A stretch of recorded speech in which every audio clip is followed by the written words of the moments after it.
Look, everybody is going to think that this is absolutely hilarious, okay? It's like Saturday night, but my name is Nathan, so I put Saturday Nate. Kind of almost sounds like I'm saying night, but I'm actually saying Nate. Isn't that funny? Aren't I so funny? Don't you just want to laugh until your jaw snaps off? Hey, Urastaya, how are you doing, man? Happy Saturday. What's up, man? My old schedule way back in the day, we were I was on like 5 days a week, usually not on weekends. Things have kind of worked out now where I'm just able to do these weekend streams and it's fun. I really like it. It's like kind of chill, Saturday night's like a totally different vibe, really. And it's the last bit of peace that I have before I watch the New York Jets play football tomorrow and want to crawl into a hole I never returned from, which is the typical Jets fan experience. So before I have to go live that reality, Nathan-tastic, hell yeah. So before I have to go live that reality and watch my horrible team get their butts kicked tomorrow by, what is it, Joe Flacco? I think let me open my app. I haven't deleted the NFL app off my phone yet, which is how you know I still have some hope that we'll win a game today. Or this year. Yeah, we play the Bengals. So it's going to be us versus Joe Flacco. Incredible. So that'll be brutal. That'll be very difficult. We're going to have a hard time for sure. Let's play some Starcraft, though. That's what I'm here to do. Play the video games, press the buttons, say things like nice, GG, well played. Talk about things like chicken tenders, as well as chicken. Nathan, they know that you can't think of anything to say right now other than chicken. Yeah, but if you just don't say anything for a few seconds, maybe they'll forget we went on this tangent. I thought I would queue for a game already, so now I'm in my own personal overtime hell because I feel like I need to keep talking for some reason. I'm absolutely. There we go, 100% there. Whew, man. Whoa, did you guys see me slide under the door there? Hi. Woohoo. That was a close one. That was close. I was a little worried there. Oh. Yo, Dr. Muff, what's up? Man, I got obliterated in a Madden game before stream today. It was brutal. I had to get that off my chest. I got smashed. They did a patch where they changed some plays, they changed some things around, but man, I got absolutely destroyed by a Packers player before I got on today. So I didn't want to live in denial. I wanted to own it, so that the Hunmun stays strong. So I just had to tell you guys that. But I'll rise up. I'll be back better than ever as usual. I'm not gonna let it get me down.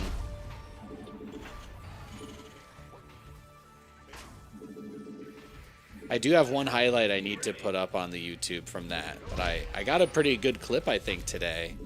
I think the short that I put up today was pretty solid. You win some, you lose some. Yeah, I know. You're right. Exactly. So I'm owning it. I'm letting you guys know I didn't GG until I was down 7-28, and yeah. But I'll bounce back. They did do like a kind of balanced retune for certain positions and certain types of plays, so part of it is just kind of adjusting since people are just running different plays now. But that guy in particular was very, very, very good. So, but it's been fun. They actually made it a little easier to break out of the pocket with a scrambling quarterback, so I've been enjoying. I was able to get some nice runs. But we're playing some Starcraft today. It is Saturday night. Little Saturday night SC2. This is that good. Katie is going to be closing the brewery tonight, so I am here. We are going to be playing some games, And that's really going to be it. I think our strategies and stuff that we've been working on have all been pretty good. They've been doing fairly well. So why not just keep doing well with all of that stuff? So that's the plan. We're getting proxied in our first game of the day. First game of the day is going to be a little Proxerino.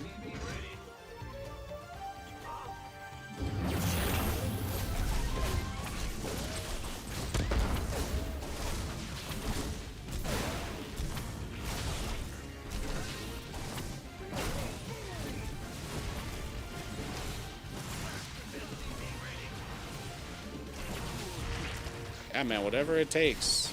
I'm here. I'm in it to win it. I'm in it to win it. Oh, yeah. I know it won't be easy. I understand that.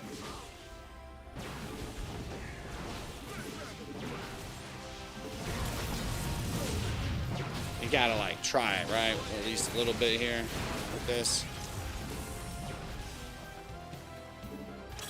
Perfect. See? Everything's okay. Everything's completely fine. Everything's totally fine, right, guys? Right?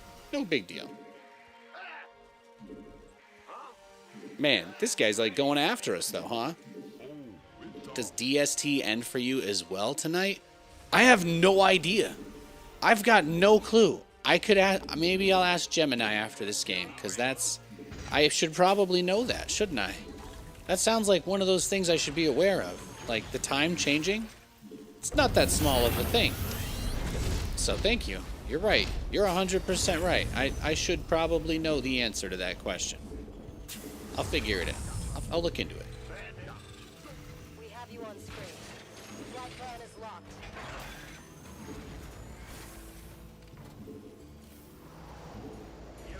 How was my day off? We had a nice day. Slept in, and we went to Buffalo Wild Wings.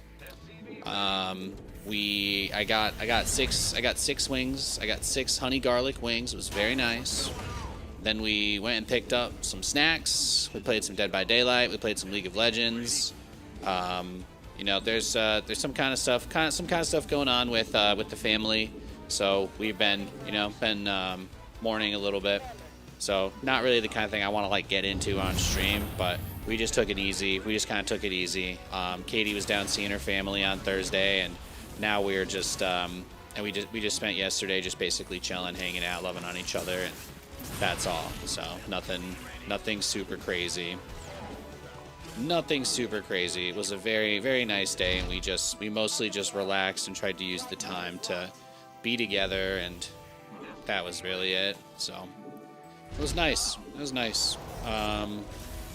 We did a little bit of we managed to make it to happy hour at B-Dubs. I might as well just keep telling the story. We made it to happy hour at B-Dubs. So we got our $4 beers. We did they were doing some $3 shots, so we did a little toast. And that was really it. We had enough points. We had some like points on the app to redeem, so Katie got herself a spicy chicken sandwich with a side salad. So we got hooked up. All was well. It was a nice day. And our favorite bartender was in too. So, you know, that really takes the cake.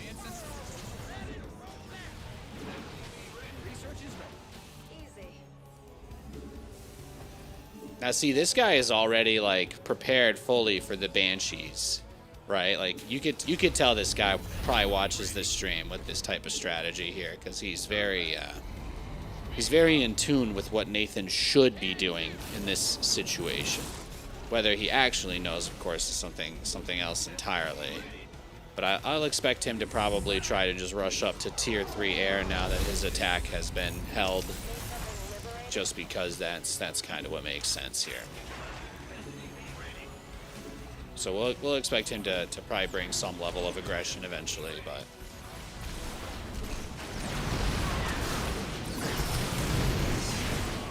look at that. Yeah, see, now that's aggressive.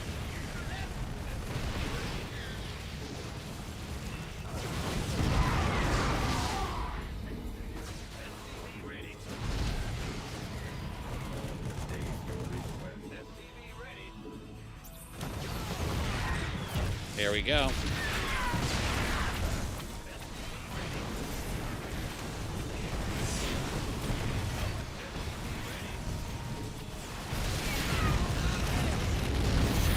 Damn. Yeah, this guy really doesn't want to play with us. Okay, let's go next. Hell yeah, our boy Nate is on. Hell yeah. Hey, TJ. Hey, TG. How's it going? He's also unranked. Let's see. Let's see. Okay, he's been playing a couple matches so far today, so we'll probably... It's probably just bad luck. We'll go next. What's up, TG? How is it going, man? Happy Saturday. Happy Saturday. Shout out to the Toronto Blue Jays. I think their game starts in like 30 minutes or something like that. Did you know you only have 30 minutes? Did you know you only have 30 minutes?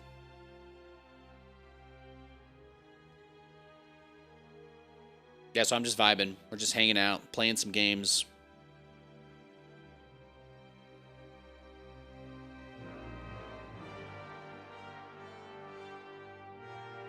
That's really about it. Doing good? Hell yeah, hell yeah. Good to see you, Olex, as well. It's good to see everybody.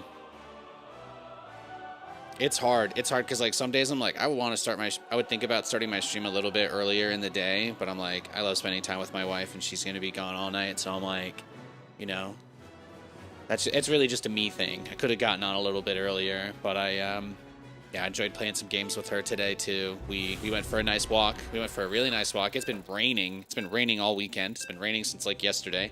Pouring rain. It's been beautiful out here. So we've had this beautiful pouring rain coming down. It's just been really nice. It's just been really nice and wet out here. I love the rain. I love the rain. I like the cloudiness. You guys know I have a sun allergy. So Nathan prefers it when it's a little bit cloudy at least. How's Lou? He's great. He's asleep somewhere, you know. I'm not, you know, this isn't Hassan's stream. Lewis is he's allowed to do whatever he wants in this house. I'm kind of like his pet, you know, if you think about it. So there's he's not contractually required to be on camera at all times. He's got a hell of a union rep, I'll say that. And her name is Katie. No, but he's great. He's great. We took him out. Nice. He loves the rain, and then of course he's a golden, so he's like a sponge, and then he comes inside and he shakes his butt and he goes, and then he gets water everywhere. That's what golden retrievers do. But he was doing great. He if you guys want to know what part of my clothing he stole and paraded around the house like he owned it today, it was my Croc. Katie got me these special limited edition Pokemon Crocs that have Charmander, Pikachu, Squirtle, and Bulbasaur all over them. And Lewis's favorite thing to do is grab my Crocs and go hide them in places. Usually he hides them underneath the bed on Katie's side. That seems to be his preferred location to nest. That's where he nests. All sorts of things that go missing in this house end up underneath Katie's side of the bed, because that is just where Lewis puts things.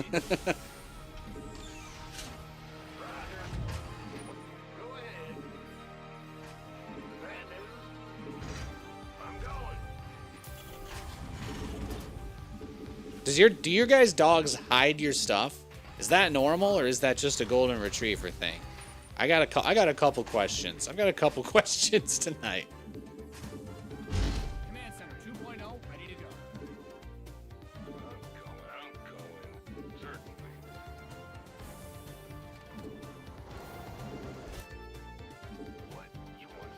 Oh! Buenos noches. Add-ons finished. Your socks are the property of your golden doodle. See, that's partially golden as well, right? So you're... Actually, my fairy godmother back in Pennsylvania, she had a golden doodle. Last couple times I've been out there. It's been a long time since I've been out there, so I'm really just making a reference to something from the past. But my fairy godmother had a golden doodle. Great dogs as well. I always called her the couch dog, you know? I would just look at her and I'm like, you look like a really comfortable couch. I don't know if that's like doggist of me or something, but I was just like, this dog looks like a really fucking nice sofa. So that's my opinion on golden doodles. I don't really mean it as an insult. I'm sure if a golden doodle could hear me say that, they would probably not like it. So, you know, I'm flawed. I'm human. I'm human. I just think that they look really, really comfy, and I would always just sit and put my face on her. So I love dogs. Big dog guy over here. Actually, I am literally in a BuzzFeed article from a party that I went to once, where I was the drunk guy with the dog at the party.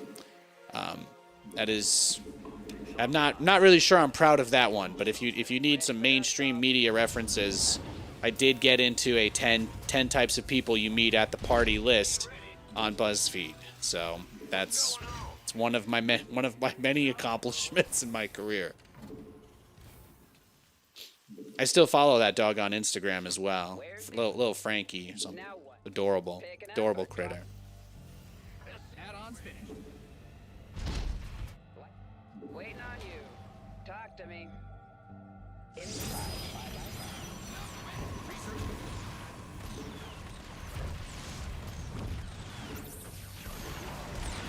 But like when you go to influencer parties, people bring their influencer dogs. So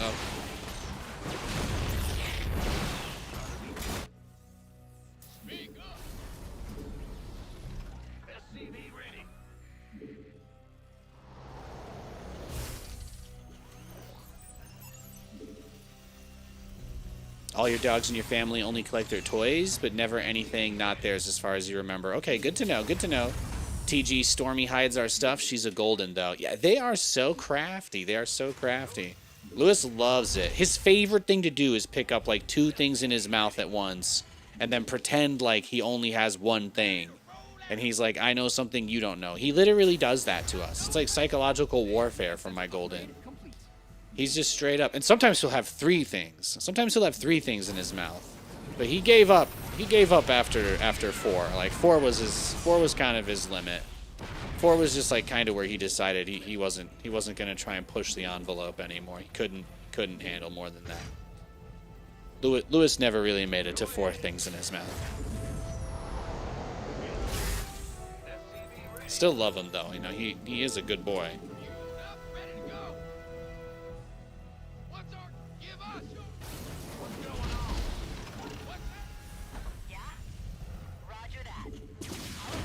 Come here, big boy. Come here.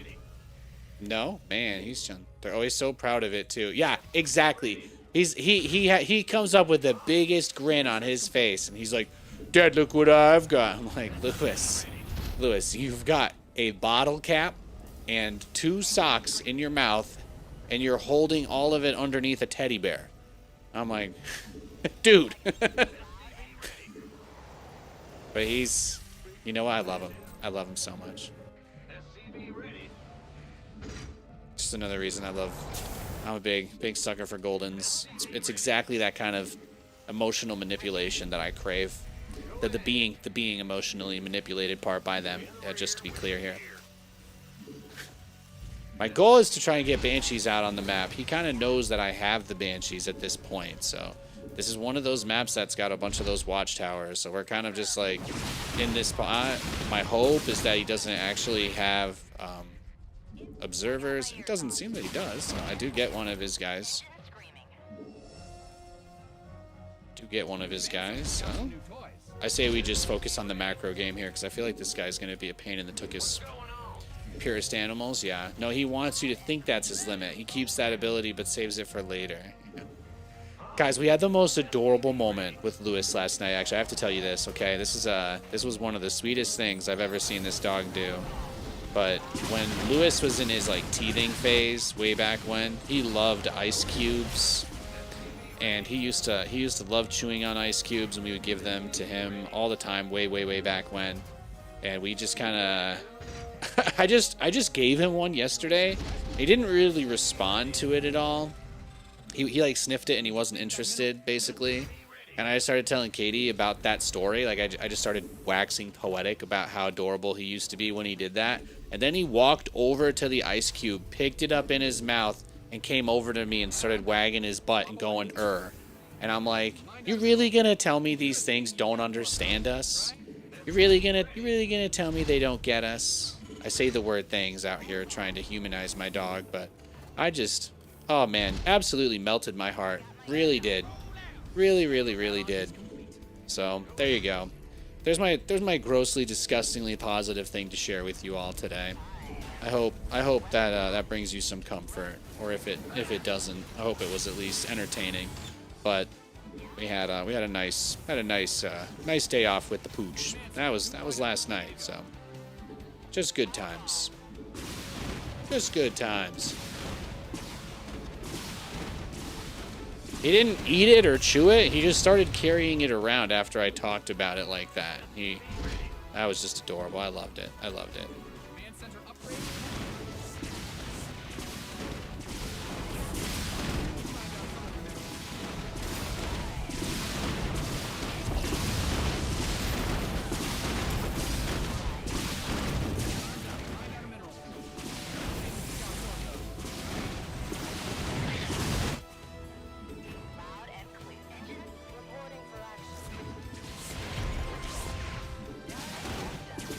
Man, I love my dog. Add-ons finished. Meh. All right, let's take this.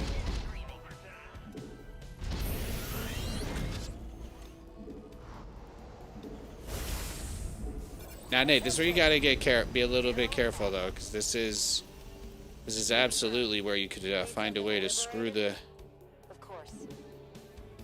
something. No, that's actually not gonna work. It's not gonna work. I say you just start sending all of that stuff.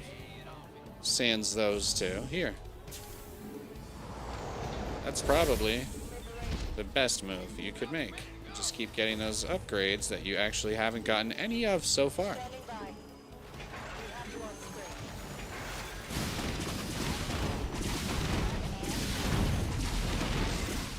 Reporting for action.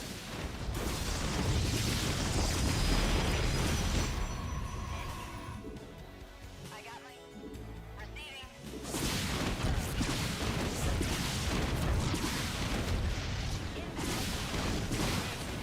Whoop, whoop.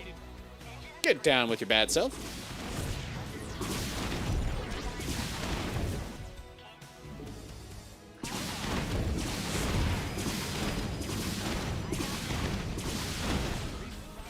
Reporting for action. Look at that. Now remember, children, we don't want to lose all of the Banshees because they're a secret tool that will help us later. But at the same time, we do want to do as much damage as we possibly can, because that is the name of the game.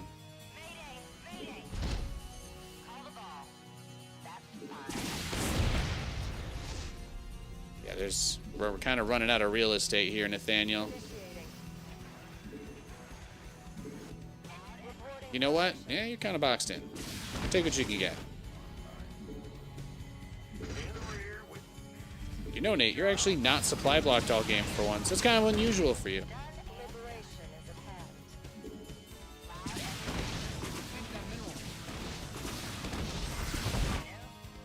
My only real question at this point, like the actual thing we need to know, is when do these Stargates come into line? Is he going to go for carriers? Is it going to be Tempests? Well, where does he want this to go? If this is like a $5 mix and match or whatever, what is he putting in his combo?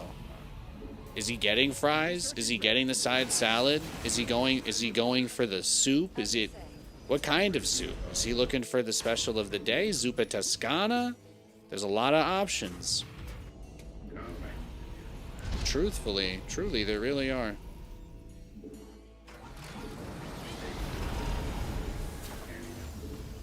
So what we need to do at this point is just get a few more Ravens, go a little bit bigger into our Viking count. But he doesn't have any observers. He's not watching us with anything. You know, he's playing a very passive game of Starcraft here. He thinks he can just max out and kill us no matter what we do. So we got to be ready for that. Got to be ready for that. Hey, good evening, U.S. Coast time. Interesting. So he's trying to use some Completed that mineral field. banter. Your son has newly started to walk the dog by himself. Today he goes and... Oh, that sounds adorable. Add on your command center's got Harass is key to this game. You'd be tearing and lift off your stuff and run. How long until you recognized it was a cheese? Annoying? Yeah, I don't know. ready to go. I don't really understand the words coming out of your mouth. Are you watching the baseball game? Are you having a cheeky beverage? Are you watching the baseball game with a cheeky brew?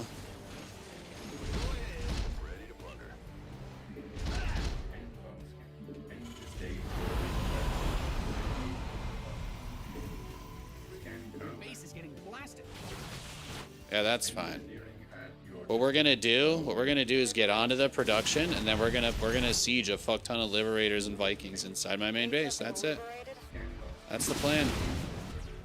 Your base is under SCVs are being liberated Reporting in for the worst action. way.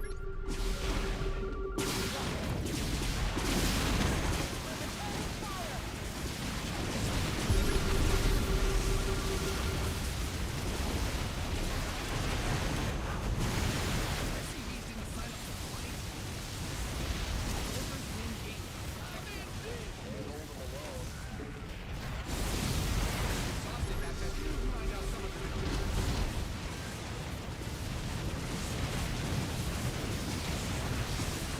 Yeah, well, you're not gonna have anything in your base. This is your whole plan, right? So, let him do it. Let him do it.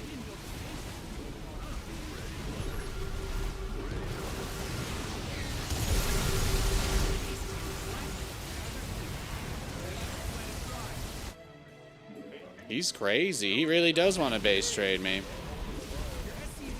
Damn, I guess I should have just gone after his army, huh? Well, let's see if we can go gut him now. Or just head back and kill him, right? I feel like that's the move.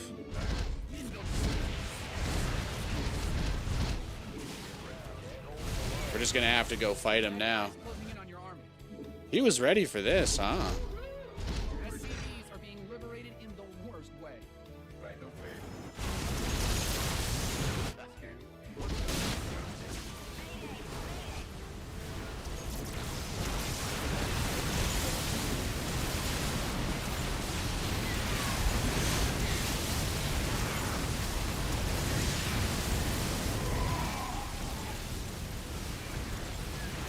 Gotta see what we can do here. No? Alright, GG. Well played. Alright. I don't know if he had the stream up there, but that was fucking sick. He did like, he was like, at the exact moment I was ready, he had a perfect move there. That was crazy. That was really crazy.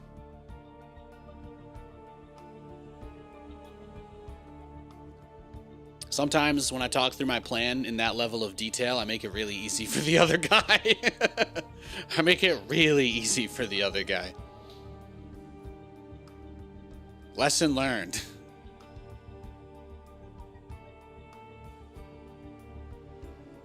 My daily's reset in 6 minutes.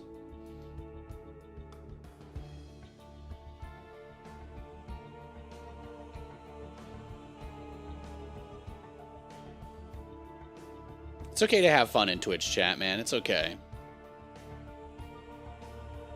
Nobody has any expectations of you. You're good. It's Saturday night. I don't think some guy having fun in chat is gonna ruin somebody's day watching. I think you're fine. You're not being one of those guys trying to like distract me or something, right? I guess with like 500 questions. Usually that's the only way you could really grief. All right, let's see how many Protoss players we end up going against that have these crazy ass strategies.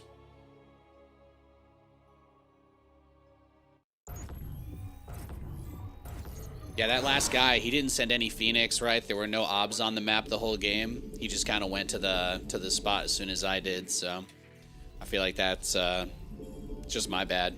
In that kind of situation, I can't let those people base trade me because that's their whole plan, is to just build everything in the corner of the map because I talk about my plan ahead of time. I gotta force the main fight against the army there.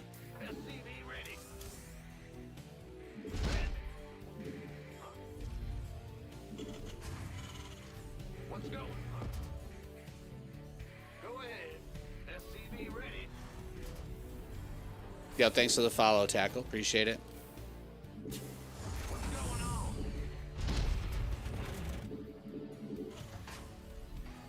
Big job.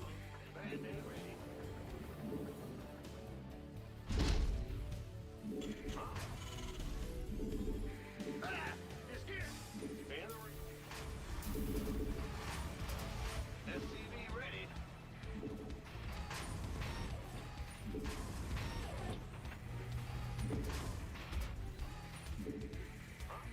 What's SCV ready? I think the ball game starts in 10 minutes anyway. So soon.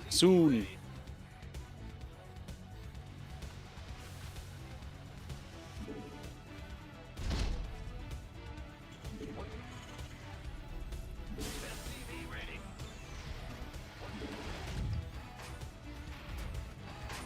Go ahead. Huh? What's going? He didn't even come up the ramp. Command center upgrade complete. Grand Reaper has arrived. Certainly, Baron. Death from above. I wonder if he was just trying to see if I had a command center building already at that point. That might have been the timing he was looking at. So he kind of knows I have an expo then. Agreed. Add-on done. Swap away. SCV ready.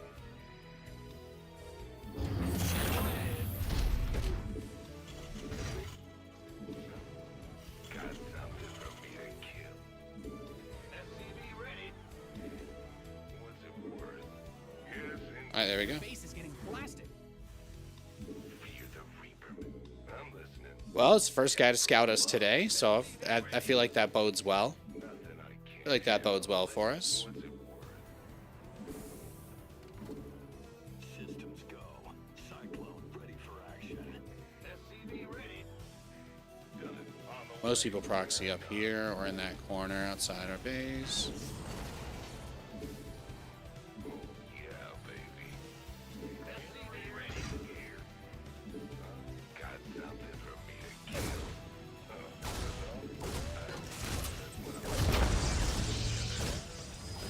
What? He started this pylon just to keep my Reaper there? Is that it? He is loco. SCV ready. Ready for dust off.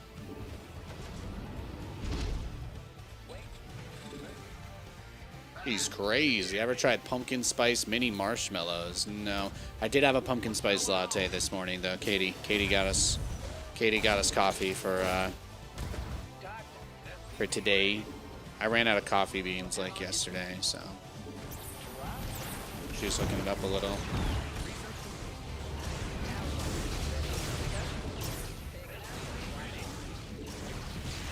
All right, GG. Yeah, we're just playing a bunch of Protoss players doing weird stuff like this, right? Let's just go next. We can't worry about TVP too much. It's a tough matchup. Eventually, we'll play a game against a Terran or a Zerg player. It'll happen. It'll happen. But I think we're gonna have a nice loss streak for a little bit. I'm just playing a bunch of people that have got everything where it needs to be so far.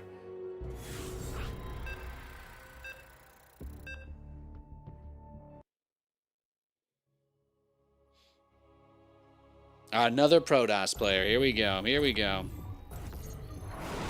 Twisted Steel. I play this guy every day. Gotta let all the fanboys get it out of their systems. Gotta let the fanboys get it out of their systems, I guess, tonight. SCV ready. What's going on? Yeah. Huh? What's going on? Huh? What's going? SCV ready. Huh? What's going? Huh? What's going? SCV ready.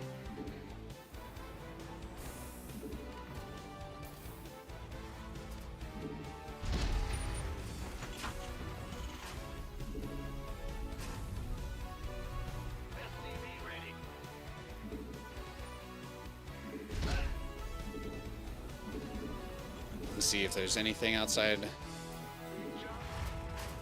when the Reaper gets done.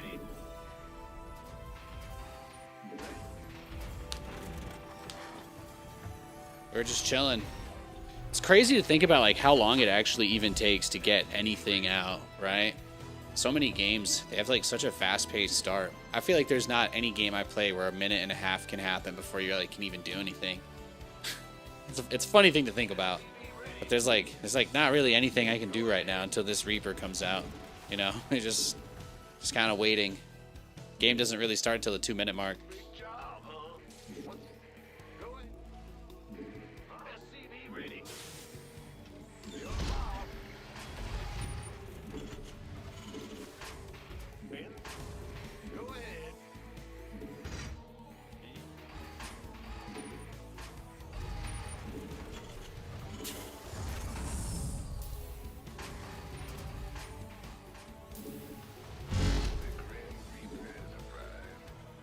Your command center's got some new toys.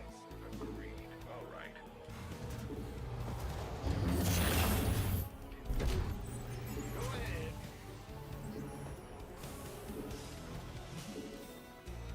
Add-ons finished.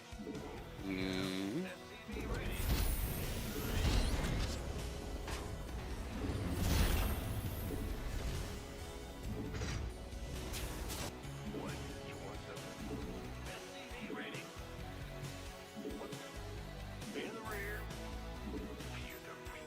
Either that or I've beaten too many people with these strats. People are starting to get wise to my shenanigans.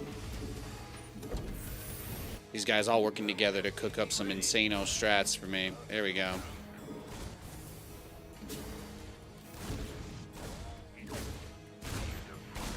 Yeah, there you go. It's gonna be another guy cheesing me. Another Protoss cheeser. See, guys, I'm not crazy. These guys, man, they're trying to ruin our fun here, aren't they?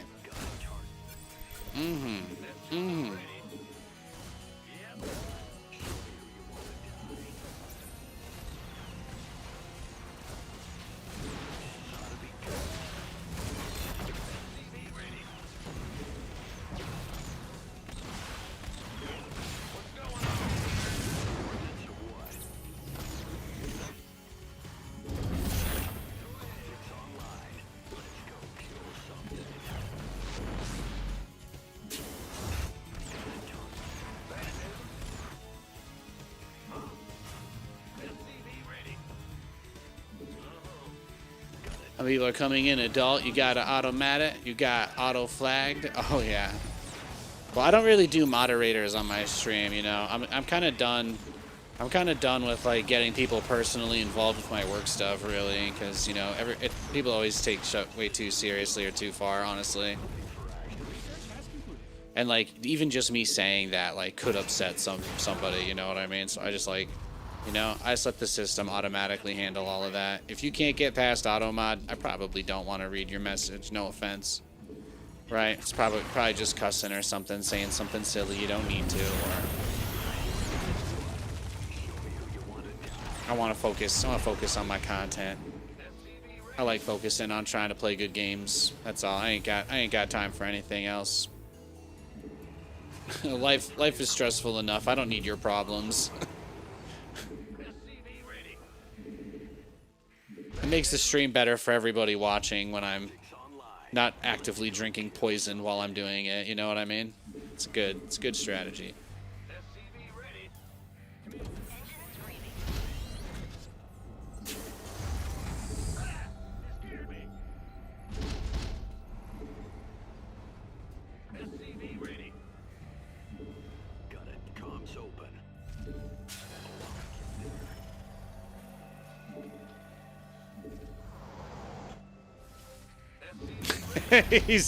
Someone in chat is crashing out from getting their messages flagged. I love you, buddy. Might be time to go to sleep. All right. When you start to completely flood the chat to the point where I can't talk to anybody else, though, that's when you start to affect the experience. That's when it becomes an issue. Just keep that in mind, okay? Just keep that in mind. I don't want you to get in trouble.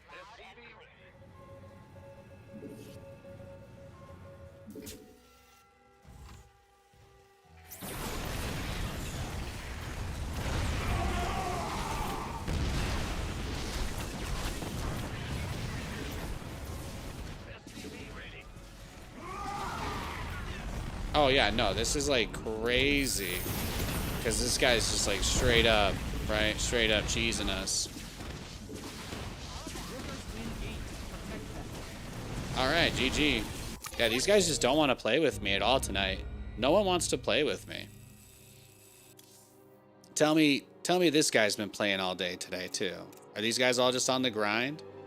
Yeah, that was his first in an hour, so he took a break. He took a break when we got on, and then he got us. Well, let's let him queue up. Let's see if we can get someone who's not a Protoss. I've gotten cheesed by 4 Protoss players in a row, so I'm just gonna wait. All right, he's in a game. Let's try now.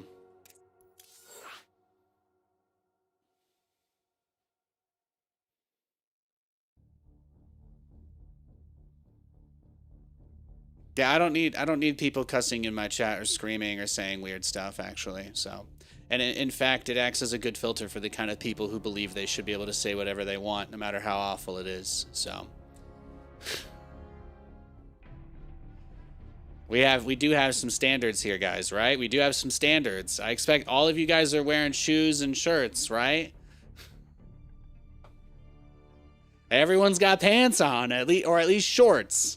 And if not shorts, then at least boxer shorts, okay? I'll even allow boxer shorts, okay?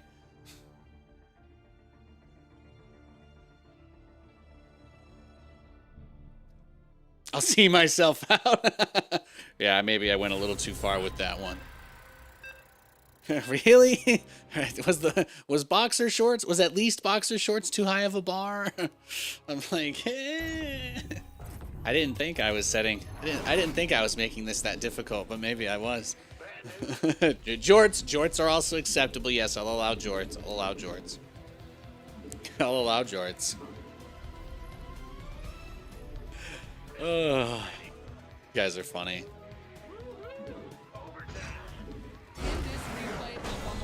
Damn, I guess this guy didn't even have jorts.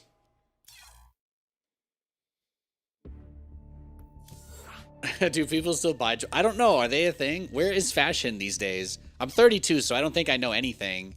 I just like buying these sweat wicking t-shirts and comfortable pants. COVID ruined it for me, so I've got a nice collection of very quality sweatpants now that I swear by. My wife just tells me I'm not allowed to wear the gray ones in public, and that's it. That's the bar, so.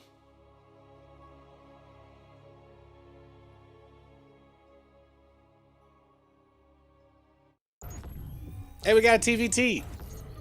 Golf shorts? Okay, I feel like that's acceptable, right? If you can wear it on a golf course, you could probably wear it while you're watching a stream, you know?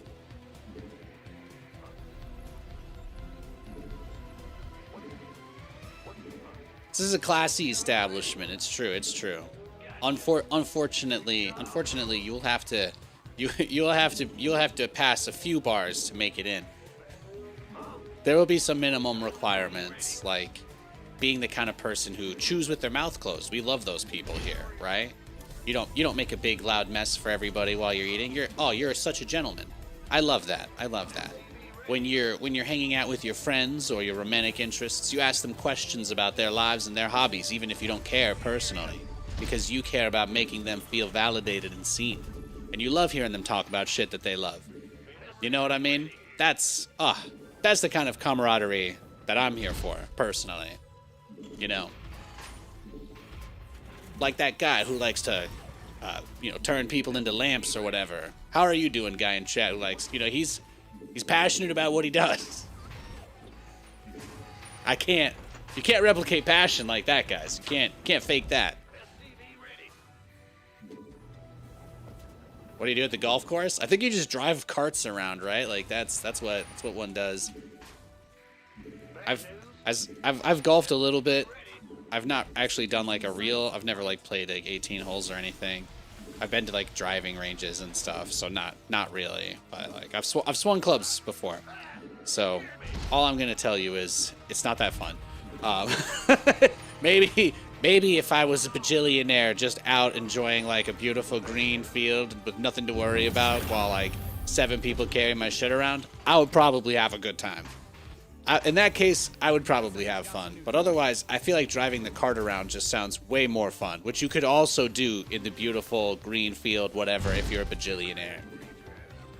You know, just try and flip that thing over, put a cage on it, just go to town. That sounds great. Especially as I get older. I'd love to see how well my knees handle that. You spent a bunch at the golf course? My older brother's like crazy into that. I don't really get to see him or talk to him much, but he's been big on that out in Jersey. So I see him post golfing stuff all the time. So I've learned a little bit.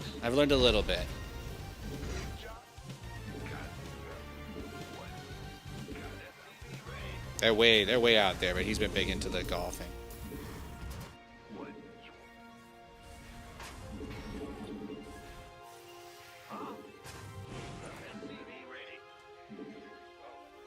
Told me the legend of Topgolf, where people go to just drink. It's a good time.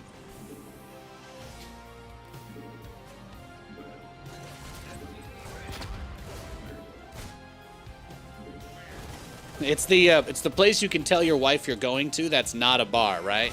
Hint, hint, wink, wink. I think that's what Topgolf is. When you want to go get a beer, but you know that she's completely fed up with you going out to drink every night, you go to Topgolf, right? That's how it. Am I onto something? I think that's how they market it anyway. But it seems cool. I never got to go because in Vegas the Topgolf was crazy expensive. The Vegas one was like on the strip, and yeah, that one was When we were living out there, we never had an opportunity to do anything like that. So.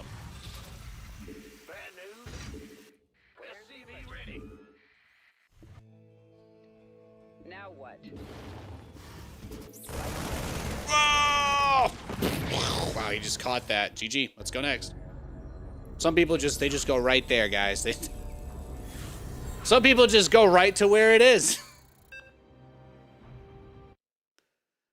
Fuck me, right?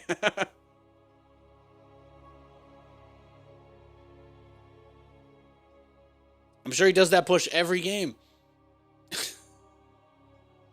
Your old town didn't have Topgolf at some other place where you could get a picture of gin and tonic? Damn. A picture of G&T? What kind of gin are they putting into a pitcher? Damn. That sounds intense. It's for the table. Oh yeah. Oh, I'm sure. I'm sure. Technique. I haven't played this guy in years. He must have just come back to Starcraft. That's funny. Not a fan of gin and tonics? Think, G&Ts are alright. I don't really have any strong feelings. I find that they're not particularly harsh on the palate, you know? It's not too hard to sip a G&T. I think gimlets are a little rougher, personally. If I'm going out somewhere, if I'm going out to party, I'm probably having a margarita. And if I'm out with my wife and the establishment passes the bar, then we're probably, we're big mojitos. We're big mojitos. Mojito fam. I've been on a mojito kick ever since the first time we had WCS finals in Burbank. And we went out and it was with like Huck and In Control and a couple of the other casters and stuff, and we got mojitos. We went to a faux, or it was like a Thai place. We went to some Thai barbecue or something like that, and it was in Studio City. We were on Ventura, and we all got 2 mojitos. We got to a very nice place that dinner. It was like a good post broadcast meal with the whole crew kind of a thing. But ever since then, I developed a love for mojitos thanks to my good friends and WCS. So I've tried to spread the good gospel of the mojitos to others out there, including in the mojito verse as well. The one time I've ever gone on a real vacation with one of those bottomless drink passes, I think I had like 20 mojitos in one weekend. It was incredible. It was incredible. Oh, can't get enough. To be 25 again on a boat with unlimited liquor. Good times.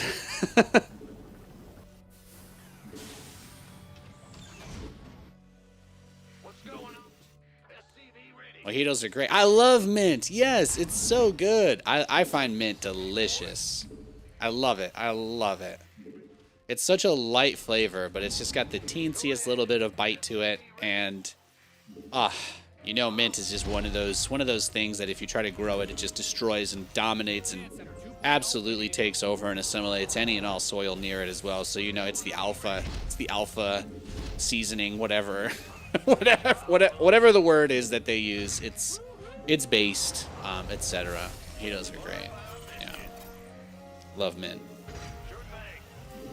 No, we at our last place we grew it out on a basket out on our patio, but we were on like an upper floor of the apartment building, so it was pretty simple. It was pretty straightforward setup. We do have a yard now, but we're not putting mint in there, and I honestly was like, we need to be careful if we put it in a planter that's too close to the soil as well, right? Like we got to keep our eyes on that. So I don't know if we're gonna go that far with it, but just keeping you guys posted on our consumption habits. Look at that. There's the Speed Overlord Scout. I'd love to see that. Look at him. He wants that information. He needs to know. You prefer tequila transfusions? Vodka tastes like paint to you? So I'll say, yeah, I mean, it's really hard to go wrong with a good margarita. If a place if they've got good margaritas, they've got good margaritas. That's what Katie and I usually would get when we were out in our last place that we were living. But we lived by the Angel of the Winds casino, so we could go get pretty decent cocktails whenever we wanted, which was like the biggest perk, more or less, of being in that zone. But that was like also the only place to go to, so. It's usually margaritas, mojitos, or Mai Tais. But most of the people there didn't really make good mojitos, so we stopped ordering them. Which is a shame, but, you know, if nobody living in Arlington is drinking cocktails like that, so. Not surprised the bartenders don't exactly have the same level of experience there.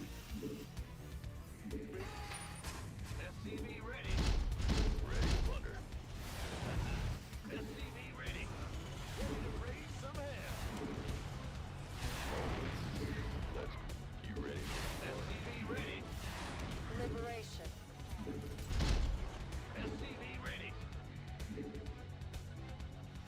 Attention. Perfect. Easy. As you...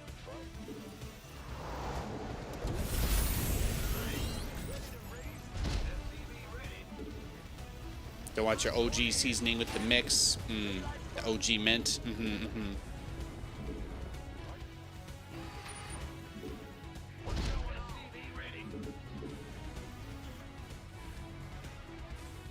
Okay, that was actually his third base. That's not too shabby then.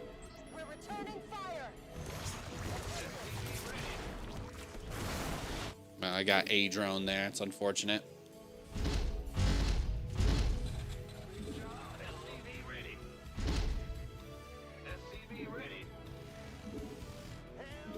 Yeah, his guy. So this guy's he's just doing the turtle zerg thing, I guess. His plan is to just do absolutely nothing at all until he gets Ultralisks.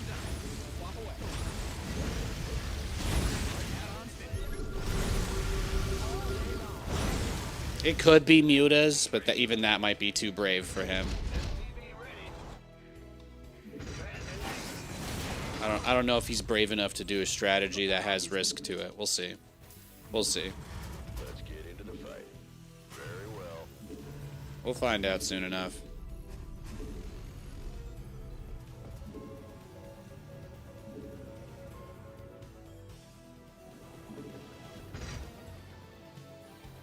#1 ranked bar in the world. That sounds fun. What was that? It's MMR. It said #1 ranked, right? So what, did you get it? Did you get the elo?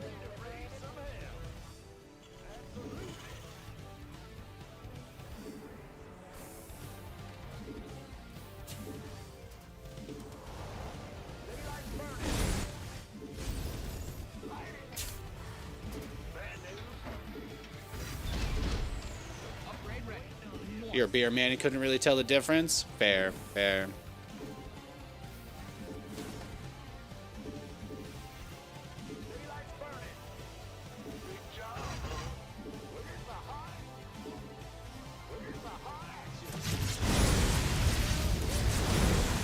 Look at that. Boom. Bet you didn't think that was possible, huh? Command center upgrade complete.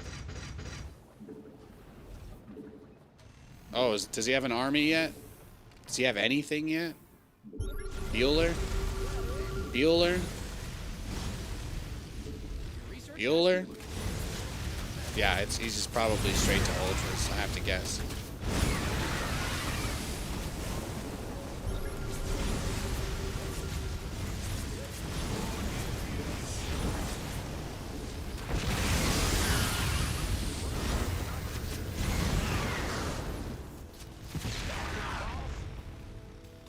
Pedal to the metal. All right. Where's the hot action? Where's the hot action? Big job, huh? Bet. Yeah, he's just chilling, right? He's just going up to Hive. We just gotta put the pressure on, that's it. Just keep it up.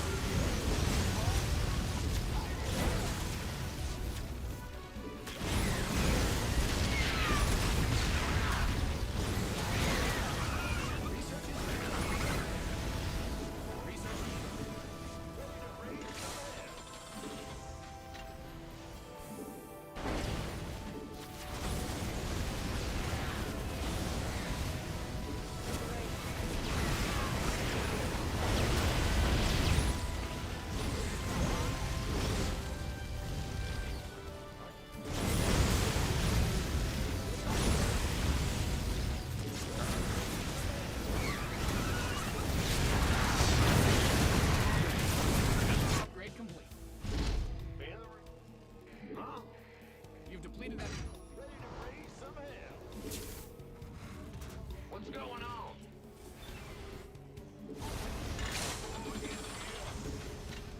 Are you ready for this? Add-on done. Swap away. Ready to raise? Liberation is at hand.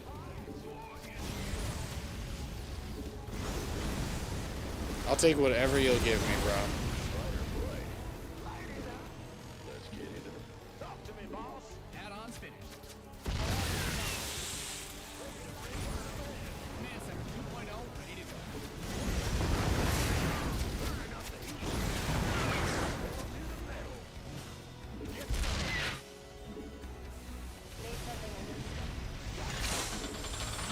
in We might just make one big wave of Hellions here.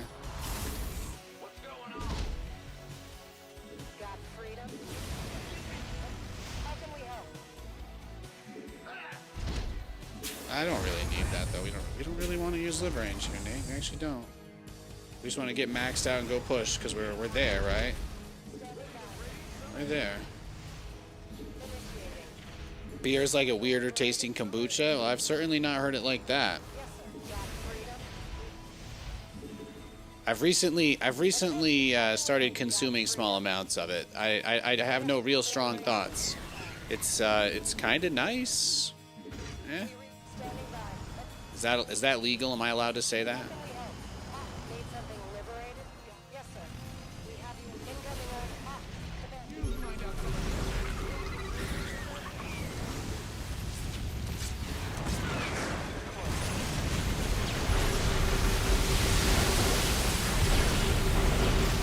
This is what it's all about, though.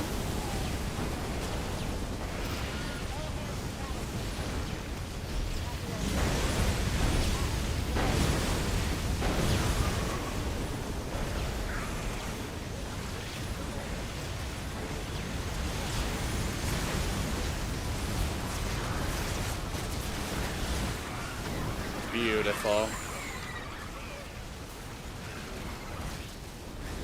Beautiful. GG. How about them apples? Yeah, he just did the Zerg turtle thing. He made a bunch of queens. He just defended. He defended the whole game. He never attacked. I think he moved onto my side of the map once the whole game. And yeah, made it relatively straightforward for us. So there you go. How about them libs? Yeah, dude, liberators are so good. Like this is really the reason why. It's actually is like such a great educational example. I should take a moment to just break this down because I could probably turn this into a short. So I'm just gonna mark on the VOD. We're about what, an hour? We're 1 hour and 1 minute in. But this right here. What I'm about to explain to you is the core of my Terran versus Zerg strategy and why it's so good. Going with the 2 separate control groups so that the Hellions and Liberators are always on a separate command from the Thors. Let's get this closer before I start breaking this down.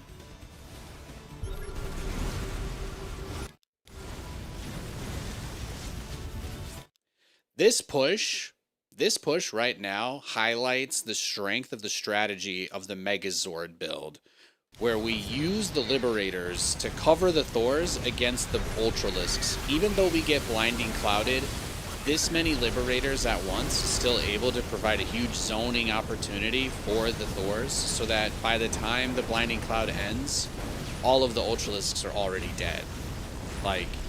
And in this situation, he hits us with the parasitic bomb, but the follow-up to this is to just make sure that you spread the Liberators out as much as you can afterwards. You still want to cover as much ground, but you also want to make sure that the zones you're doing are going to allow your Thors to continue to progress towards the enemy base.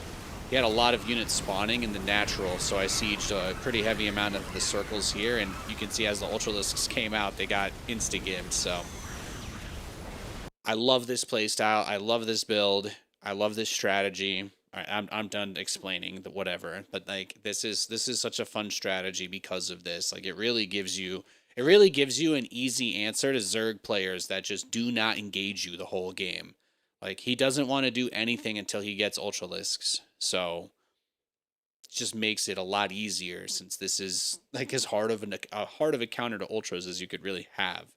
So like maybe he could try to use a bunch of abducts, but I can re-siege. Maybe he could try to use, a parasitic bomb, but I can split my Liberators. I don't need all of them to be alive. I really only, if we think about it, I probably only need 4. I probably only need 4 Liberators sieged that can shoot an Ultralisk to really deal with it effectively, because that's probably 2 or 3 shots. So the Ultra's not going to kill anything if it's in 4 liberation zones. But if it's in 10, well, yeah, if it's in 10 liberation zones, then it's going to die rather fast. I just want to watch that fight one last time here. But just look at how fast the Ultralisks die to the Liberators, even though the Thors are hit with Blinding Cloud. I'm in such a bad choke point. Everything about this is bad, but the Banelings are not going to end up being cost effective at all because I keep the Hellions on a separate control group. So I pull those back. I pull the Hellions back, let the Banelings hit the Thors, and then the Liberators kill so many of the Ultralisks. It is really just a disgusting amount of damage. It really is. Another parasitic bomb or 2 would be huge, but I'd like to remind you all that the Thor anti-air is 10 range. It's 10 or 11 range.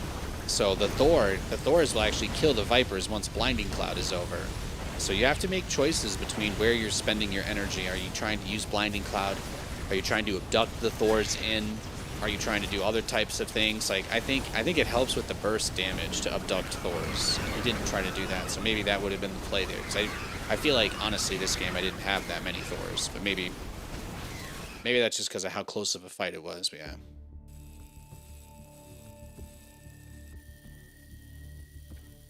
As a Bio TVZ player, Ultras are your worst nightmare. You always try to kite them and always regret your life decisions.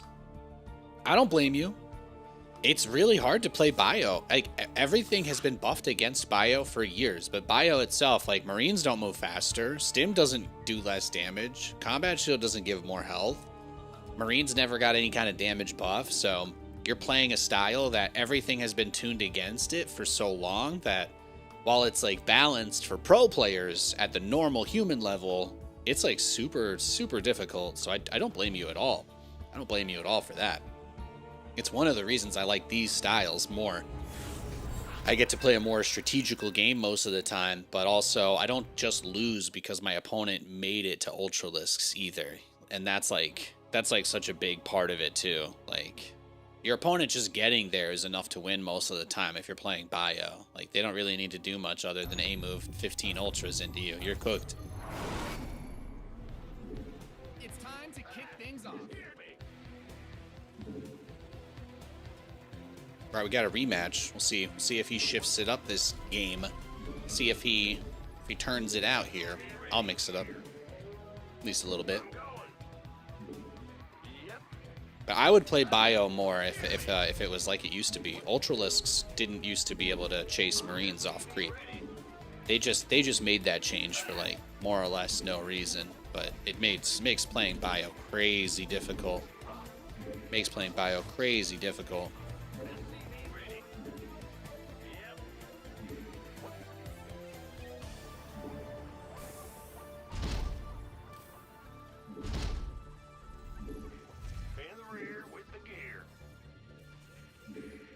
Hey PBR, how's it going?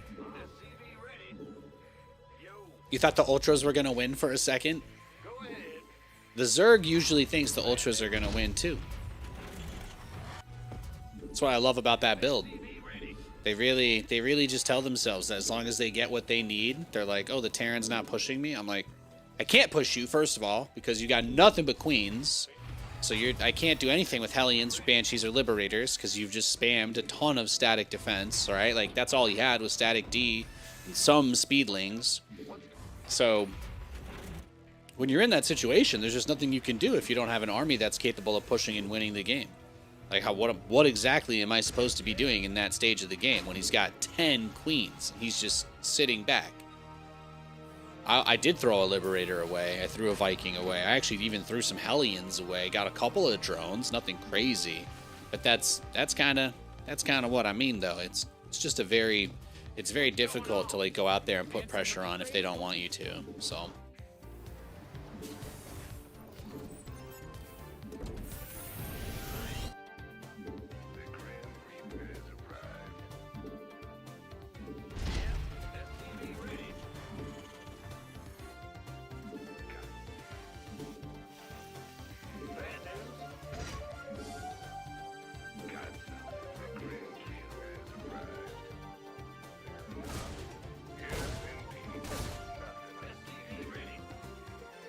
Alright, let's just see if he's taking another base. Yes, he has. Alright, so this is really all we can do is try to pressure the third. There's not much else. Not much else we can do. Your boys are playing tomorrow. Swedish Chef, yeah? He's our resident Jets fan in the chat. Did you put more money on Justin Fields now that he's playing? Yeah, Tyrod Taylor apparently can't start tomorrow, so your boy. It's time for you. Apparently, it's time for you to bet the over on Justin Fields' rushing yards, right? Isn't that what you do every week? This guy's a psychopath, but I love him.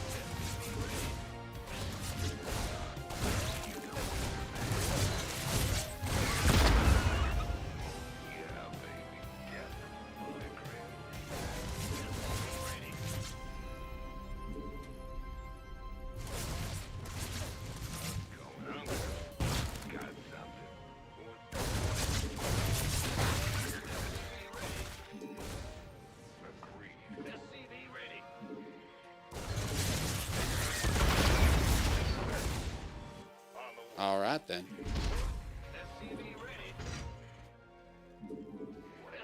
Oh, bring him back.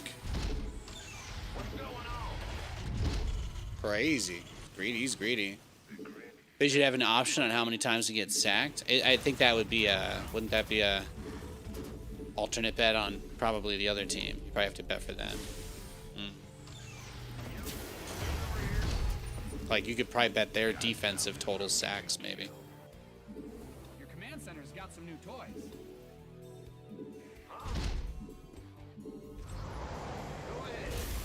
Well, we got him to build a bunch of lings. We did kind of thin the ling count a little. We can just kind of assume that he'll probably do something similar to last game. If he does, then everything will be Gucci main for us. And if he doesn't, well, maybe this game will get interesting. We'll have to see.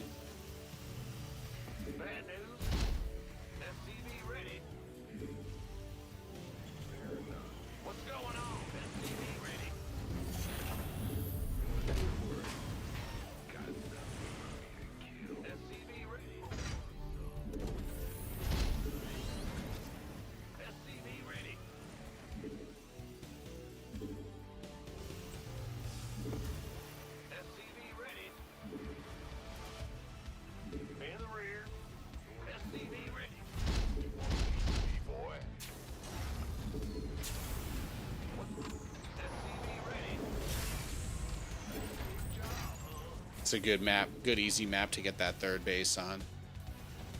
Yo.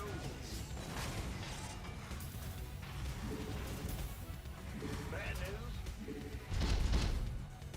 Your base is under siege.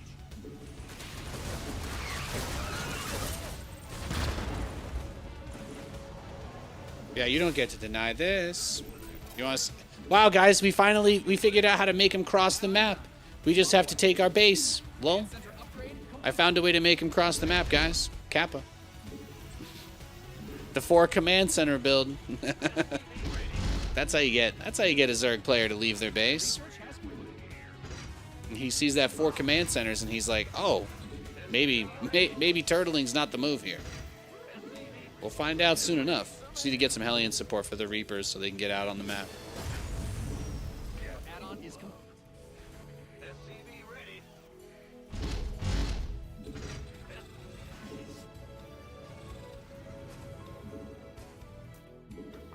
Go ahead. SCV ready. Certainly. Ready to raise some hell. Talk to me, boss. All right, now I'm feeling good. SCV ready.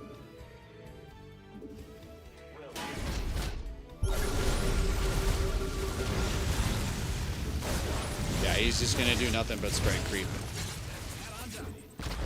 I'm guessing his plan is to just... Oh? What's it worth? SCV ready. Oh, there you go. Oh, there you go. There's his second... That's the second time today he's left his base. We're making progress. We're making progress, boys. SCV ready. Ready to raise some hell. Yeah, whatever. Going. Ready to raise some hell.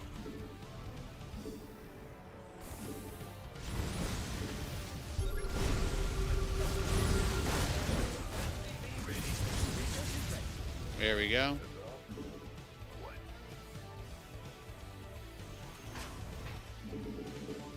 Bad news? What's going on? Let's go heal these Hellions up. We hear ya. Research complete.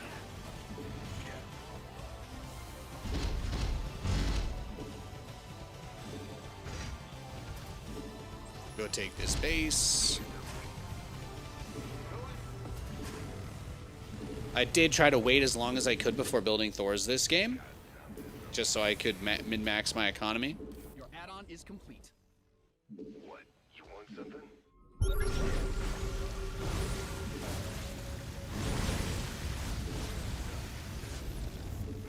In the rear. Upgrade with ready. the gear. Noise. Got some. Add-on done. Swap away.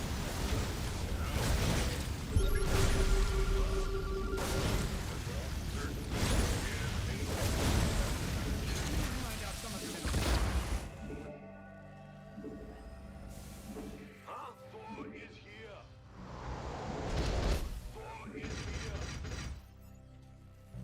Bad news? Got something. What? You want something?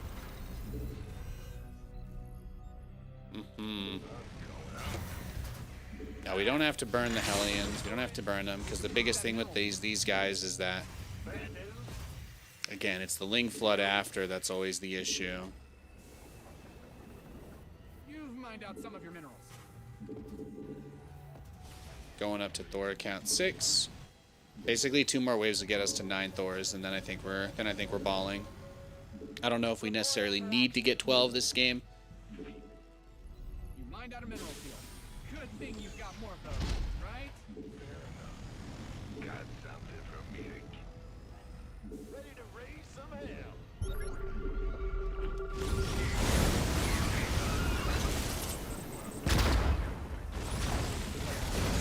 There's the Ultra. There you go. See? Just rush Ultras every game, guys. That's how you play Zerg. Just do absolutely nothing the entire game and then build Ultras. It's beautiful. 500 IQ strategy. I'm going. Let's gonna have me. Liberate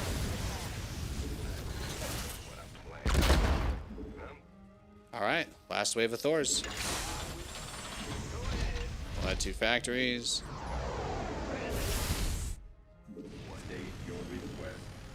Very well. I like it.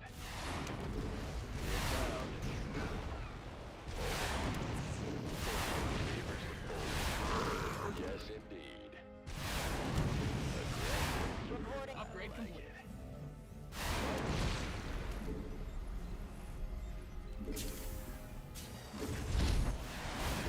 He's really just got a million overlords out on the map, though. He's crazy.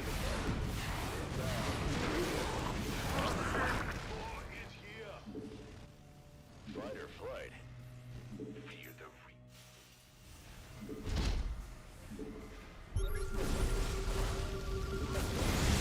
the Someone's walking their pooch outside.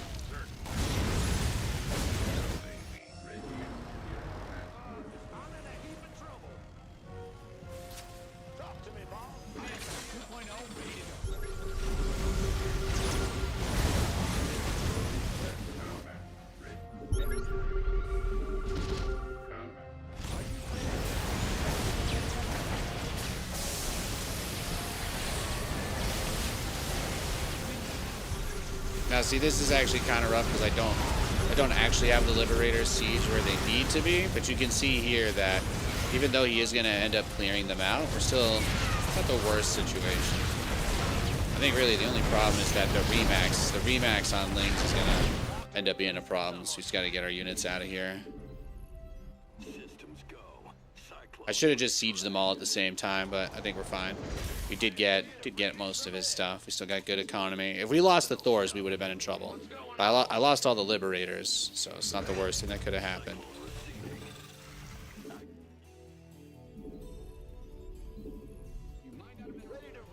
That was a pretty bad fight from me, though. Your SCVs are under attack. Certainly below my standards. Liberation is at hand. Just need more libs. The cool thing is I'm pretty sure we still got his Vipers, so... Build your base just for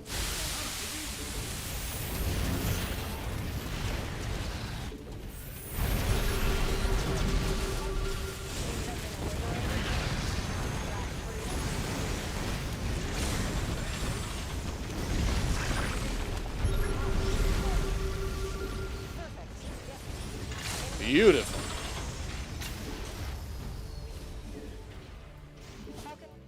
Go ahead. Oh, see, that's really nice. I actually still had enough, just barely enough guys there to do that. Liberate. upgrade ready. Your SCVs are being liberated in the worst way. Your SCVs didn't sign up to fight.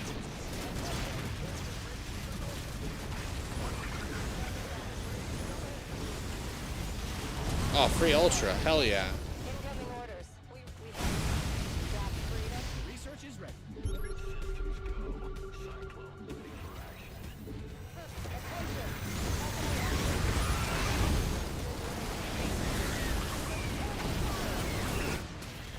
Okay. Does he know that's a planetary?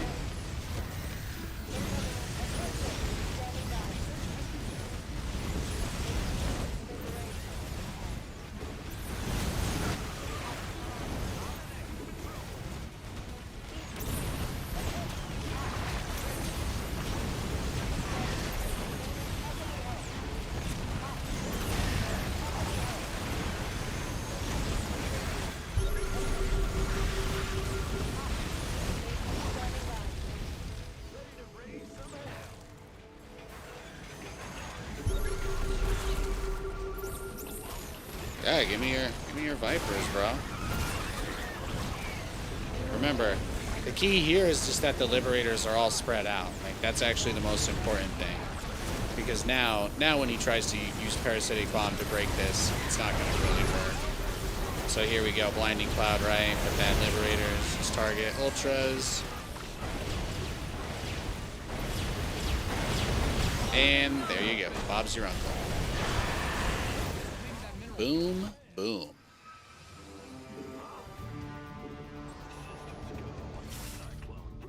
I did try to mix it up a little bit this game for you. Keep it fresh, keep it interesting. Why did he do the same strat? Most people just do the same thing every game. Most people just do the same thing every game. You don't see it too much on the stream because usually when I beat people, they don't want to play me multiple times in a row. But this guy, he might actually just be laddering, right? Like this guy's pretty clearly not sniping or anything because he's not like, first of all, he opens Overlord speed 2 games in a row. So I think it's safe to say he's willing to invest in scouting, which is, you know, that's big. I appreciate that. That makes me feel like I'm playing a real game of Starcraft, which is really all I want.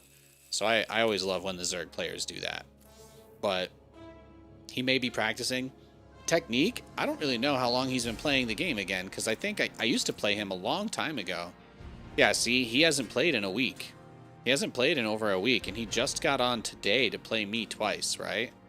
So let's, like, I don't even, he might not even, I don't think he's sniping me based on what we've seen in the game. But, like, yeah, you can clearly see he hasn't been playing that much lately. So he took about a week off, and then it looks like he was playing for a bit, but then he took a month, 2-month break. So it's kind of, I don't know. I think he's someone that's coming back to playing the game. I remember his name because I definitely used to play against him, like way back in the heyday, like way back in the old days on the ladder. It's a name that's familiar, but I don't necessarily. Yeah, see, he hasn't played any ranked games this season at all. He hasn't played any ranked games this season at all. But his ZVZ is not very good. Do you guys think he's trying to get us, though? Do you think he's just trying to, like, snipe us for a fair match? Is that what this is?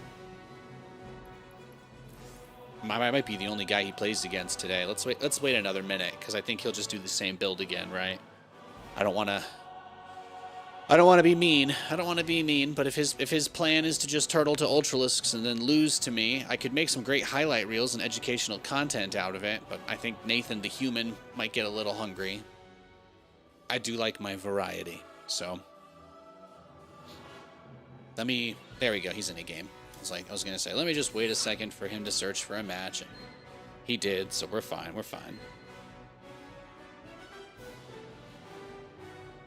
Have I tried BF6 at all? Is that Battlefield? No. I haven't played Battlefield in a long time. I really liked Bad Company 2 way back when. That was a great game. I used to play Bad Company 2 in the old days. But once they, like, switched away from actual destructive levels to, like, scripted parts, like scripted map destruction, and it was a little bit less dynamic, like, that was kind of what killed it for me.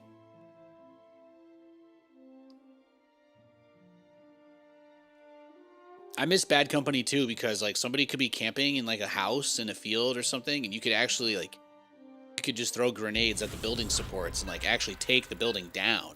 You could blow the building up. Like, it was crazy. If you didn't like where someone was camping, you just switch to a class with explosives and go to town. Maps would get obliterated, but they were huge too. It was awesome. It was awesome. I loved playing that back in the day. That was like my favorite. That was my favorite thing. That was one of my favorite things. I know they advertise that it's getting better every year, but you know, I think that's like the nature of them trying to create like these cinematic set pieces and stuff where things have to happen a certain way to give the look that the developers want to give. But sometimes it's really just about sandboxing it up a little bit with that. Roman in YouTube chat says Battlefield 6 has that too. Well, that's cool. Aren't these games like $70 though? I don't think there's anything in there that's gonna draw me that way. A little too sour for my taste. I think the only other cool thing about Battlefield is, compared to Call of Duty anyway, is that you can play like 64 versus 64 or something.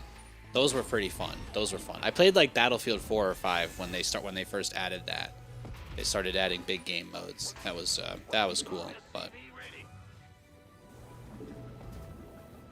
to me, that was always the appeal of Battlefield. was that you blow the map to smithereens, and you've got, I think Bad Company 2 was like 16 versus 16 or 32-32, but those were so much fun. Those big map game modes were so much fun. That's like my favorite thing about playing that kind of game. And then I get into the fighter jet, and I'm just like flying around doing donuts in the sky, waiting for somebody to lock onto me with a surface-to-air missile. I think that was Battlefield 3. I think that was the last one I played a lot of. But just didn't really. And then I tried Battlefield 1 because they put ray tracing in that game, and it was a beautiful looking game. But I also just, I don't know. There was just wasn't destructible enough, or there was just whatever the vibe was. Just didn't get me. Just didn't get me.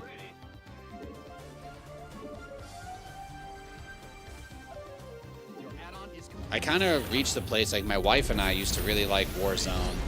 We loved playing that, and then that game got so bloated up, and you have to like restart your game 3 times every time there's an update. Like you can't just update the game from Steam and boot it up. You can't even do that on Battle.net. It's such a deeply invasive and also like frustrating user experience now that so many people put up with it. They just don't care, I guess. Most people have just given up any hope of it ever improving, but that's still kind of like insane to me. That's still nuts to me. So one of the reasons we started playing Fortnite, aside from all the crossover stuff, was just that it's like the only game that gets a lot of good updates. And it's not, they don't really try to force too much dumb stuff. Like, I feel like a lot of the things that they try and do are pretty interesting. I appreciate the effort that those guys put in. But I just feel like I played so many years of like COD and Warzone and stuff where I was just dealing with such a horrible user experience because of the way they designed that stuff. And it was just awful. It really was. I hated it, man. So I'd rather play a game that's like at least friendly towards the people that play it. That's kind of how we ended up on that. It's nice that they update the game super regularly, that they have a lot of very relevant things that they do with it too. Being able to have a ChatGPT powered Darth Vader on our team and just ask him weird questions and fuck around with him was surprisingly fun. I'm almost surprised they haven't tried to do that with any other characters again yet. Ready for dust off. SCV ready. Now what? Ready to plunder. Fight or flight.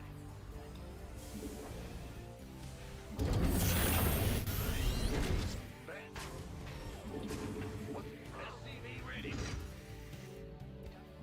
Ready for... Waiting on you. Taking out, dropping off. Talk to me. You ready for war? Now, Yeah, they did a Star Wars season like 2 seasons ago. They only just for the Halloween event finally got the Star Wars stuff off of the map, but that was they were doing that for a little bit. They just had the full-on Star Wars season. That was the cool thing. You could fly like TIE fighters and X-Wings and shit, and if you did a special mission, you could get Vader's TIE fighter.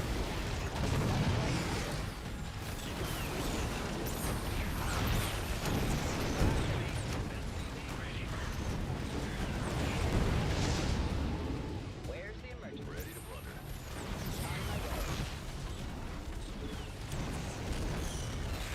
SCV ready. Acknowledged. I get ya. Ready to plunder. It's open. SCV ready. I heard that. Heading out. Oh hell yeah! Now what? SCV ready. Talk to me. Light flight's here. Oh, he's battle cruiser rushing me. Ready for pickup. I get it now. I get it now. SCV ready. That's funny. SCV ready.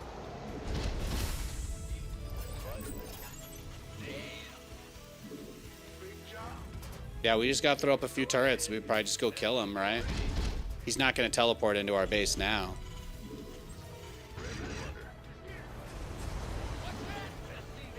Your command center's got some new toys. Initiating. SCV ready. Your bomb. SCV ready.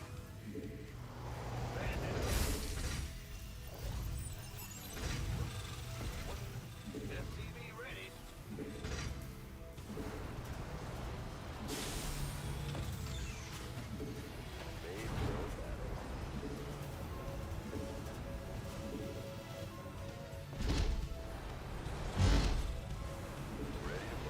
But battle cruisers are pretty terrible defensively, so we'll see. How can we help? SCV ready.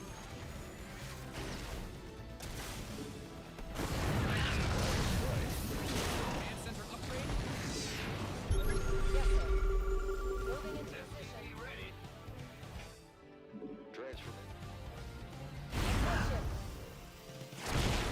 SCV ready. Yes, sir. SCV ready. Add-ons finished. Swap away. SCV ready.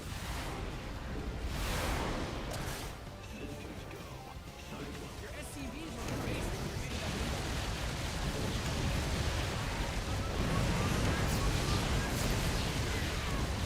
that Yeah, turrets don't die in one hit like they used to.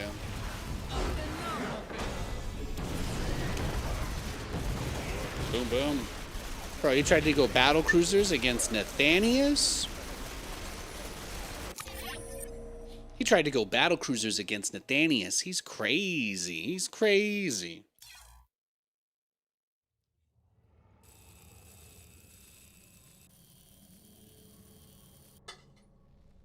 Now, the best part about it was they had like a bunch of different random characters from the Star Wars universe spread around the map, and a bunch of different ones could give you different like buffs.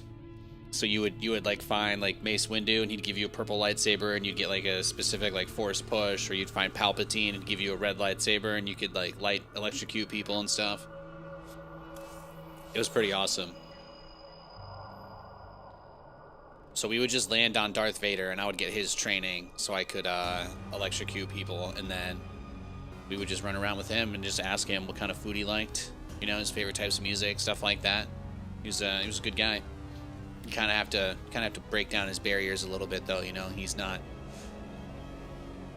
really open up to you. You know, you kind of have to justify that it's important for camaraderie. That's how we broke his programming anyway. The more we know about each other, the more we understand each other, and the more we understand each other, the more effective we'll be in battle. I see. In that case, faced with a life or death choice, I prefer the McChicken. It's beautiful. It's beautiful. So anyways, you guys can tell my wife and I have way too much fun playing video games.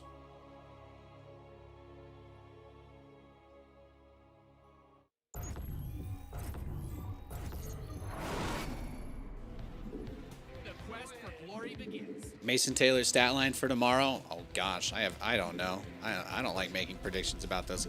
You guys are the ones who bring that stuff up, not me. Our team is 0-7. There is nothing to hype up anymore. All right, if you want to cope, I'm just gonna treat you like you're coming in here to talk about it by yourself. You better be careful. I started doing that to Swedish Chef, and he stopped filling the chat with his gambling stat line. So you'll be next. GLGL.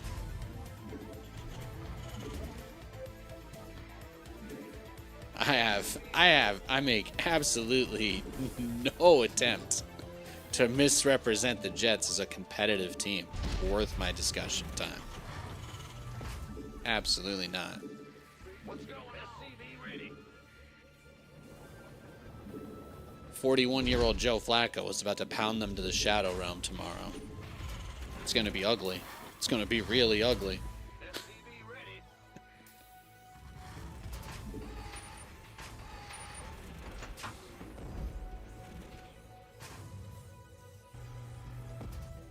SCV ready. What is brutal, savage, wrecked, etc.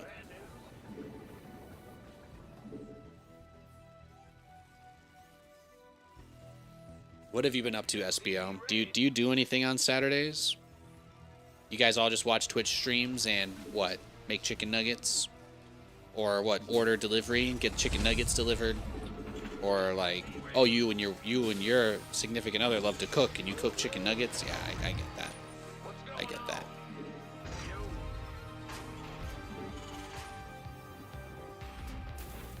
Or you go to a potluck and you bring home the chicken nuggets. I see. I see. Well, you see, that's actually quite reasonable as well. Fair. Fair. Your command center's got some new toys. Hey, there he is. Nothing I can't handle. Yes, Add-ons fit. death from above. On the way. Ready. Ah, you scared me. Bad news.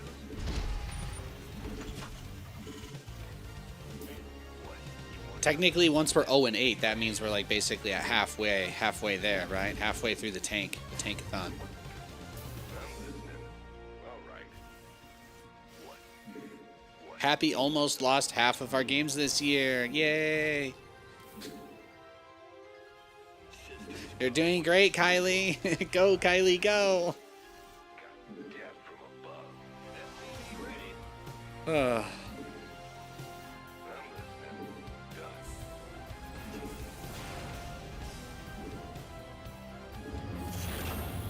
SCV ready.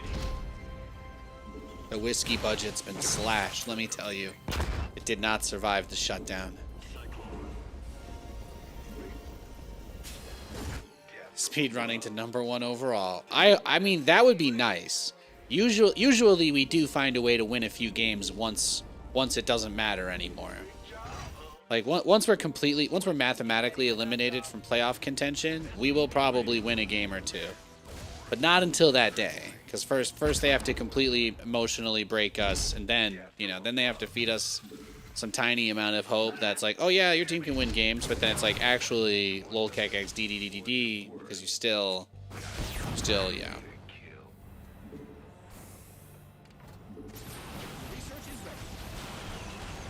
It's kind of nice. Basically, just baited both of them out. Show me who you want to die. That's when people start playing for their jobs. Yeah, exactly.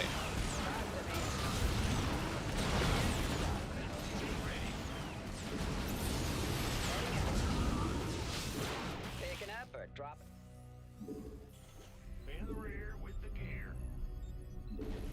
We almost did some good damage there. Almost. That counts, right? Now, light flight's here. Fancy micro. Yeah, you're right. I should probably clip that. Talk. Picking up or dropping? You're the boss. SCV ready. Command center 2.0 ready to go. People love the drop micro clips. The shorts have all been doing really well. YouTube stuff has just been great. I'm so thankful. I really am. I've been super blessed. That's just been a lot of stuff going on, But it feels like the Starcraft stuff has just been on the up and up, and that's just so nice. That really makes me happy. Let's go. SCV ready.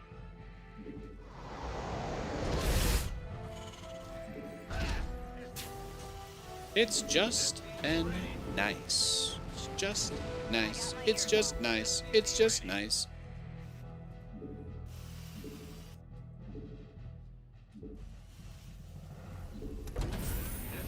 Research complete.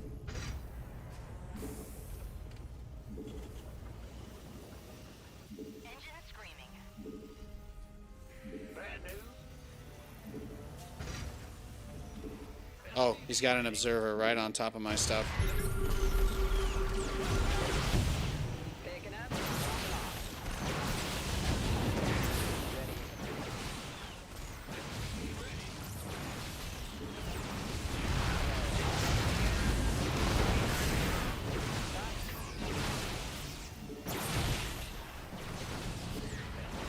Yeah, that's fine. You can have a couple SCVs. That's actually, you know, this is just a part of what happens.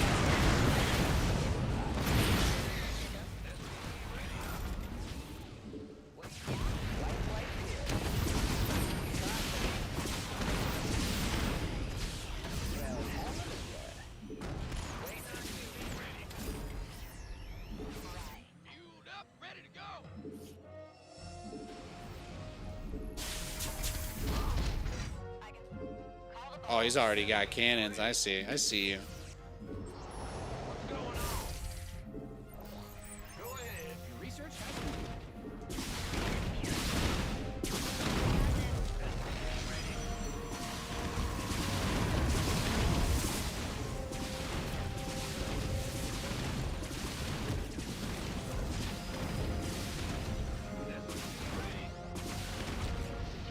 Look at how hard he tries to follow me there. Look at that. He is adorable.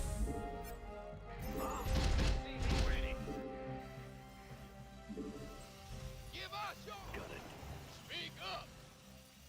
It's home. SCV ready.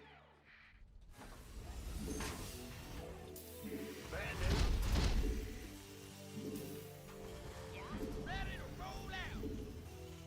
You've depleted that mineral field. Yeah, he was building the photon cannons before he even saw my banshees, so that kind of tells you everything you need to know about this one. He had all those he had these cannons ready well in advance.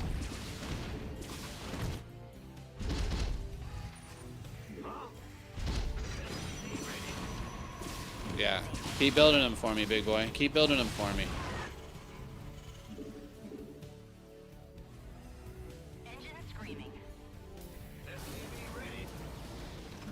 Add-on done. Swap away. Now we kind of just need to go into Liberators right now. I think that's the thing that'll give us the most time.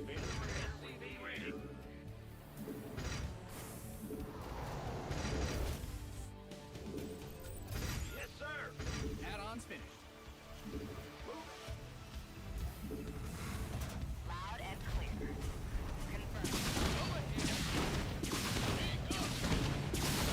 Confirmed.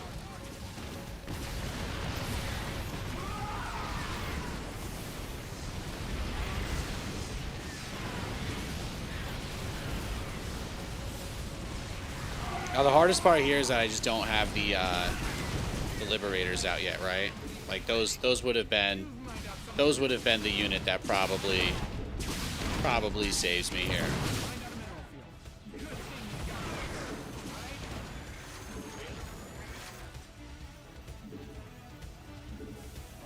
Reporting for action. All right, I think we're okay now. Standing by. Of course. Easy. SCV ready. Bad news. Let's go. Music for stream, huh? Are you guys hearing some jams coming from somewhere? Go ahead. Or are you telling me the game sound is too low? Do you not hear the game music? Is that what someone's saying? SCV ready. Liberation is at hand. You hear StarCraft music? All right, all right. I was like, okay, hang on. I was like, hang on. If something's wrong, we can handle it. Upgrade complete. No problem. Yeah, this guy has really tried to slam us a few times, huh?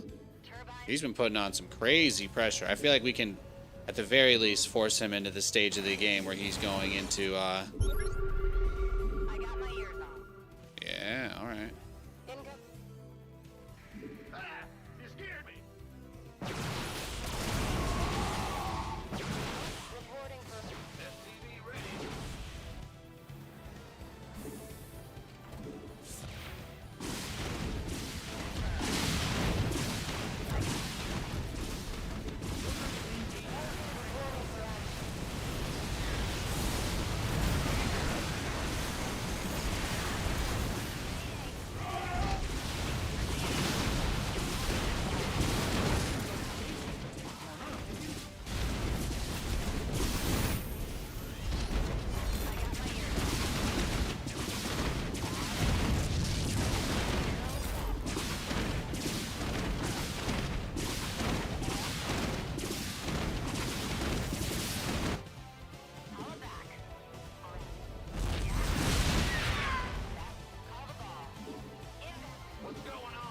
Again, super, super brutal.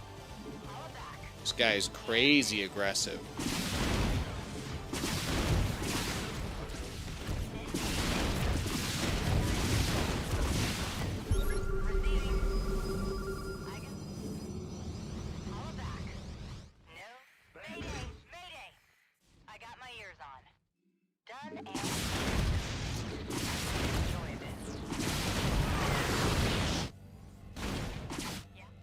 Camp Crystal Lake, huh?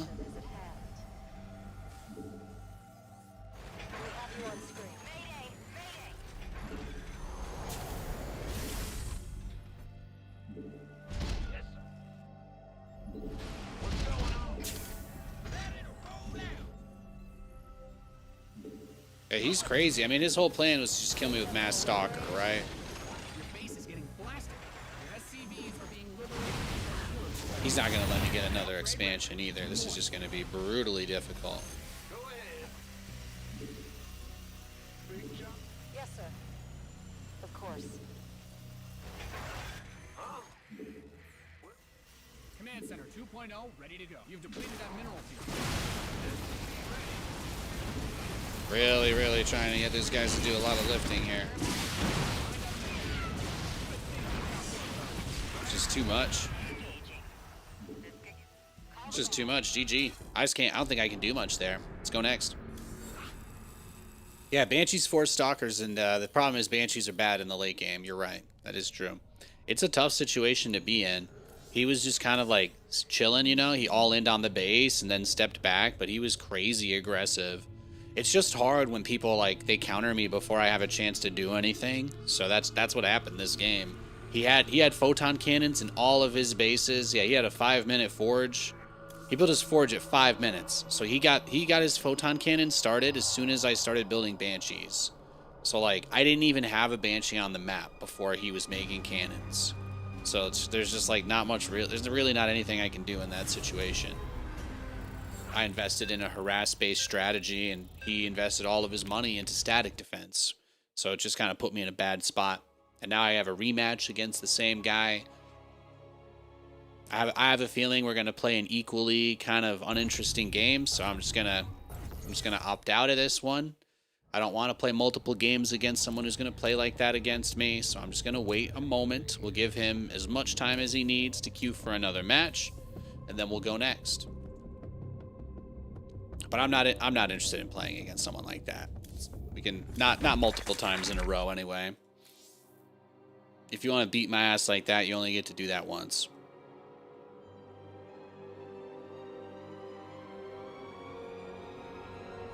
Gives me time to set up my auto battle.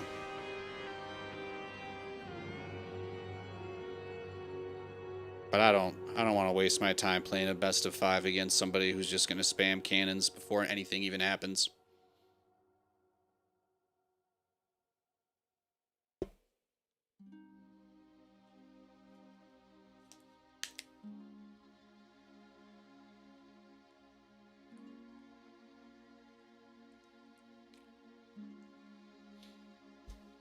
Almost every game I've played today has just been versus Protoss, and they've all just been rushing to counter my stuff without really doing anything. So I can't play that many TVPs in a row, guys. Please forgive me. I recognize that it's my weakness as a man, as a human.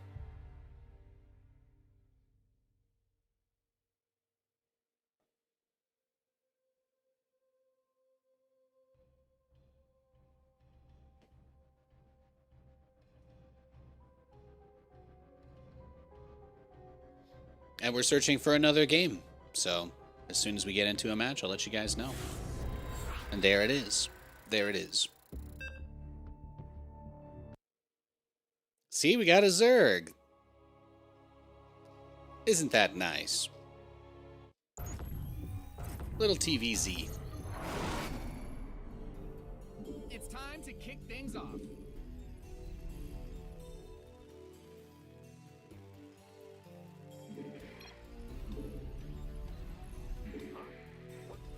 SCV ready. What's...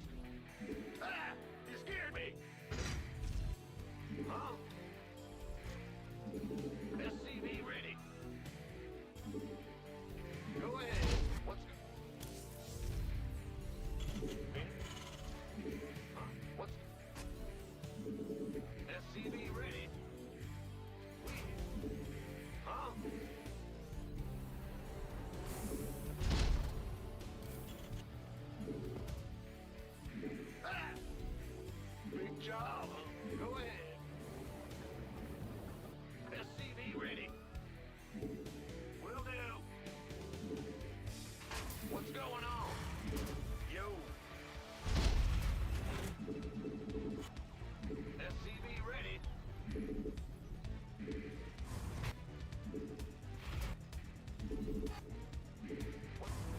love this build, though. This is one of my favorite TVZ strats.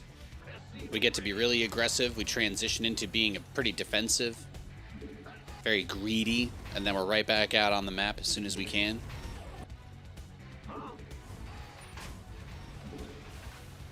It's one of my favorite builds with the Reapers.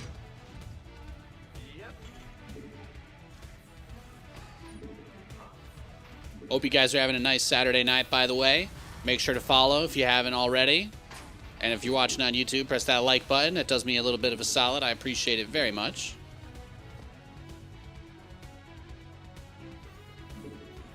We hit over 10K on YouTube again, so that was pretty sweet. That stuff has just been doing really, really well. Really been feeling the love.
Wow, he actually built a spine.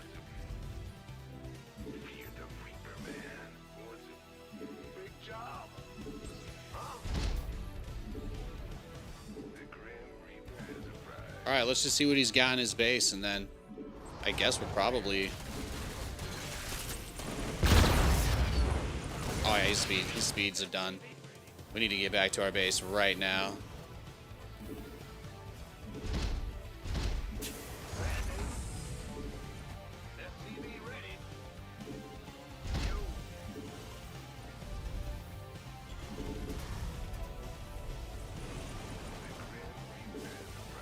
You had ribeye for dinner? Nice.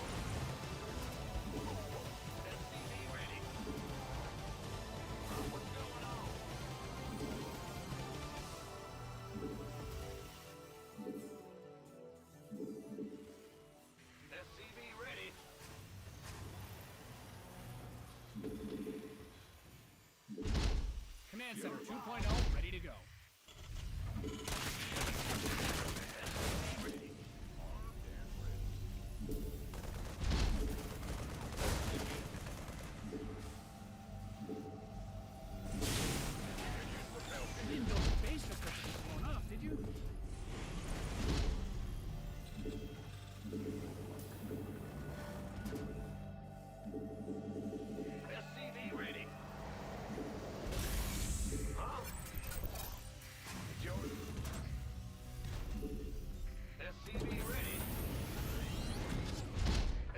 Center's got some new toys. This better be good. Gangway, coming through. SCV ready.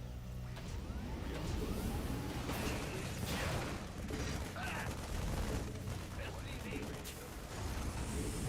Add-ons finished. This is why the 4 command center build is so strong.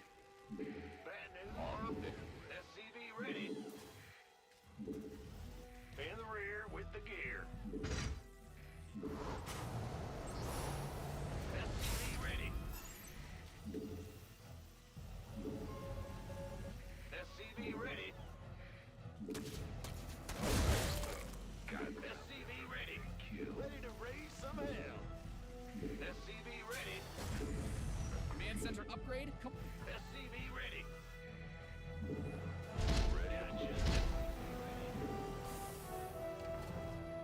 SCV ready. SCV ready. Fair enough. SCV ready. Ready to raise some hell. SCV ready.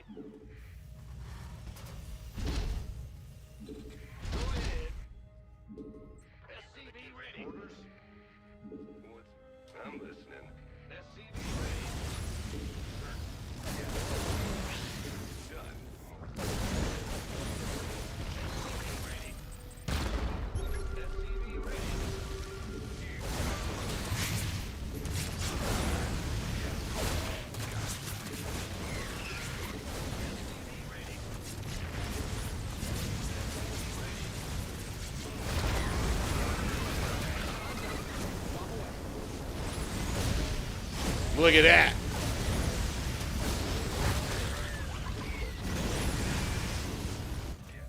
In the rear with the gear.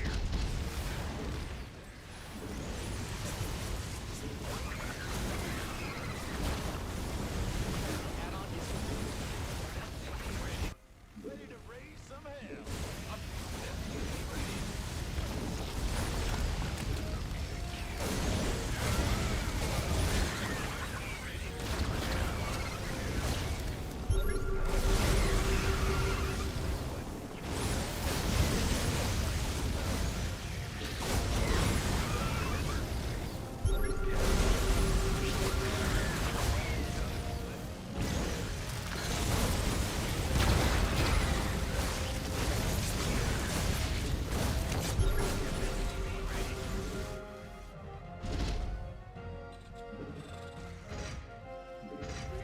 I mean, I didn't really build any depots at all during that whole thing, so supply situation is not great, but I think we did some damage. Add-ons finished. What you'd give for prime rib? What I'd give for a filet mignon, bro. Ah, what I'd give. That'd be nice. Be nice. Been a long time since I've had a nice steak. Been a long time since Nathan's had a nice steak. I'll say that. I'm right there with you, bro. Swap away. What's going on? Huh? Let's get into the fight. What? You want something? Go ahead. What's it worth? Got something. Boy, it's here. Got something for me. Boy, it's here. Got something. Bad news? You'd almost expect like 500 mutilisks to just show up out of nowhere after a guy loses that many links. But I guess he's going into the Hydra Bane thing.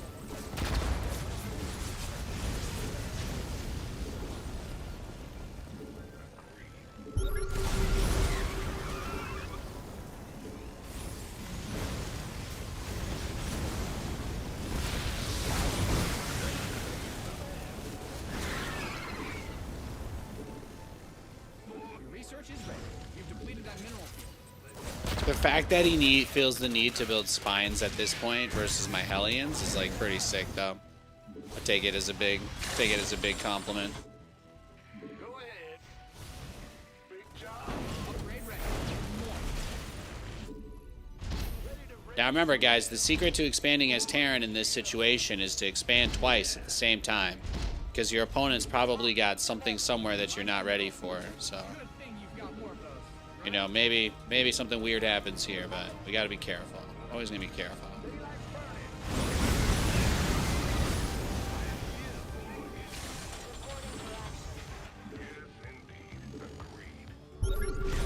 Yeah, he's going to the other one. That's what's important here.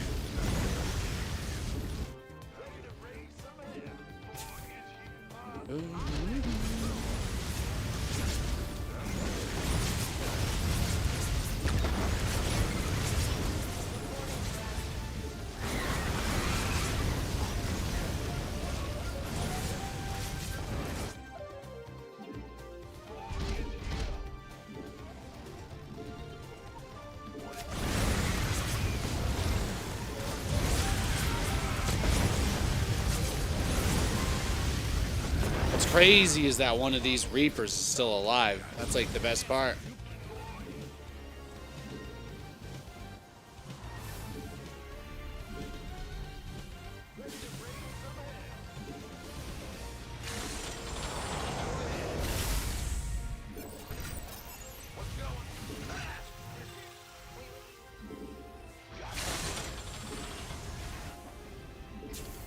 Reporting for action.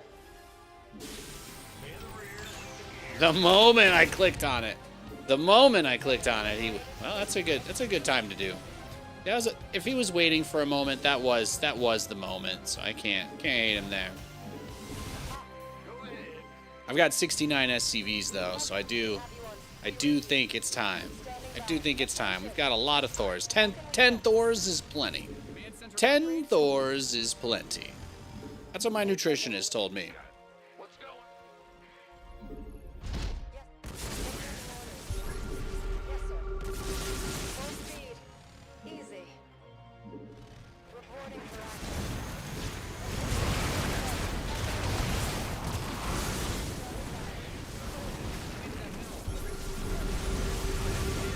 Thing is, Thors actually have enough HP to like kind of just fight lurkers in this situation. So, what league am I? There you go. Well, here we go, guys. Here comes the. Oh, there you go. There you go. Well, classy, classy. That's exactly the kind of language we like to see on the internet, isn't it? What a shame. What a shame. GG.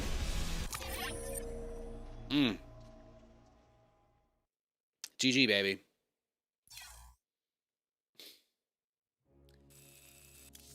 Well, we can just remember the great game we had and not the way it ended then, huh?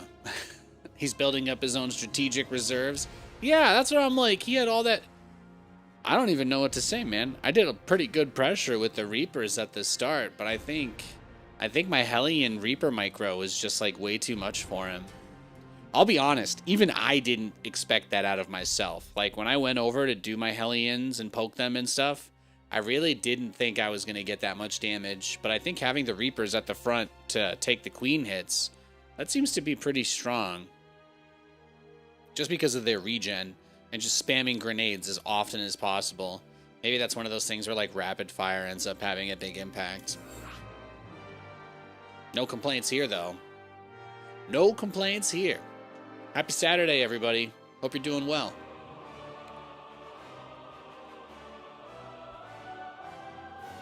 I love doing that fancy micro. Getting into those prolonged games. People used to complain about how I do strategies that were too economic focused. So I'm like, all right, I'll bring it out, you know? We'll bust out a few different strats. We'll do some different builds. Try to do some different pushes, etc., etc. And I feel like we've been in a good place there. So big thanks to the gamers. Big thanks to the gamers.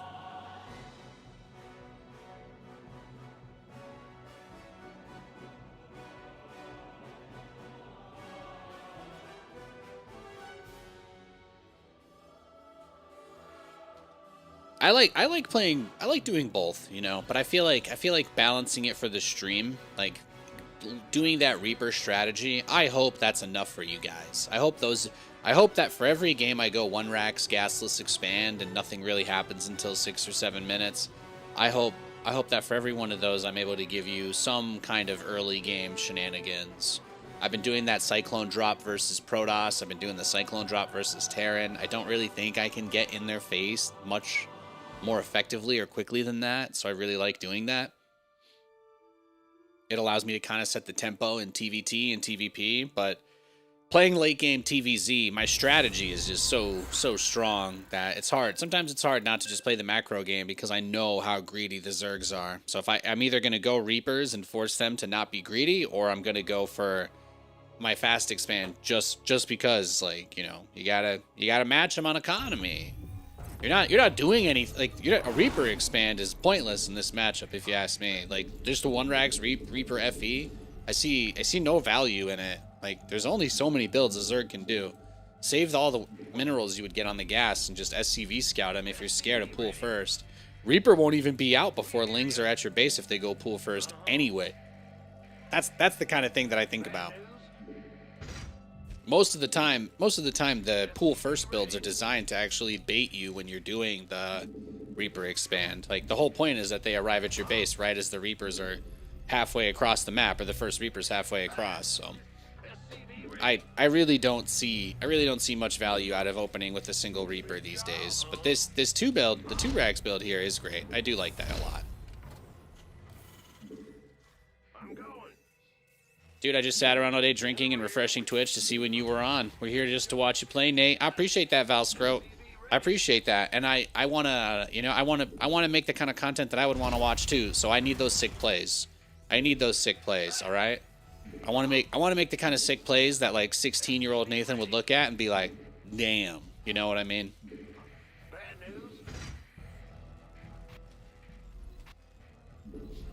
That's just where I'm at with it. I love it, though. I love it. That's what I'm here for.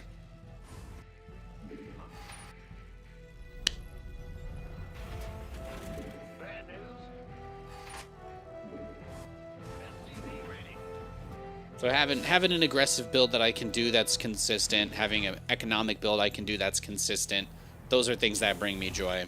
I wish I could play economically versus Protoss or Terran, but it's not. You can't. You have to open up with tech or you die every game. So that's just the way. That's just the way it goes. But Zerg is basically the only matchup you can be greedy in anymore. So I do default into that quite a bit. If I'm not paying attention, I'll just, you know, my muscle memory will kick in, and the next thing I know, I'm gasless expanding again. And it's so strong and it's so good, and I hardly ever lose when I do it. But I know that it can take a lot of build up. It can take a lot of build up, so that's why we mix it up.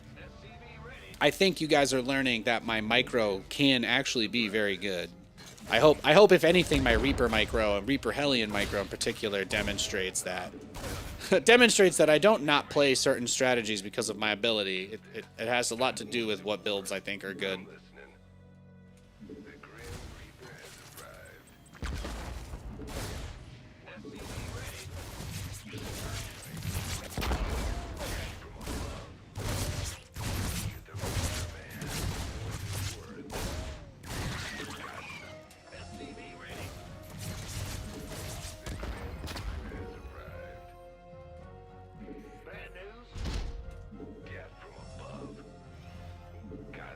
Well, we've already delayed the third, Nate, so what more do you want?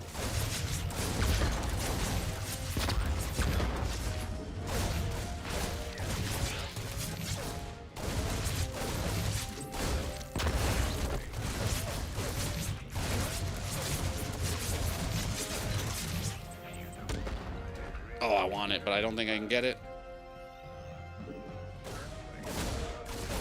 All right, Nate, go home now. Go home. Go back to your wife and your dog and your cat, okay? Because you killed a queen and you delayed his third. So either he's gonna all in the ever-loving crap out of you, or you are just unbelievably far ahead and should probably try not to throw the game. How about that? How about that? How about that? Yeah, Katie is closing tonight, so she ended up going in around like 4-ish. So I was like, I played some Dead by Daylight with her. We played some League of Legends. If you guys haven't heard, there is a new ARAM mode where you get random abilities basically every several levels, kind of like Arena. So we've been playing that, the ARAM Mayhem mode it's called. But it's actually quite fun. We were really enjoying that, so.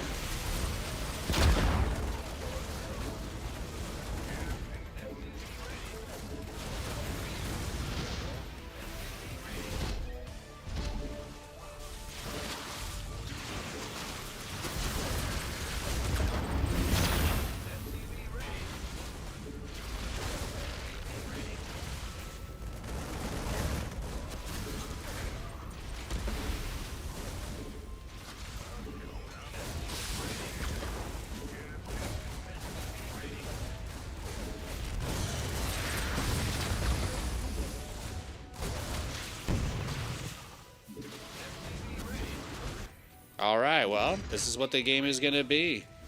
We just got to survive, right? We just got to survive. He's going to take everything at the wall here, but that's, you know, there's just not really anything we can do about that.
This is really, really crazy what I'm kind of doing here. I should build some more tanks.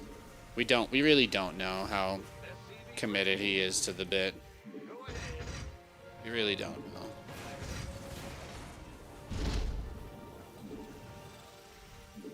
What's going on? Your add-on is Ready to raise some hell. Just need like maybe 2 here. And then we can kind of just go into everything else. Then it becomes the supply depot building sim. He still doesn't have ling speed, so SCV ready. Speak up.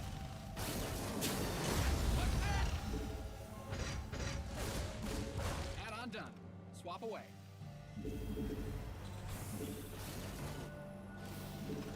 my guess is that after the attack, he probably just goes straight into the Ultralisk Rush, right? He probably just goes straight into what everybody does at that point. Mined out a mineral field. Good thing you've got. Liberation is at hand. Yeah, Katie's been doing really well opening though, so I think she's gonna be getting more opening shifts. She's opening tomorrow, so tomorrow I'm probably gonna stream and then go get a beer with her when she's done. Be nice. Oh wow, he does make Zerglings. He does have a Zergling key. Yeah, see, I was wondering if he just did that for the early game.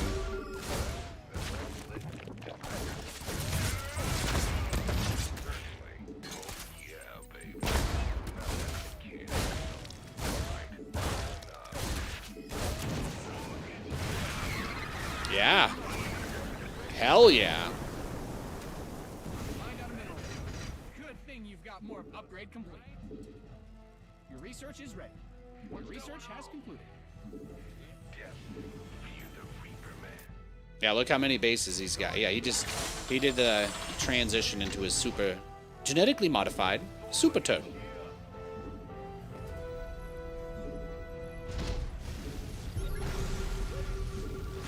Well, break out your lings then. Break them out. Break them out, bring them out. Brick Breaker. Now available for PC and Macintosh.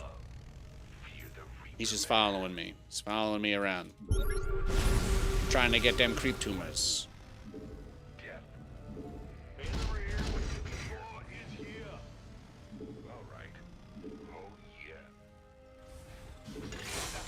You know what? Fuck it.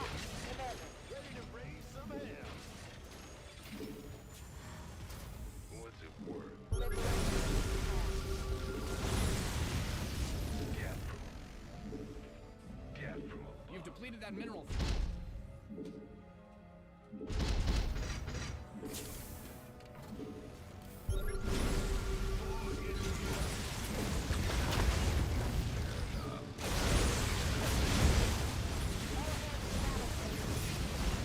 I'm like, take out the Ravagers, right? Yes, sir. Commander.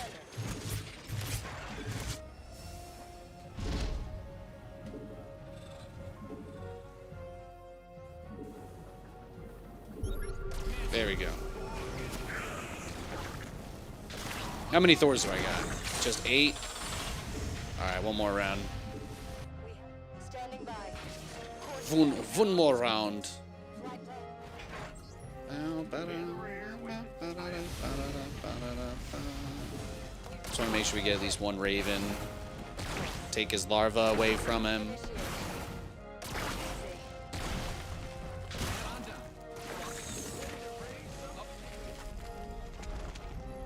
Upgrade complete. I just have it on patrol now. Standing by.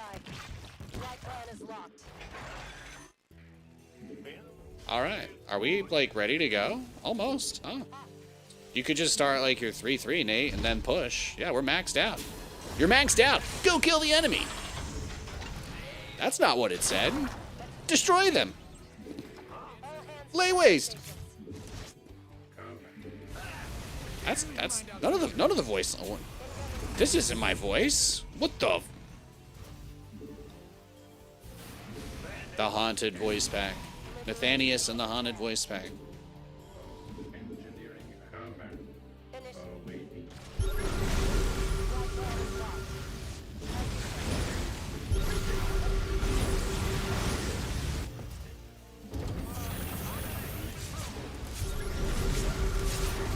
He's going for the base trade, guys. He's going for the base trade.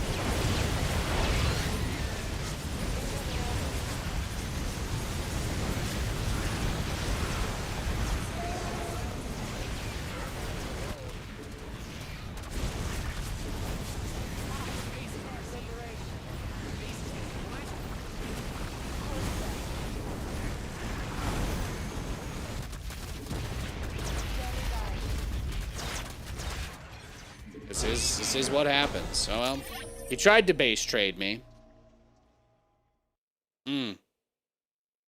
Yeah, that's a move. That's a move.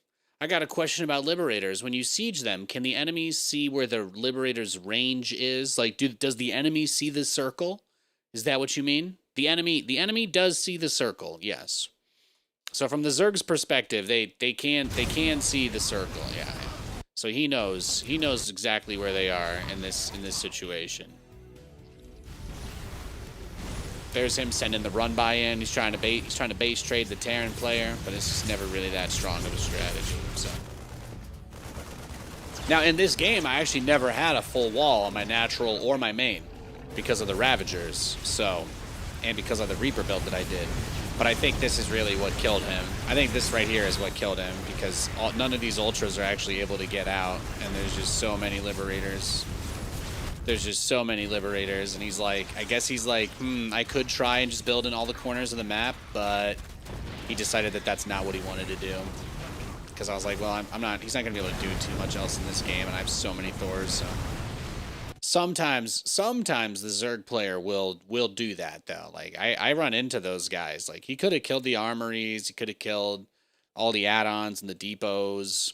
Like he could have made me lift off, but I think he was just hoping he could get the Ultralisks out. But the fact that he made a giant wave of them and they all got crushed, like there was no way that this army could stop me. So I would have had to bring everything all the way back, and maybe he morphs a lair and another pool and another Warren and Pit, etc. Maybe he rebuilds everything, but I don't think he really has that many workers at his peripheral bases either. So when he GG'd, he only had 59 drones. I don't know. Maybe he could have done it. Maybe he could have. This was actually like a pretty big weakness for me, really. This game is like one of those things where I'm slowly learning this lesson that I need to make sure I wall off properly, even though I don't like need to at the start. Because that roach counterattack kills me very often, but this game it was like manageable. So I've been trying to work on how I deal with getting pushed with big amounts of roaches by Zerg players, especially when I do the Reaper opening, because it does turn into it turns into a really difficult situation. So I thought that was a pretty good one.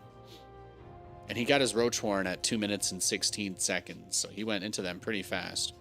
And then he built a spore crawler very early as well. I'm not entirely sure. I guess my name's Nathanias, so I guess he was scared of battlecruisers. I can give him that. I'll give him that.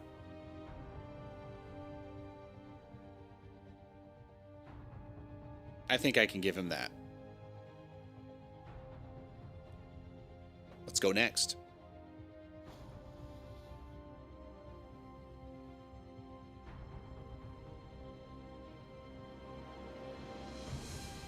You're suspicious of any Nathanias stream that doesn't have BCs? I can't say it, man. I ruined it. I ruined it for myself. I got so good with them, they got nerfed, and now they're not good. It's a tragic existence I have sometimes. Truthfully. The quest for glory begins.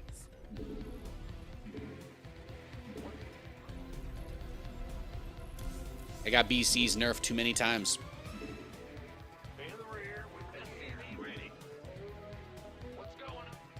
Bad news?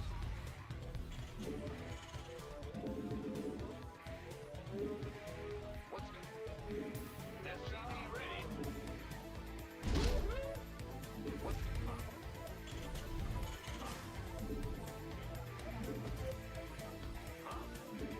What's SCV ready?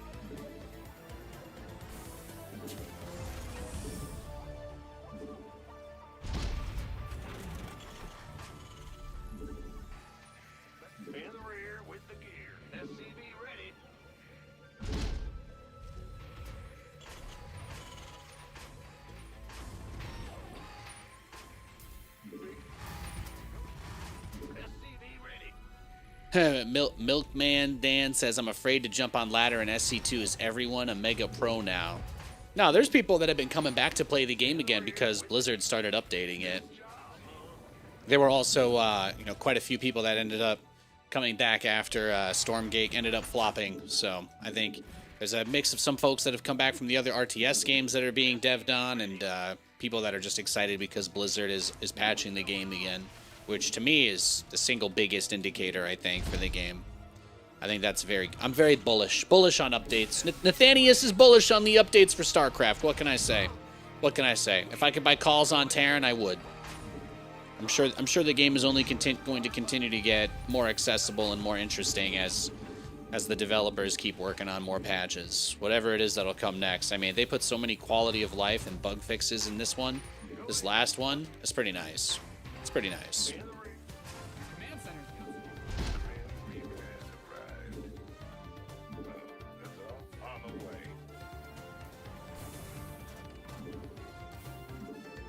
Certainly. SCV ready. Add-ons finished. Yep. SCV ready.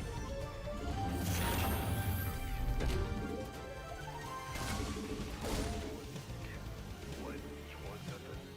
Agreed. Nothing I can't handle. Certainly. Yes, indeed. SCV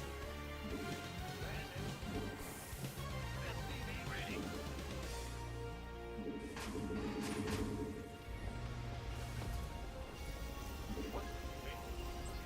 We'll get the expansion up while we get then we'll queue up the next Cyclone, the evac, get across the map, try to deal a little damage.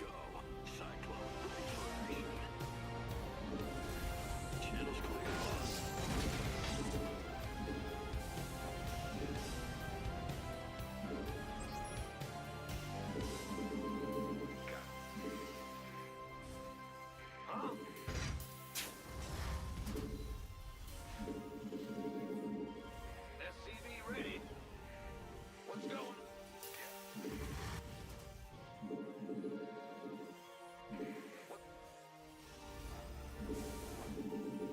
Systems go.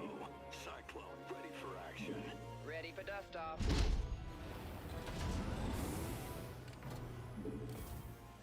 Somebody, get me out of this mess. Damn. That's the second time that's happened to me today. Let's go next. Guy just caught my drop as soon as I sent it out. That's the second time someone's just had units there waiting for it in the right spot. It's terrible luck. Terrible luck for Nathan.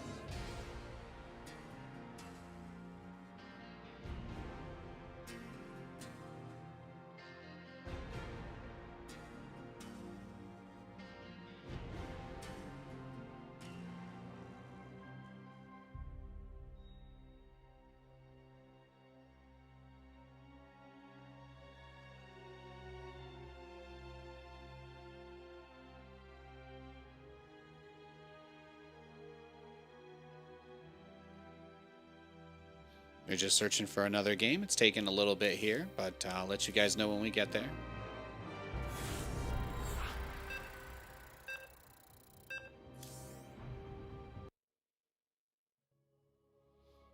How hard do you think it is to get back into StarCraft? You haven't played since mid to late HOTS?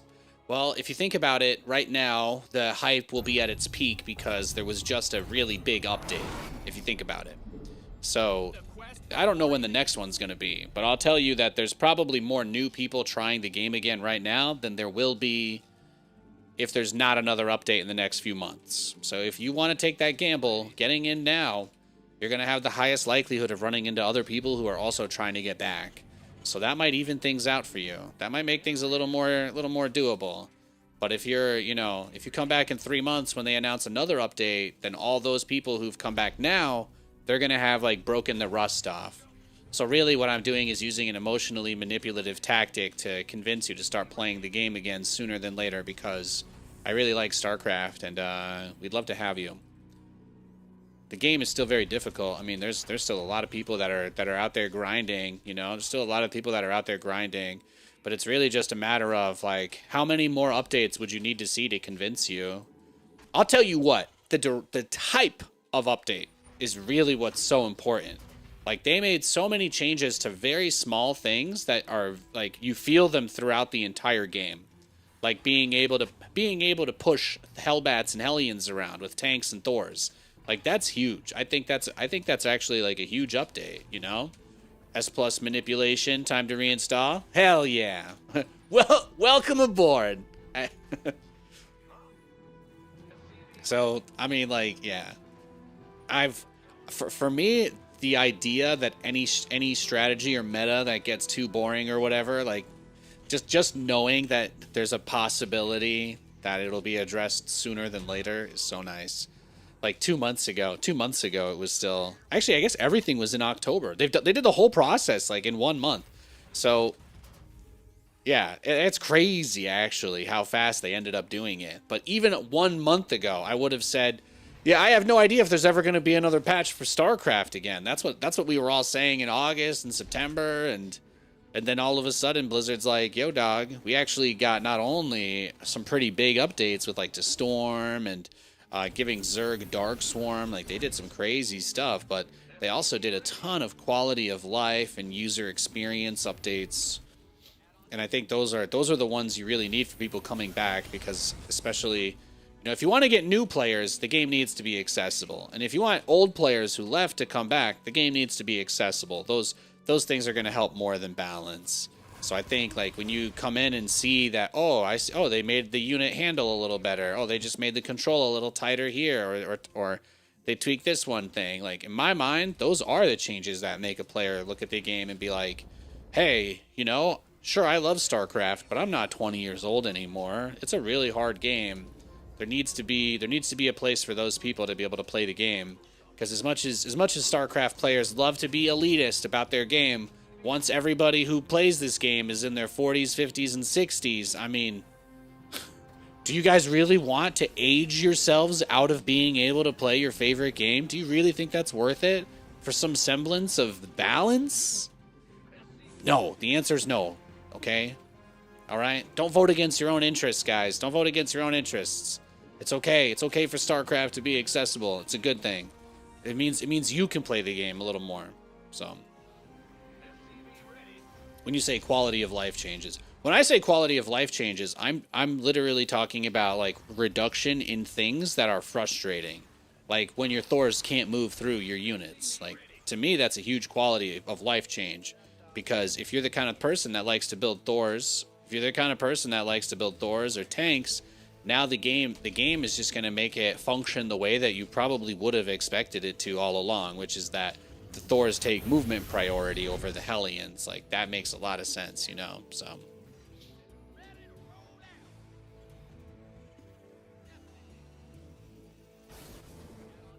There's the argument to be made from the notion that playing optimally can cause bodily injury too. Yeah, I mean, again, people really like glamorizing the game, because it is a great game with a great history, but it's also like, you know, people really put themselves through it for StarCraft as well.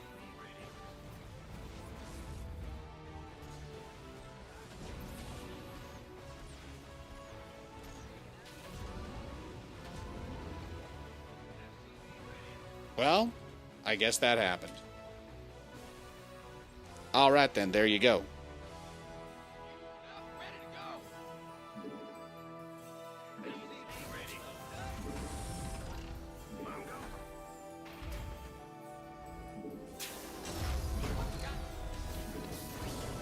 Yeah, quality of life in this sense, mostly meaning the things that you notice that are annoying about the game but don't really serve a purpose. Like, you would have a pretty hard time arguing, in my opinion, you would have a hard time arguing why you wouldn't want a Thor to be able to push aside Hellions, right? Like, if you think it would make the Thor too strong, then clearly the better decision would be to adjust the Thor, like, from its new, better perspective. Like, you should recognize that things aren't the way that they were before and use that to inform your next move, but it's like, you know, we should want the units to feel responsive, and we should want people to enjoy using all sorts of different stuff. And if those things that become more usable and more viable over time are deemed to be too strong, then you fix them. Because there's not really that much of a competitive scene left in StarCraft anyway, unless Blizzard brings back WCS or something, which would be amazing. But we just, you know, we don't know that that's happening either. So at this point, the majority of people playing the game are just like longtime fans of the game and not actually pros or competitive players at all. Like the vast majority of players in StarCraft aren't competitive at all. So it's like, you know, you got to cater to the audience that you have. You don't want to just make the game a graveyard for pros. Like, oh yes, here lies StarCraft, a game that is still brutally difficult, and everyone stopped playing it because we decided that we'd rather be able to say the game was really, really impossibly difficult and we never made it easier, like, than have people playing. Which, again, that's... I hope that sounds ridiculous to you, because it does sound ridiculous to me. I'm not of that mind myself.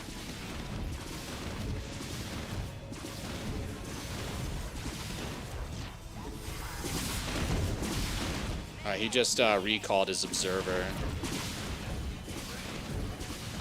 In situations like this, you just gotta take what you can get. Just gotta take what you can get.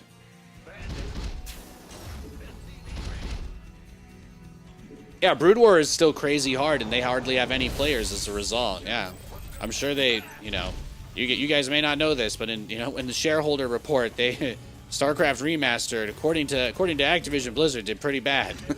They were thinking a lot of people would come back because they remastered an old game, but they didn't fix anything. They didn't do any quality of life at all to the game. You know, there was no quality of life changes at all. So the only people who would play it are the people who were playing it before they did the remaster. So the remaster was just a huge fucking waste. Like, stuff like that is, you know, like, do you want StarCraft 2 to go down that road so that people can say, oh, well, we preserved our game, we preserved it. It's like, is that really, you know, is that really what you want? I don't want that.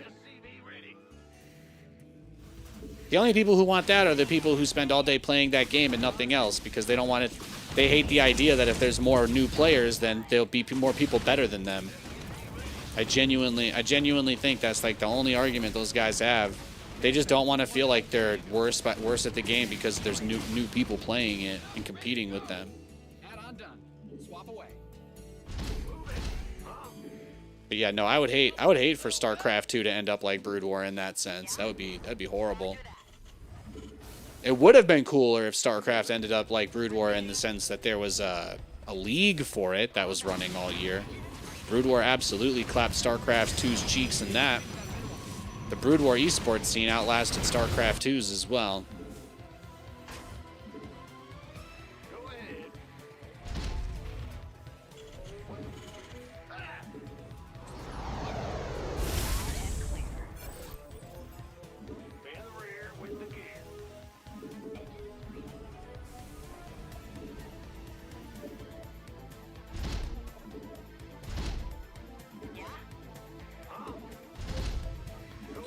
But StarCraft 2 only has one tournament a year, and it's not even like run by anybody that's in the space anymore. Roger that. I got my... Loud and clear. Engaging. Engine 6 workers? Nah, they should just raise the amount of resources in the bases. That would be nice. They need to unspread the workers out and the minerals out in like the main and natural. The half and half bases, I think, are a little bit worse for the game than the worker count. Yeah, he's got so many photon cannons. All right, well, he is squarely in turtle formation. He has achieved his final turtular form. Liberation is at hand.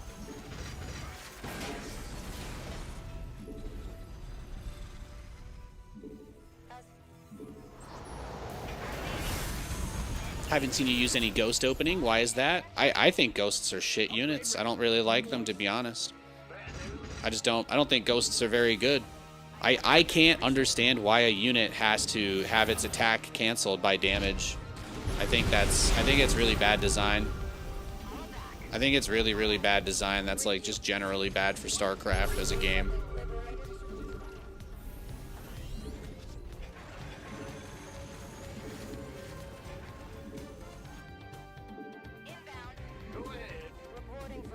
Yeah, I just think that the Ghost is a really boring unit. The Ghost is one of those units that got ruined by competitive balance tuning.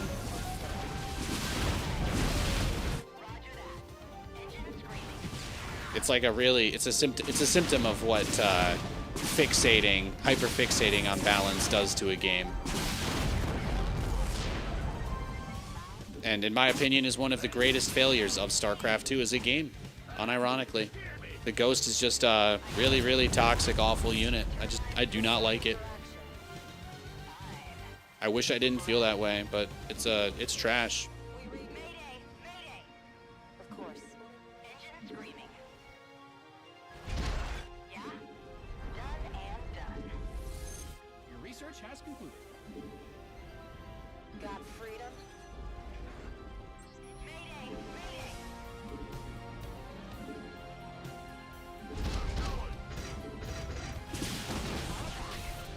I got this.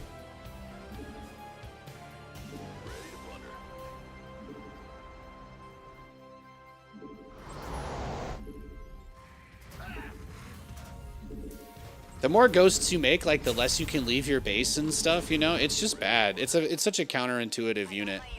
It's such a counterintuitive unit. You saw a pro gamer do a crazy build with it? Yeah, I mean, there's a lot of great Ghost builds out there. Guys, please don't get it twisted. The Ghost itself is like a really strong unit. And in many cases, it's downright overpowered. Like, it needs to be nerfed. I think the Ghost needs to be nerfed.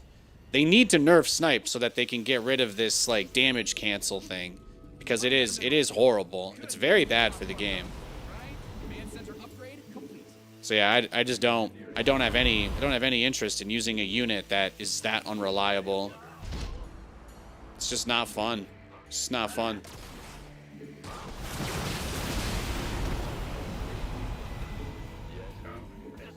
Until the snipe cancel thing is gone, I will probably never use Ghosts. I am willing to accept literally any nerfs to make that happen. But if that doesn't happen, you'll never see me make them. Because they're shit. Your SCVs are under attack. They're just bad.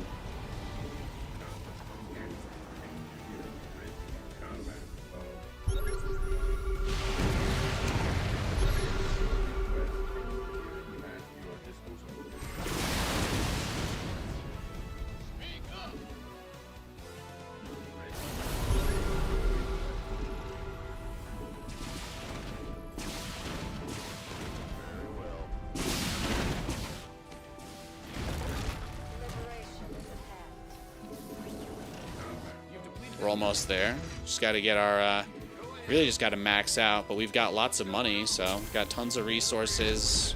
Throw down some more command centers, just get it all out. No, I miss when Snipe was uncancelable and did less damage. I would much prefer that version of the unit. If they ever turned the Ghost back into that version, I would probably start using them a lot more. But that's my bar. I understand that may be unrealistic for some of you, but that is just how I feel. That's how I feel. You don't have to validate my feelings. I'm a grown man. I can handle it. I can handle it, guys. Command center 2.0 ready to go. Guys are complete. Let the planet dry. Let's see what we can do now. He doesn't have the watchtower. He doesn't have any obs out on the map. He's building the Field of Dreams. Your command center's got some new toys.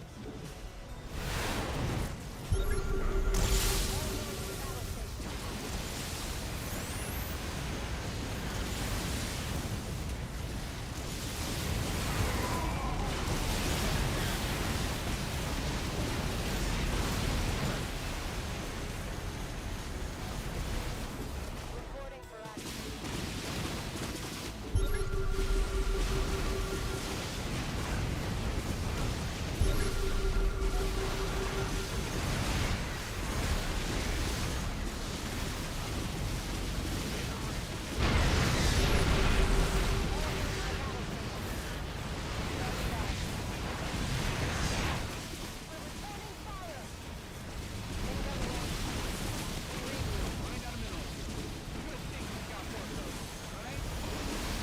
Oh, he's trying to get his observer out.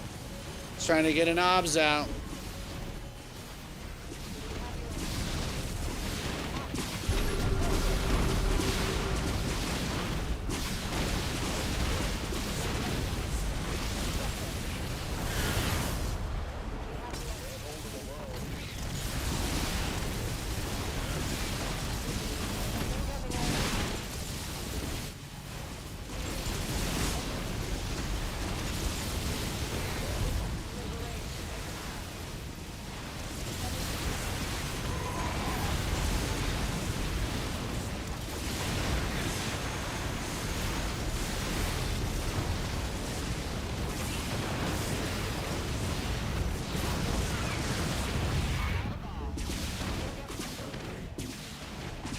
What's going on? We're returning fire. Well, Nate, you might have just reached your limit here, pal. That's all.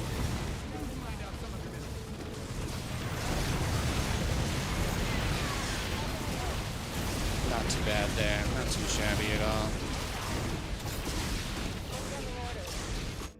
All hands to battle stations. Ready to go. All right, well, that was a pretty good defense by him. I do feel like we gutted his production in a nice way.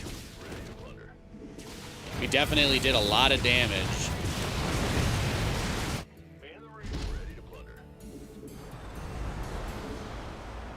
The hardest part about playing Vikings, like any kind of Sky Terran against Protoss, is the static defense. Like the cannons in his base, I think, probably killed more of my army than almost anything that he actually had.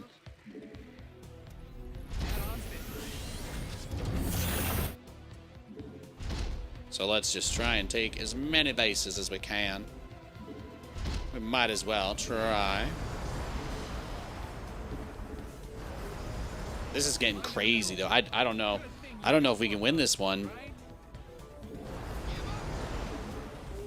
I definitely thought I was going to get a permanent stranglehold on his main base, but just didn't have enough Vikings, right? That was kind of the decider. Go ahead. Man the rear with the gear. Depleted that mineral. Yeah, he's got a million bases. Ready to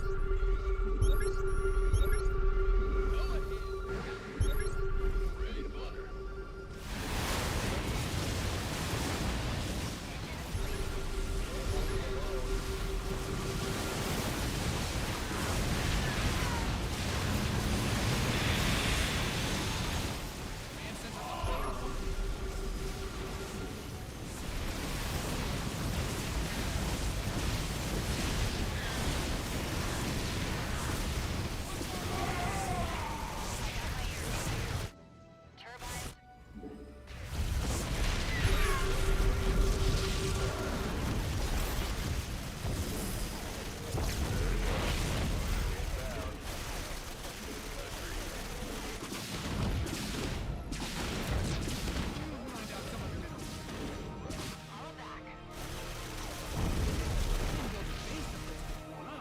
He's crazy.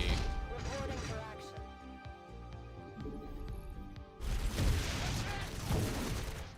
You've depleted that mineral. Yeah, actually, I will fight you happily. SCV ready. Liberation is at hand. Research complete. Transformation. How can we help? Find out a mineral. Good thing you've got more of those.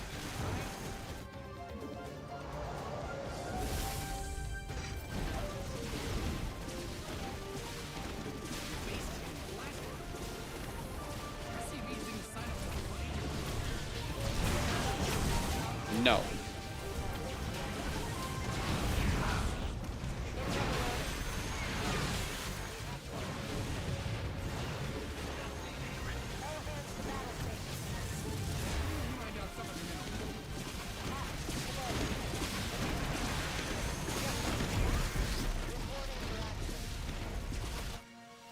What's going on?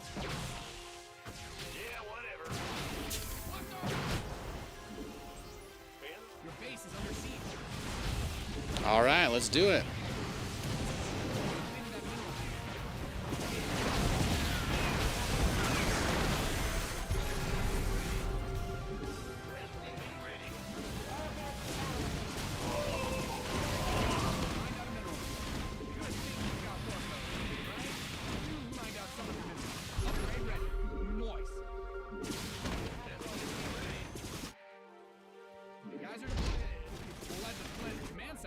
Ready, Flutter. Mayday! Mayday! No one lives. Bad news. Let's get into the fight. Fight or flight. Yeah. All hands to battle station. Engine screaming. Made for battle.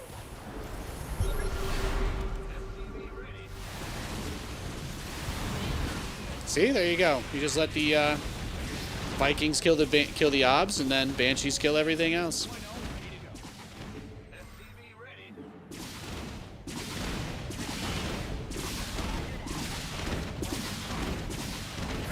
Beautiful.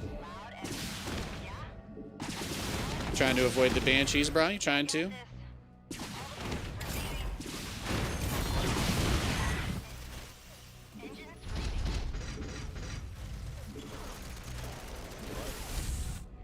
Fantastic, baby.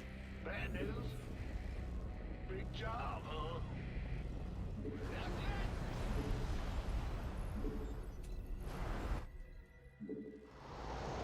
Feeling pretty good about this game now.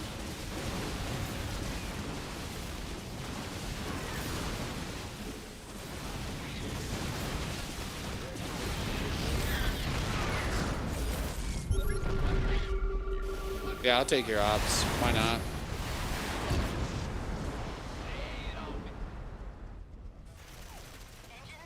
You've depleted that mineral. Vikings are actually pretty good. Yeah, they are. Yeah, Justin Jefferson won me my fantasy league.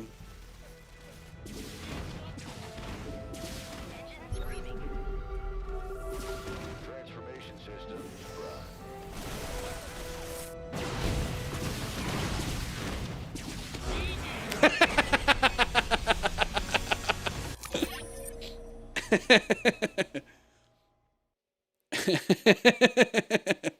That was a fun game, huh? But yeah, until they make it, guys, I don't know how to tell. I don't know any other way to say it. So there's no easy way to say this. So I'm just gonna say it. Until the ghost can go down with its gun drawn. Until a ghost can go down in a blaze of glory. They're not strong enough for this world. You see me drop my weapon when a walker hits me? No. The fact that ghosts literally cannot even go down guns blazing. There used to be a time where like snipe did less damage and you had to like risk all of your ghosts to try and snipe the enemy. And then if you got fungled or hit by banelings, you would lose. But like now, if you get damaged at all the snipe gets canceled. So there's no reason to ever risk. Why would you ever put the ghost in front of your army or in front of your wall when taking literally any damage stops it from doing the only thing that it does? It's a shit unit. This was a great game, though. Look at that resources lost. That is nice. That is nice.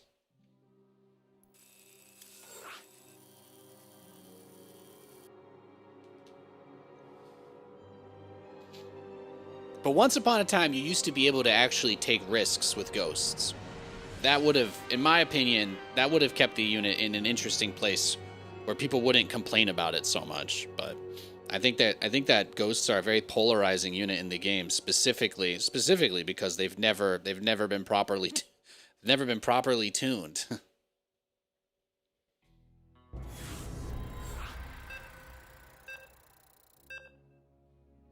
Let's make history once more. That's all we do here, man. That's all we do. Nice game. Thank you, Roman. Thank you. All right, this is the Roach Man. This guy just goes, he just rushes neural parasite infestors every game. He's gonna open up with like 3 roaches, and then he goes directly into neural infestors. Yada yada yada. So we'll do one of our meme builds this game. I'm gonna roll the dice with a Cyclone Rush that we don't normally do versus Zerg, because otherwise this will be a very long game. At least he's consistent. Yeah, it's like you get to practice different stuff against people like this. I usually like to just see if he'll go Ling speed or not if I rush Cyclones. Sometimes he refuses. But like he does the same build every game. He goes pool first, tries to go directly into 3 roaches, doesn't even usually send them across the map. He just keeps them at home, builds a wall, goes directly to lair, infestation pit, neural parasite. Normally when I battlecruiser rush this dude, my battlecruisers teleport into his base and he neurals them immediately, like, which is like mind-boggling to think about. So I just play aggressively against him because he just never has anything. So I don't know if he'll go speedlings this game as like Divine Justice, but I don't really care either, you know? I'd rather have a Hellion Cyclone Micro against Lings on one base than yeah, I just won't be able to attack him because he just neurals everything. So I don't want to deal with that. We're not going to. We're gonna bring the heat. We're gonna bring the heat.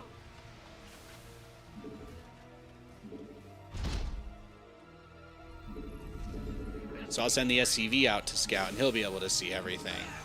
I don't want to send the Reaper out on the map anyway, because what he does is he always goes Lings. So he always goes pool first, and then goes into the roaches. But typically the Zergling phase of the game is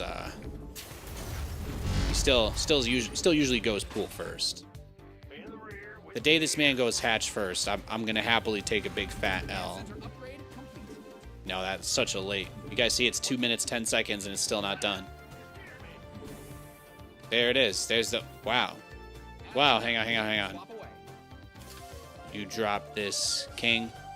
There you go.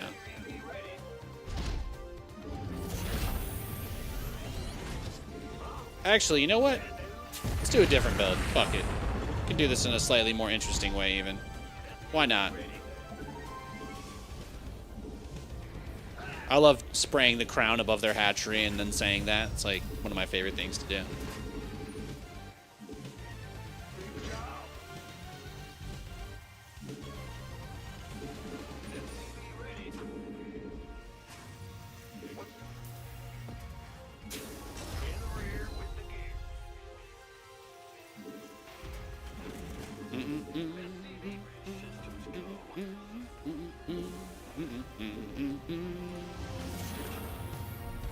Oh wow, I actually built a depot on time for once.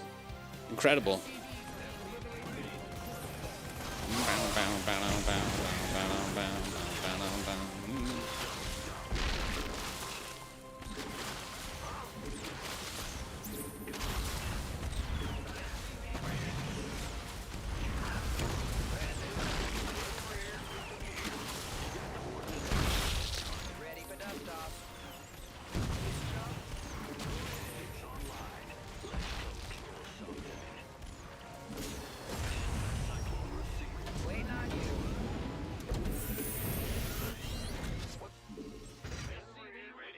Let's see it. Now, This is a good opportunity to try something new.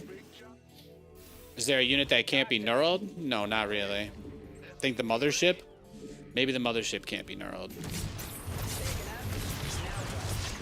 But this is the beauty of doing this particular strat, is he needs units, so.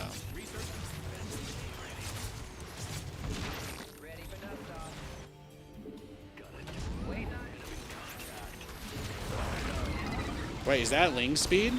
Wow, see, he's all grown up.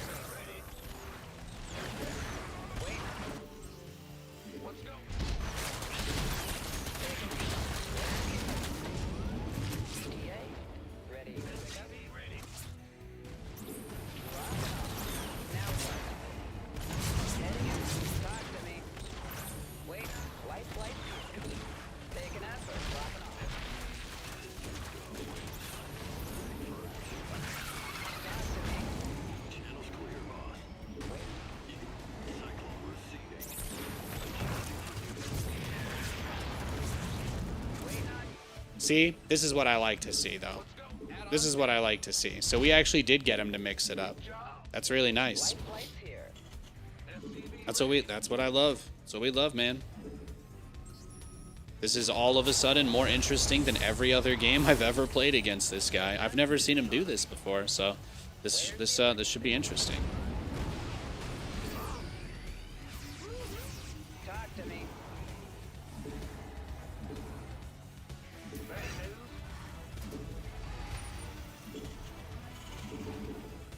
He adapt. He did. Finally. Finally. I thought he was going to have no link speed at all. I thought he was going to just try and slow pop out roaches and just let me absolutely crush him. I legitimately thought that's where this game was going. I thought he was just going to let me obliterate him. So I love it. I love it. I'm grateful. I've got no shade to throw. Talk to me. Life flight's here. Command Center 2.0 ready to go. Well, hallelujah. Liberation.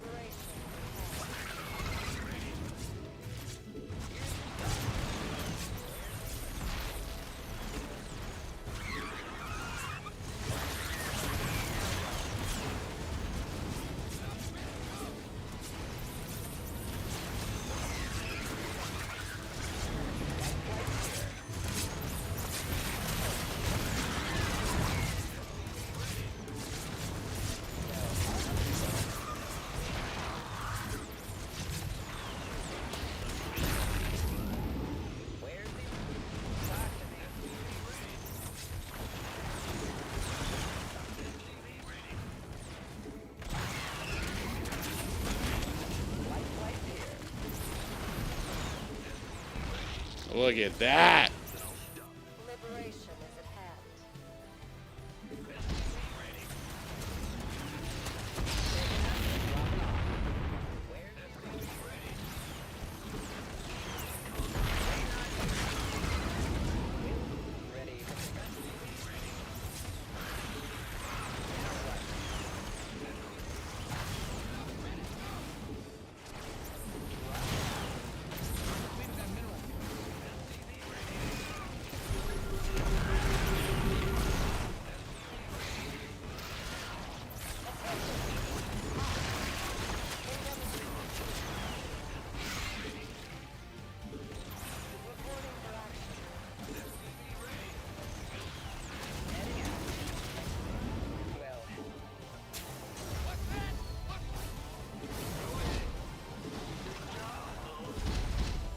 Life flight's here. Yes, sir.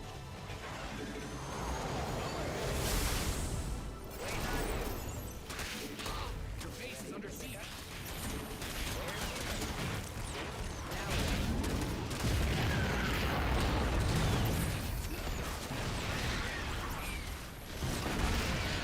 Good thing you've got SCV ready. You've mined out some of your minerals. Beautiful game here. Beautiful game.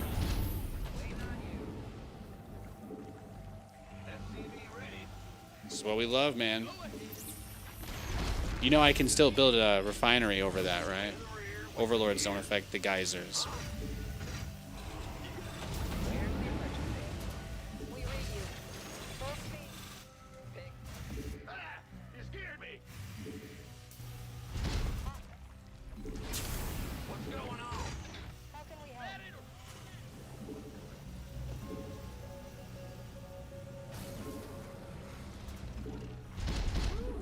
Liberation is at hand. ETA, 1 minute. This will never stop as long as I have the ability to hit you, so gotta keep going, right? Gotta keep going.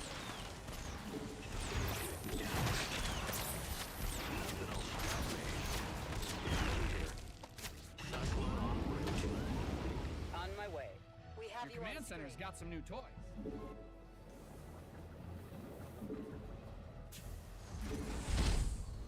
Go ahead. You mined out a mineral field. Good thing you've got more of those, right? We're returning fire.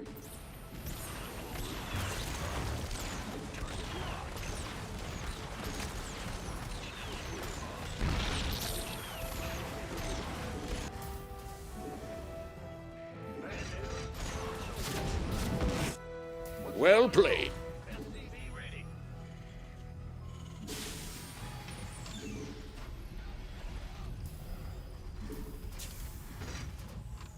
Got freedom. Attention.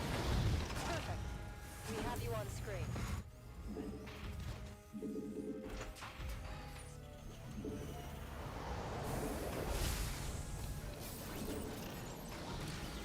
How can we help?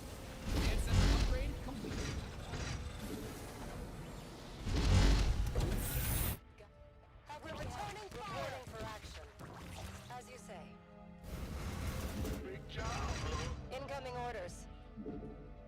Command Center 2.0 ready to go. There they are. It's beautiful. He still found his way there.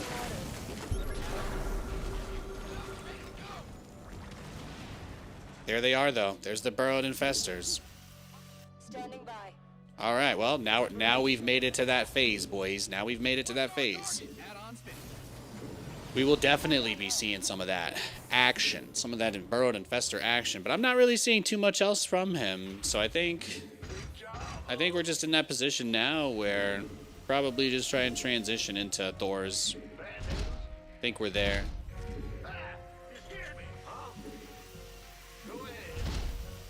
Incoming orders.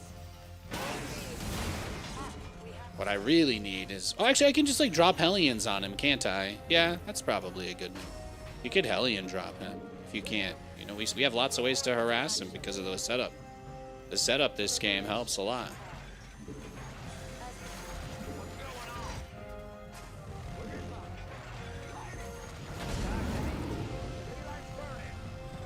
You've depleted that mineral field. Waiting on you.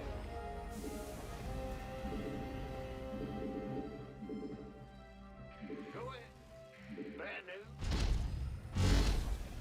Incoming orders. Actually, Nate, this is a game where you're going to need 2 Tech Lab starports, okay, if you want to win.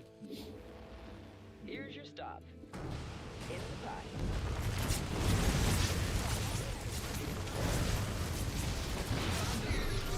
I'm in a heap of trouble. Word. Beautiful.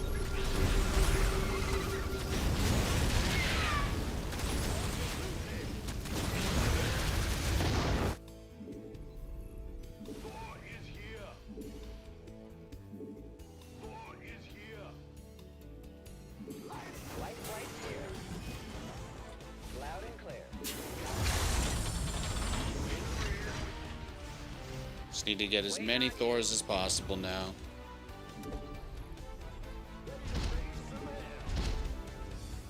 Now what? I feel like we've done a really good job of just hitting him non-stop this game. How can we help? Ready for pickup? Upgrade ready.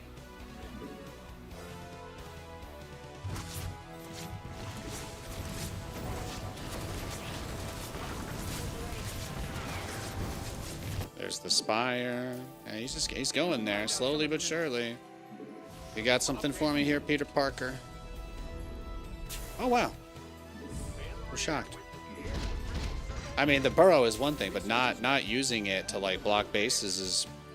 I feel like we really put him... He's, like, actually really trying hard right now, isn't he? I feel like we really hit him hard there. Uh-oh.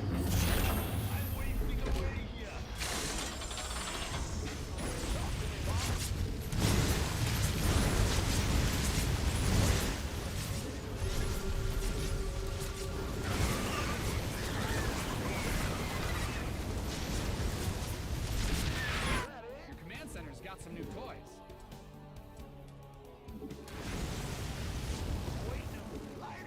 You've depleted that. You've exhausted that Vespine geyser. What we're going to need this game is going to be scans. We're going to need a lot of scans because, again, this guy, this is what he does. We're going to see a lot of the burrowed infestors try to neural parasite our Thors. So the most important thing to do is make sure that we, A, have Liberators to siege up where the infestors will want to be, but we also need to make sure that we have Ravens for Interference Matrix. Interference Matrix actually works on the infestors when they're neural parasiting. So when we see them go for our Thors, we can essentially turn all of them off. But that's where the balance between Liberators, the Hellions, and everything else kind of come into play. But I think we put ourselves in a really good spot this game. So, yo, thank you for the raid, Pig. Yo, Piggly Wiggly. Good to see you, buddy. Thanks for the love. I hope you've been well, sir. Is this going to be the one Hydra, single Hydralisk attack? Yeah, I'm not even sure this actually deserves our attention. I think we're okay. I really want to push him soon, so that might be why we're seeing him step up his aggression. Actually, let's cancel the Liberators and get 2 more Ravens. I really want to make sure we have enough Interference Matrix for all of his guys. But I think we're ready to move out. If you guys are welcome to the stream. Oh, snap. Look at that. Unfortunately for him, I've got Thors, so Yeah, that's not really gonna cut it, is it? No, I don't think so. Feel like we actually just might have just won the game right there.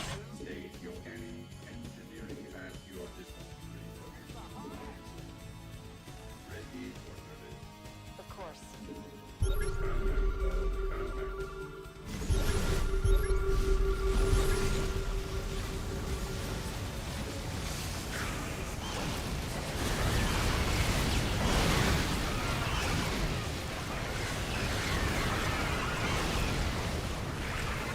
I did get the interference matrix onto the infestors, but a few of them are still alive.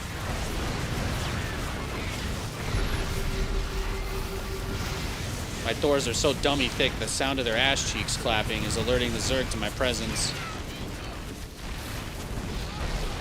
Commander Raynor, have you thought about wearing looser jeans?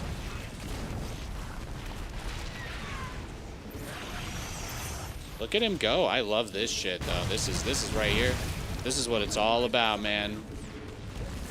We're about to find out. We're about to seal the Hunmun over here, boys.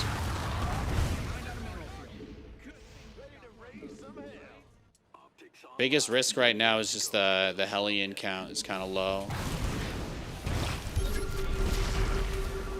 It's really, really important that we keep our Hellions alive. Yeah, okay. I feel good now. I think we're okay. Really, it's just about having literally any Hellions in some cases. Just not him being able to yeet a ton of guys on us is super important. But I think we got this. We can push through.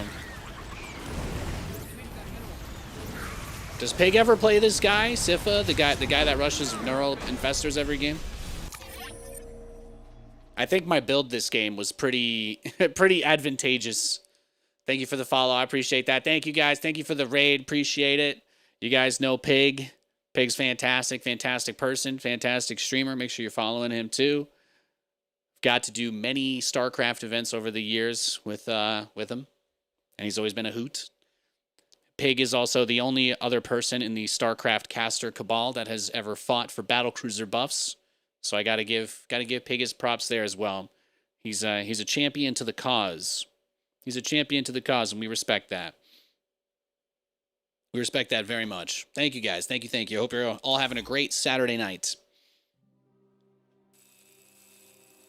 All right, the only thing I got to do is check the score of the ball game. Let me just see.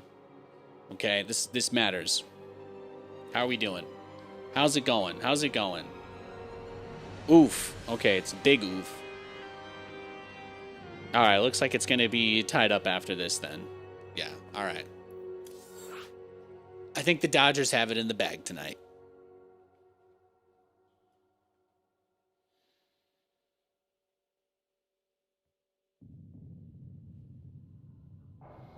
We search for another game.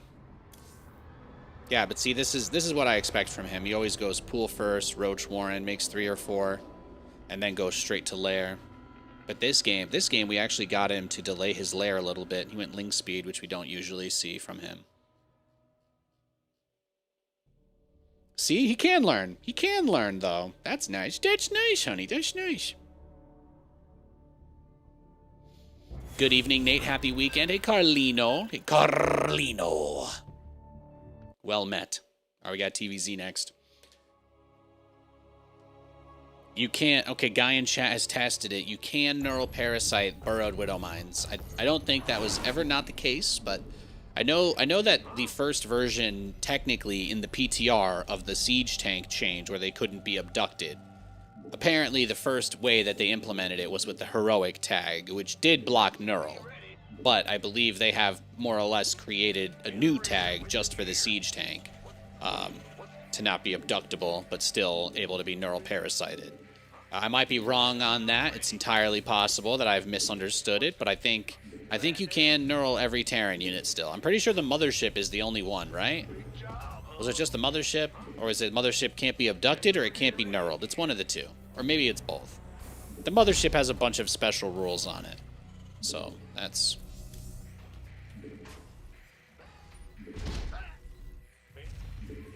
I know it's not really your cup of tea, but those SC miniatures for that SC tabletop game look really good. You're going to be in big trouble if they make a BC model. Dude, that's awesome. Hey, just because I'm not a tabletop gamer doesn't mean I can't respect or appreciate the craftsmanship that can go into high quality models.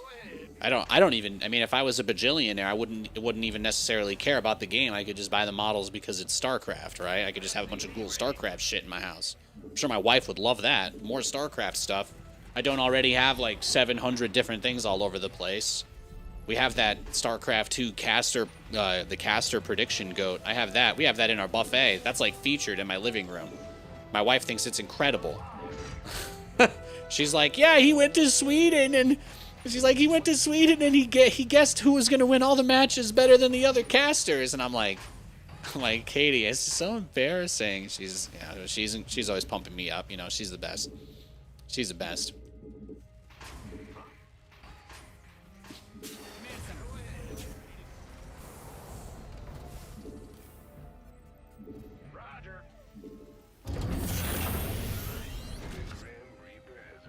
You still use the USB from the collector's edition? I lost mine, man. I lost mine, and then like 7 or 8 years ago, somebody sent me another Wings collector's edition just so I'd have one.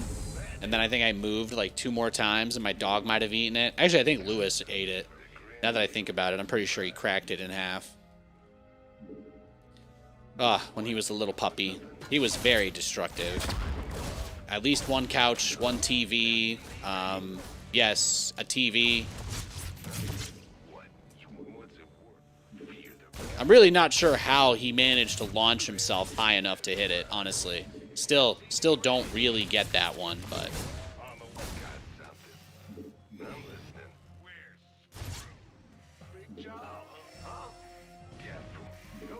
No, Nate, let's do it the right way. There we go. There we go.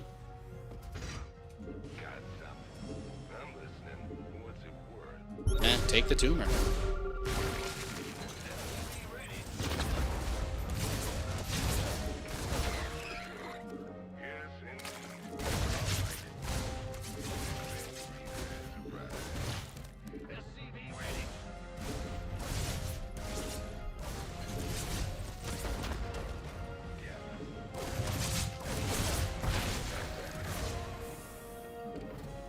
Look at that.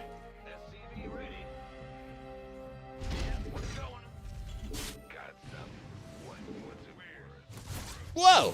What are you doing in there, man?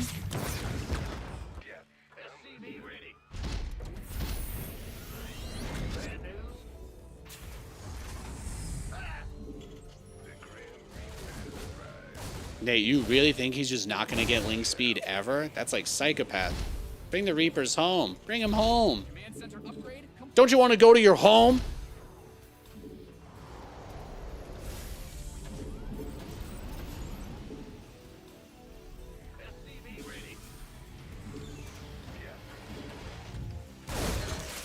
Once we have Hellions, the Reapers can go back out on the map. We just need to make sure that we don't want them to get completely wrecked by Lingity Lings.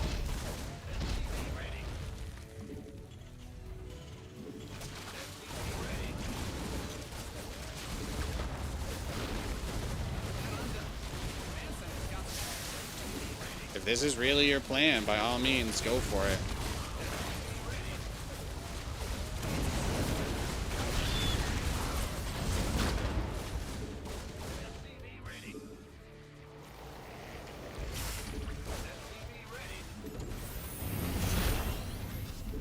No, he's actually going for it here. He really is.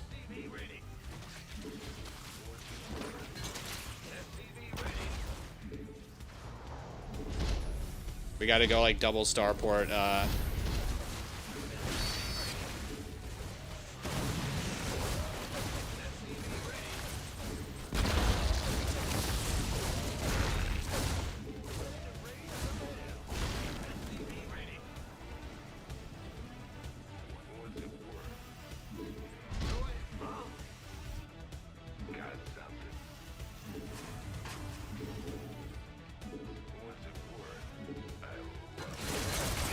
Oh, okay. Well, you did get Ling speed.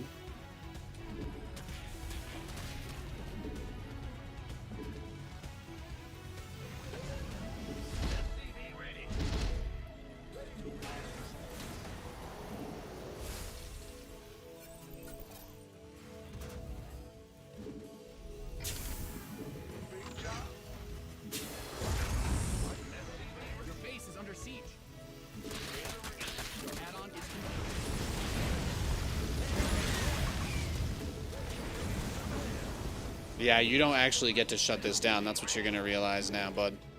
That's what you're going to realize now.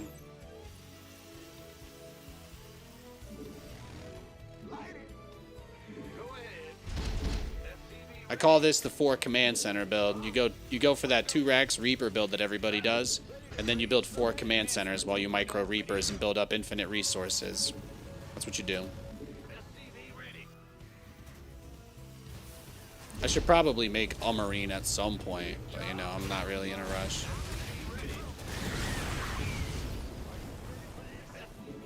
What happened to your Roach Warren? Why don't you spend a little more, huh? Huh? Budget cuts? Budget cuts?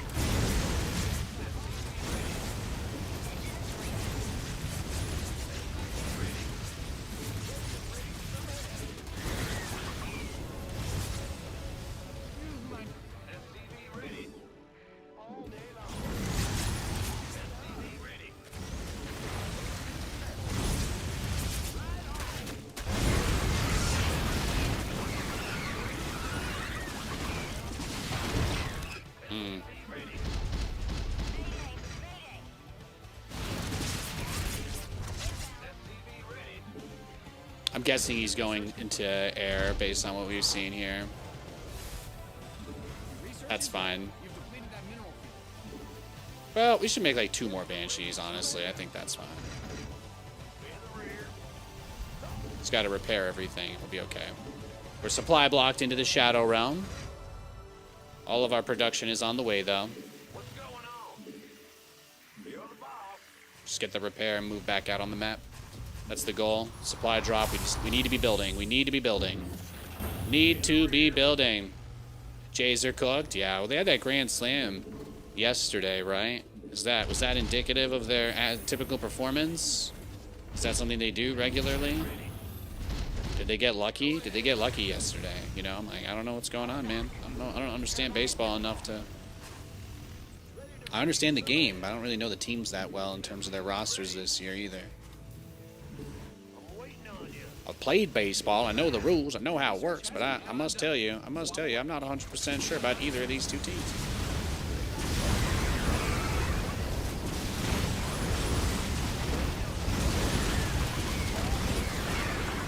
No Banes?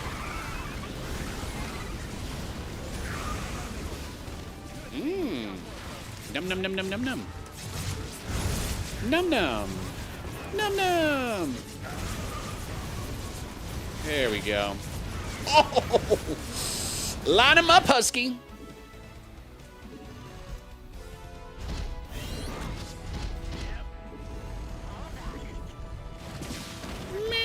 Whoop, whoop. I thought he had a creep tumor in here. It's just a macro hatch.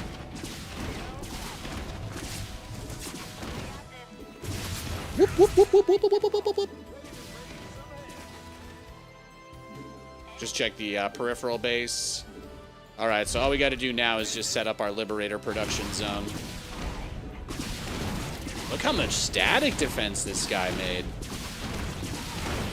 I mean, it's probably worth it to kill those, honestly. He'll probably rebuild them, considering how many he made in the first place. You can also donate queens. That's fine. I like that as well. Did any of you guys watch the finale of Love is Blind this season, by the way? This has got to be like one of the worst ones ever. Straight up. Wow. He just wanted to bathe his guys in fire, I guess. Your command center's got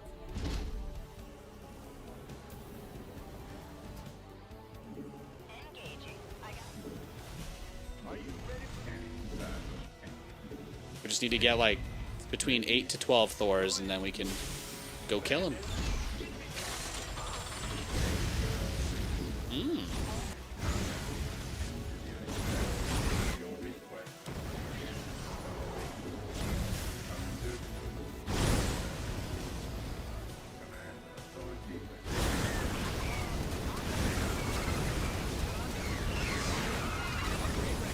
Beautiful.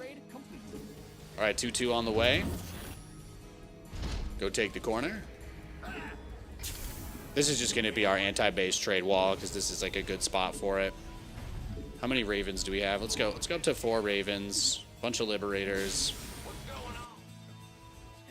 How are we doing Thor count? 6. Let's go up to 9. Let's fix the Hellions. Research complete.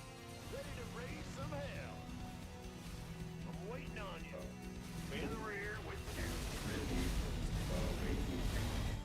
Nathan takes care of his Hellions, alright? I take care of my Hellions. If anybody ever tells you you have to survive Mad Max Apocalypse with Nathanias, just know that I'll take care of you.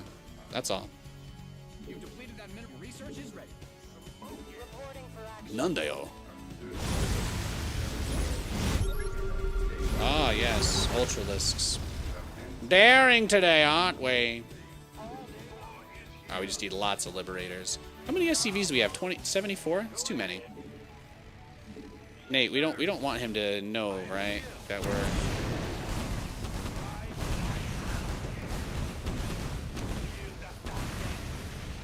I need more liberators.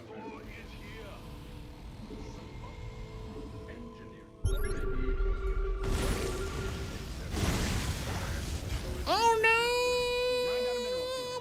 no! Oh, they lived. Woo!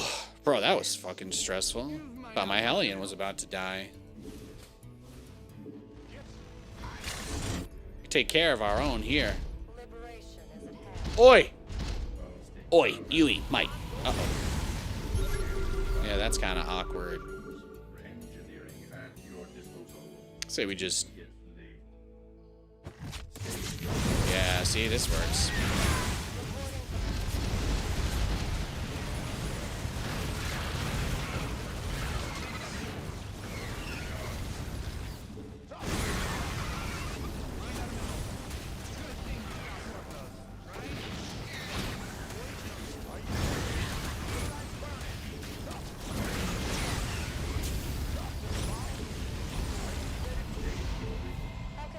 I just don't have enough liberators. That's still the issue.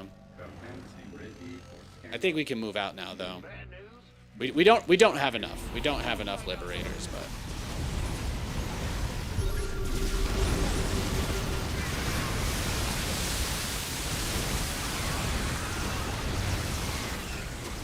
thankfully the liberators can still do a lot of damage here.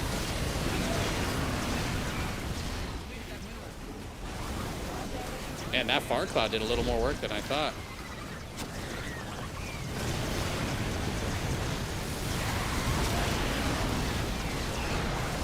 Just trying to use a wall of mules to keep him from getting through here.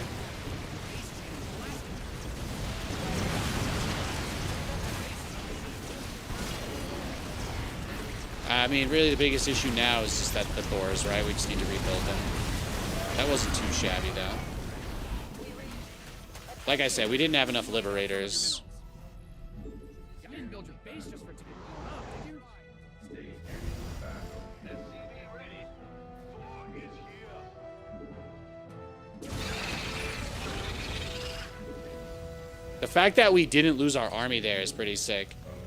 PFs everywhere, Jesus. Spines everywhere. Your command center's got some new.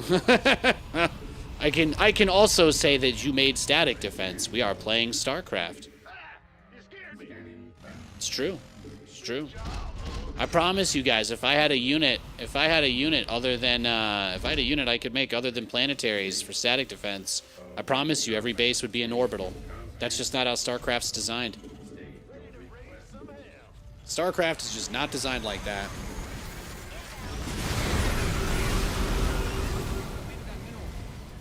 Your add-on is complete.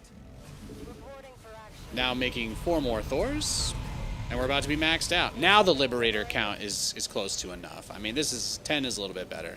I think we were like at 4 when he first started pushing us, and we had a couple finishing, but just not really enough. But the idea is all the Liberators and Hellions go on one hotkey, and then everything else goes on the other, and that's it.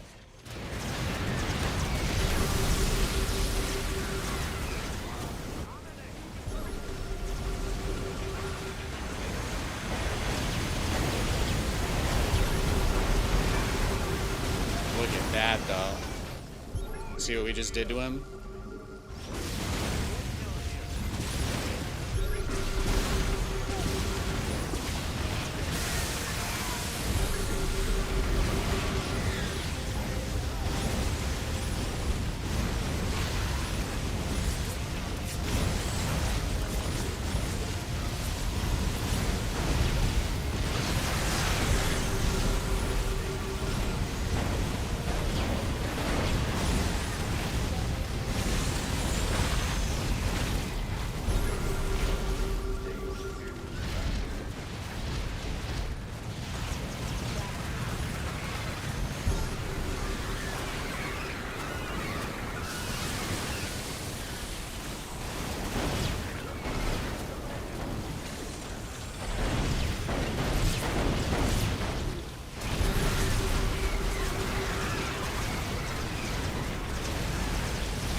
I'm trying.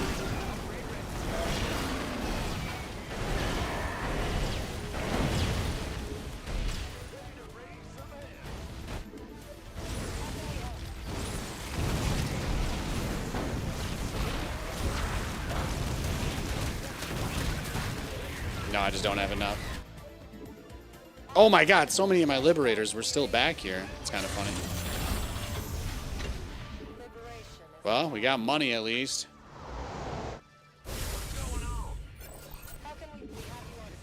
Well, I probably could have brought those liberators forward and I would have been fine, huh?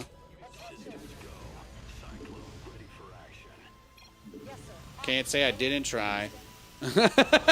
He's not in as bad of a spot as he thinks. This game has been brutal. It's been a brutal game for you, boy. We read you. Yes, sir.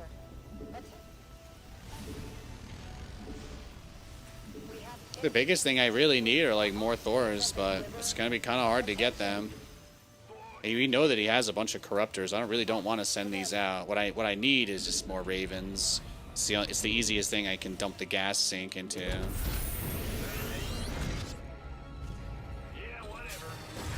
I'm still kind of thinking about a base trade. I'm kind of thinking about him base trading me. I don't want to lose my only mining bases, but I also am. It's on my mind. It takes a while to build all this stuff and research all of it, so I really don't know if I want to make more liberators. 10 is a pretty good amount. Here, Nate. How about this? Do a little Hellion Cyclone dance. Just go out with that. There you go. I know you're getting kind of bored here. We gotta get on the map. We gotta do something. I know he was going for that other base.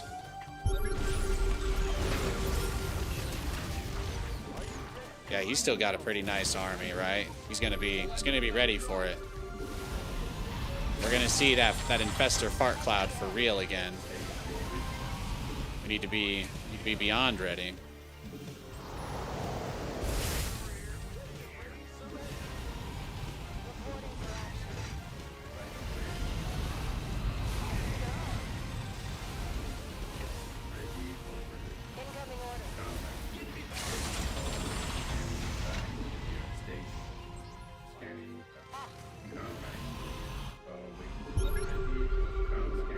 Here we go.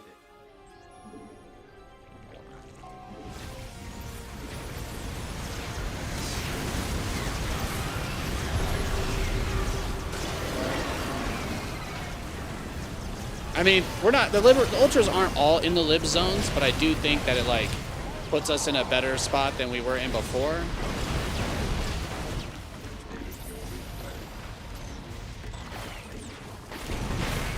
Like, the issue before was definitely the Zerglings, and now I don't feel that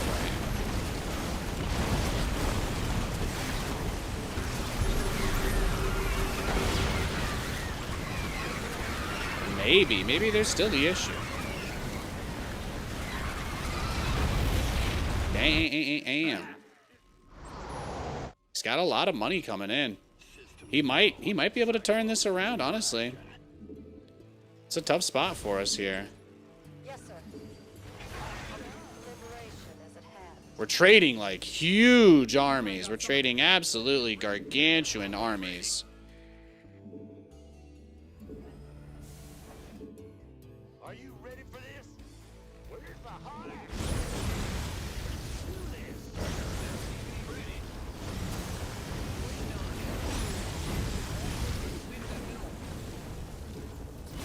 Mind out a mineral. Good thing you've got Uh-oh. right? Every unit counts big time here, so he's not going to give that up. That's fair. That's fair. What's going? It's heating up out here. Exhausted.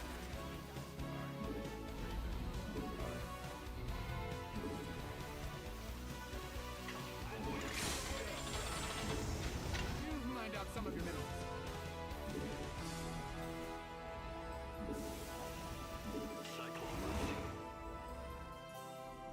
Go ahead. We're returning fire. Just take what you can get kind of a situation. Look how many festers.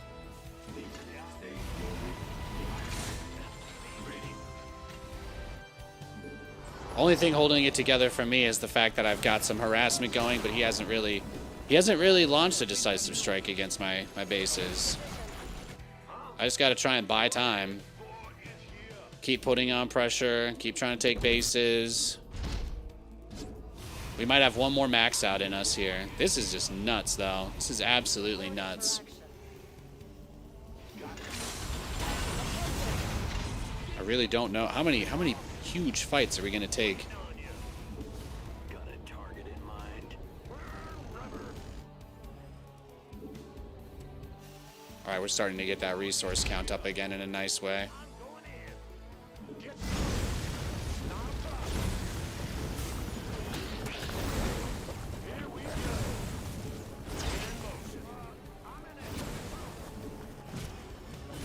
Oh yeah, he's got tons of static defense now. See, now he's the planetary guy. Now he's the planetary man.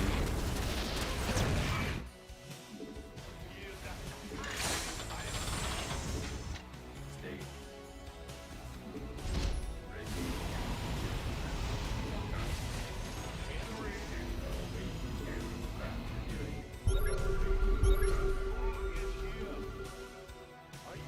No speed. As you Hazard fleet. We'll let this planet dry.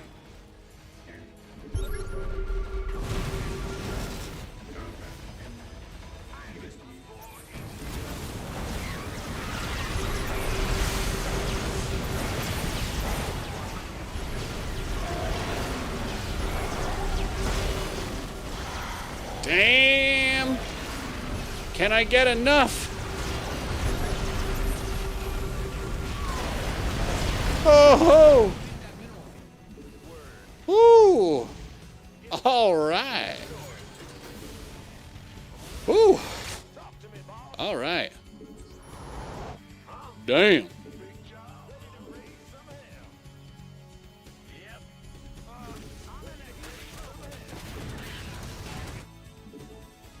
Workers win games. Protect them.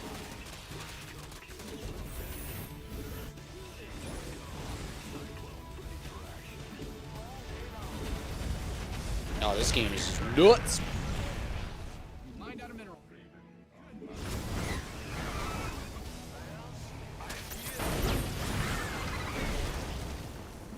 Liberation is upon. How many more infestors you got, bro, chacho?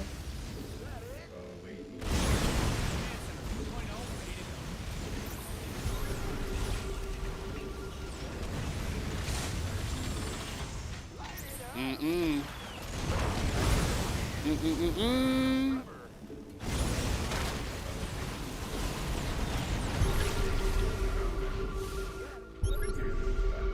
Incoming orders. We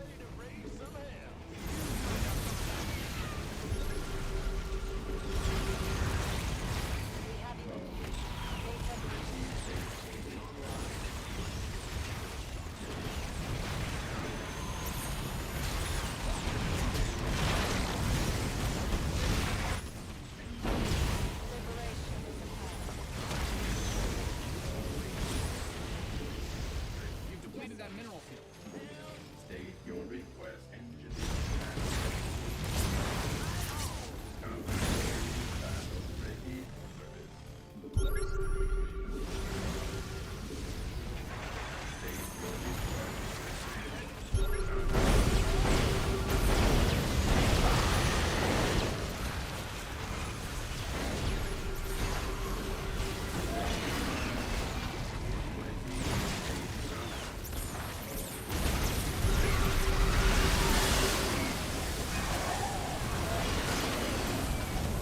still had liberators over the spot that he fought in, so that was the key there.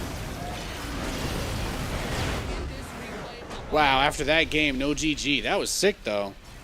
Poof! Now that guy, that is the closest I've gotten to losing with a full-powered Megazord build. Like, obviously the Megazord is hard to assemble because you need, like, you need the arm, you need the other arm, you need the leg, you need the other leg, you need the crotch, you need the head, and then obviously if it's a special episode, then you need the Dragon Zord, which is its own whole entire separate attachment, basically. So, it's a lot of work. It really is. It really is. This guy is very nice. It was a great game. It was a great game. Resources lost, please. All right, drumroll. I'll give you guys the stats. Let's start with workers killed. We got 94 drones to 40 SCVs. 90 drones. Not bad. It's such a treat when the Dragon Zord comes out. Oh, that's my favorite. Yeah, it's like whatever the song he plays. It's incredible. Tommy is my ranger. Sorry, that was kind of personal. And then resources lost, 47.4 thousand to 62.5 thousand. This is easily one of the bloodiest StarCraft games I've played in a long time. Usually the first time I push them with Mass Liberator Thor, they die. Like, usually that's enough. Just Mass Lib Thor on its own is typically enough to win 90% of engagements. I kind of want to take a look at that fight from earlier. I just want to see that first big fight I took, because I really don't usually lose when I reach this position, but how many Ultralisks did he have? How many Ultras did he actually have when he pushed me? Expensive game, damn. Yeah, I know. We're running it up. We running it up there. All right, I got all the resource conservation groups on my ass after that one. So he had 6? Was this just 6 Ultralisks he pushed me with? Thanks for the follows, guys. This was a box art game. It was a good one too. Non-stop action the whole way through. Do you guys remember when I killed a bunch of his units at the start with the 2-Rax Reaper? It was wild. It was absolutely wild. Okay, so here's the fight. Let's get it back to normal. Was it just the Infestor Fart Cloud? I only had 6 Liberators. If I had like 10 or 12 maybe here. Or, yeah, I guess I had too many of my Hellions up front too. Could have had some Hellbats with this. But the Liberators weren't really pre-sieged at all. They sieged as late as they could have, and the Ultras were already on top of me. Even the Lings were still able to get some hits on the Thors. Let's not kid ourselves. We still destroyed the majority of his army in a very effective. Like, a lot of these units still got blasted going through, but the Liberators didn't really get the Ultras there. They got the Infestor, and 2 of them walked right through. So maybe I could have targeted those down. Like, we didn't lose, and obviously this game went on for a long time. But I was impressed. I dropped these mules to stop him from running down through this alleyway. It was like a force field. And then, obviously, I mined with them. But taking this base is really what saved me. Gotta have planetaries. People make fun of planetaries, but Terran literally has no other static defense for ground units. So, and if you count Marines, then you're permanently lowering your max supply every time you do that. So that doesn't really... No. Great game, though. Holy smokes.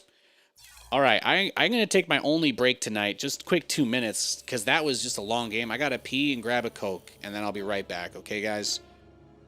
Thank you so much for hanging out with me. And if this is a moment for you to step aside, I just want to say thank you for watching. I appreciate it. I just need 2 minutes, because I've been playing. That was a 30-minute TVZ.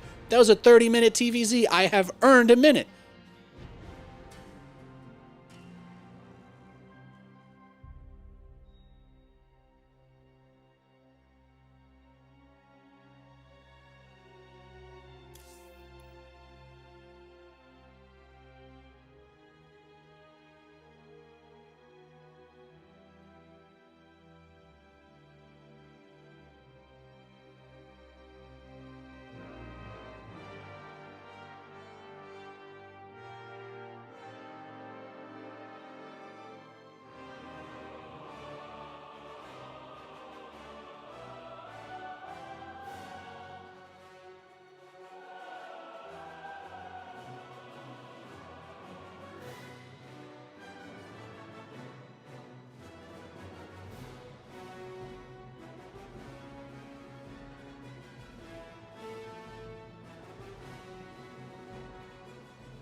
All right, I'm back. I told you it would take no time. I told you. I'll be right back. Ooh. Look at that.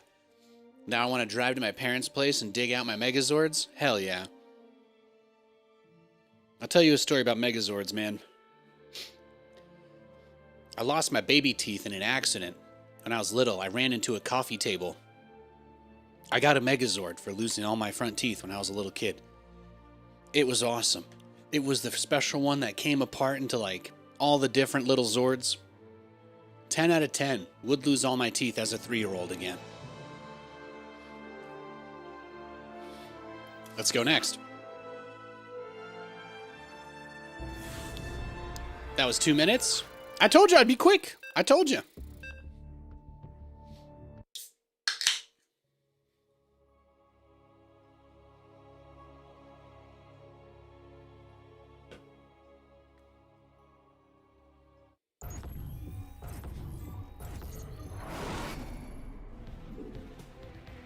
We got a TVP. Got a little TVP. Do I still drink? What, like alcohol?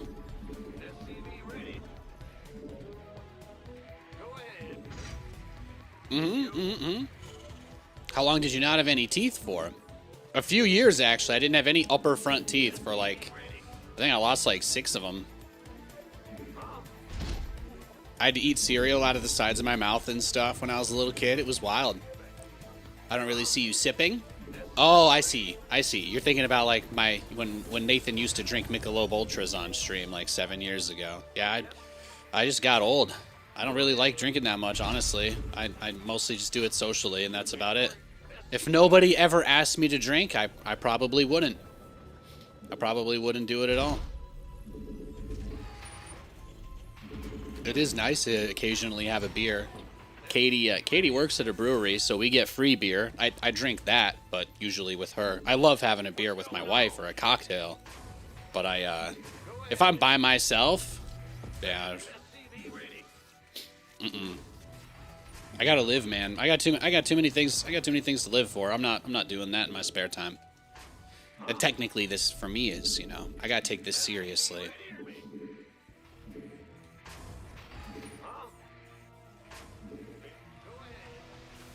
But yeah, I didn't have that was crazy. It was crazy.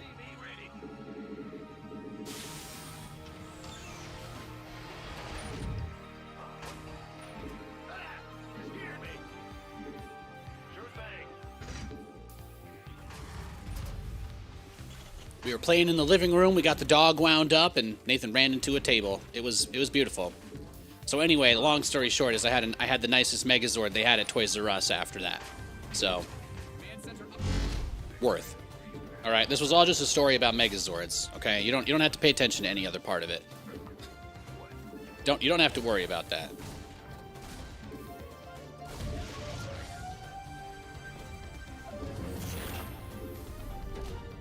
Add-ons finished.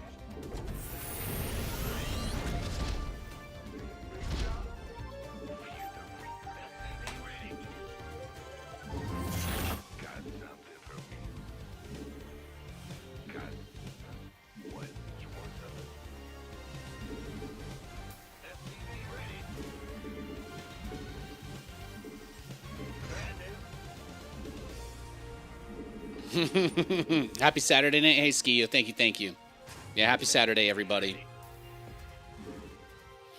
Yeah, like I say, Katie is closing at the brewery tonight, so she'll probably be back around 11:30, and we're gonna have a beer and probably play video games until 2 a.m. and do it tomorrow. So, well, she's opening tomorrow, so we might take it a little bit easier tonight. I think tonight's kombucha and K-pop Demon Hunters in bed night. I think that's what we're doing, actually. I'm looking forward to that. We got this really nice Honeycrisp apple. And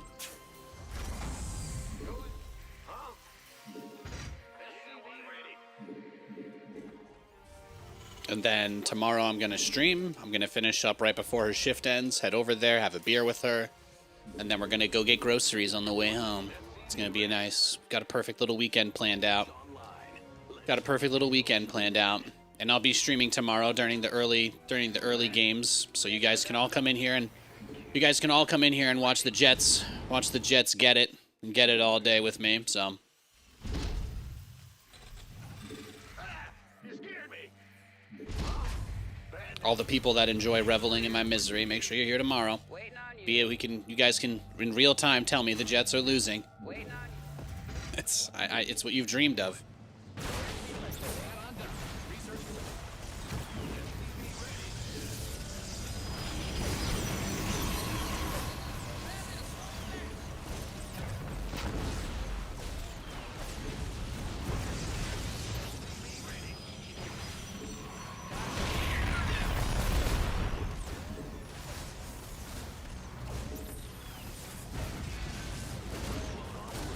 SCV ready. Where?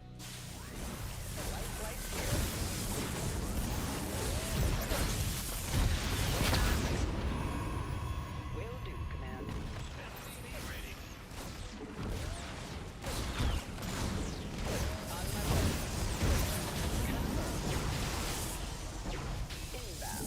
Bye bye. SCV ready. What's going Your on? command center's got some new toys.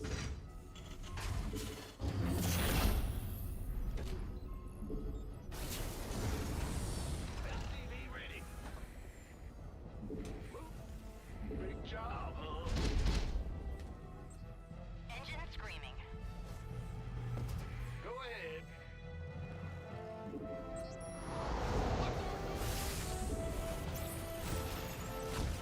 SCV ready.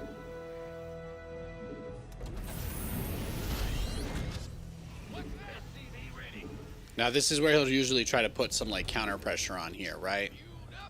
He'll try to get in our way, slow us down from taking this base. Mm-hmm.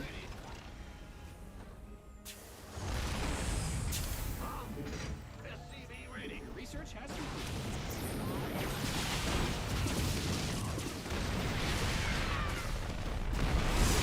Beautiful. SCV ready. SCV ready. Engine screaming. SCV ready. In the rear. Bat SCV ready. Give us your best shot. Well, he knows about the Banshees. We did show our hand a little bit there to survive, so we can expect him to start spamming out photon cannons. So this is where we probably just go for a mad sprint up to our mass air as quickly as we can without putting too much pressure on.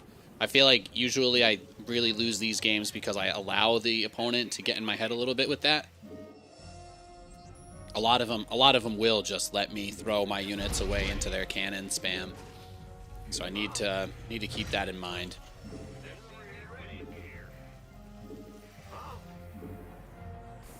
But we'll see. I'm not expecting to get anything done with this. I think we just go like second armory faster. Oh, he didn't start them fast enough.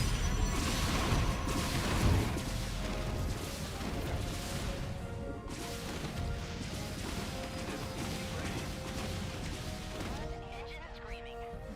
Fall back. Mayday.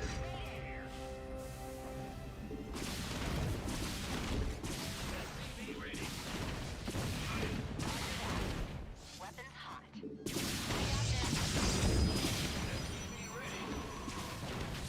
Engaging. Your research is ready. 5. Receiving. Can do.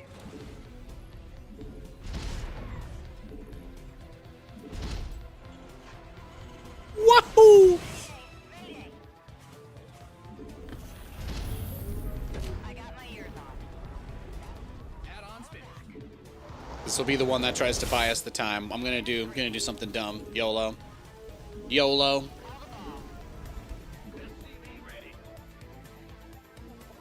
We're just gonna go for it. Just gonna send it. Mind out of Why not? Once they start building cannons, it gets rough. We gotta go for it. Gotta give it a shot. I got my ears on. Mayday! Mayday! I got my ears on. Mayday! Mayday! What? They got a bunch there. out some of your minerals.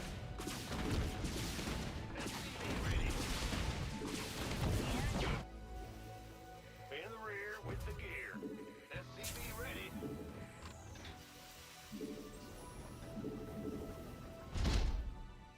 Your SCVs didn't sign up to fight. SCVs are being liberated in the worst way. SCV ready. Good job. What's our target? SCV ready. It's too dangerous. SCV ready.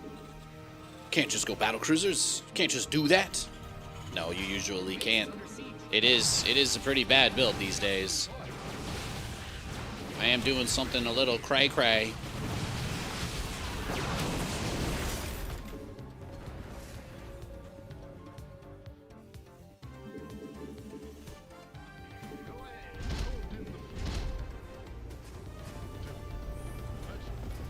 Okay, we ball.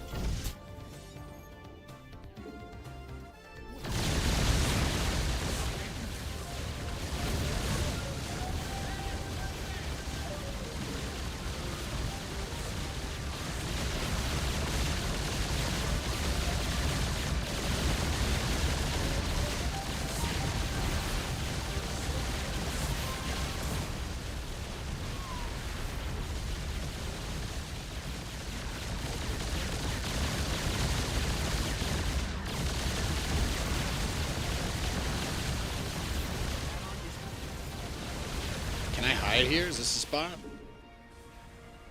Please let me kill your observers. Go ahead. Ooh! Bad news.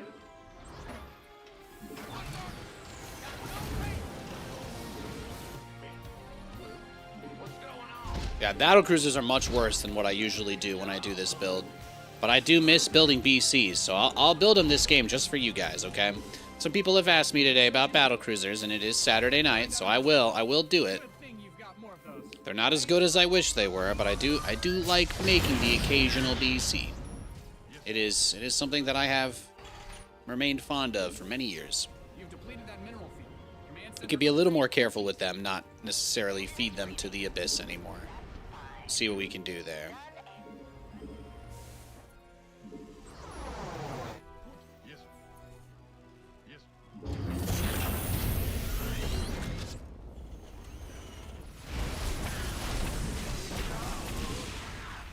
You've mined out some of your minerals. What is it?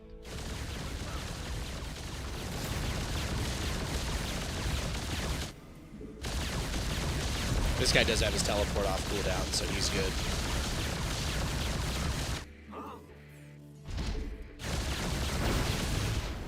Yahoo!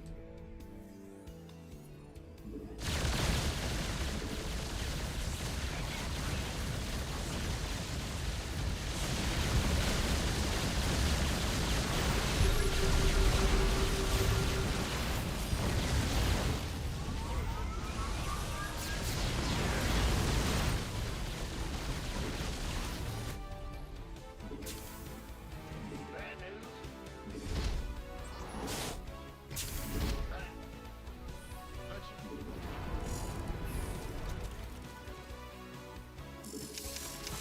Big job.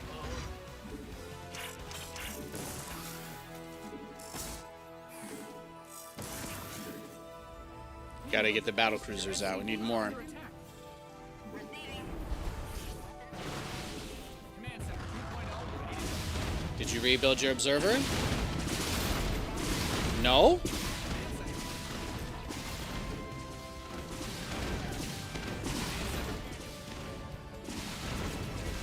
Look at that.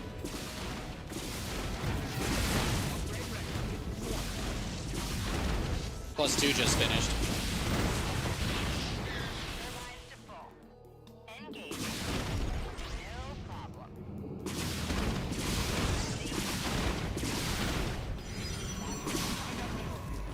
Good thing you've got more.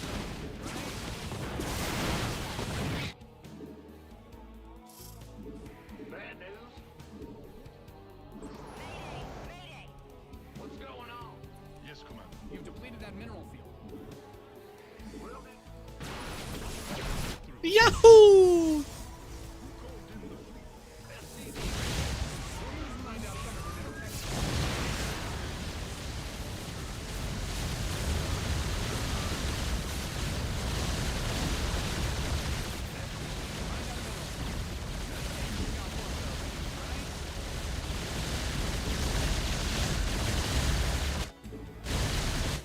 You've depleted that mineral field. Got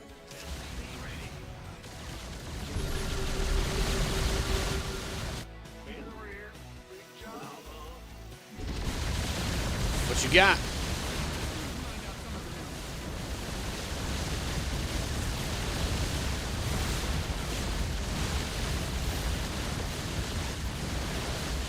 Oh, more observers?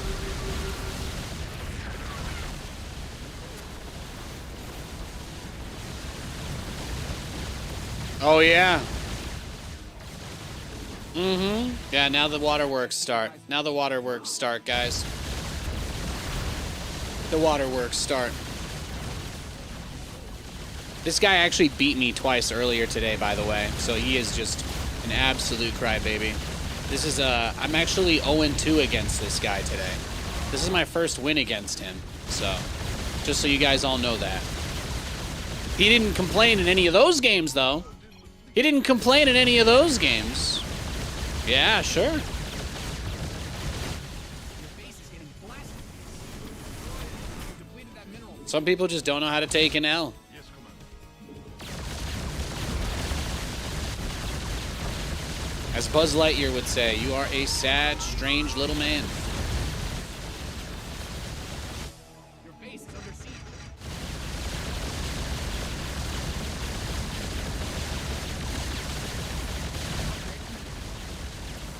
Got more of those, right? If the game makes you this frustrated, you shouldn't play it.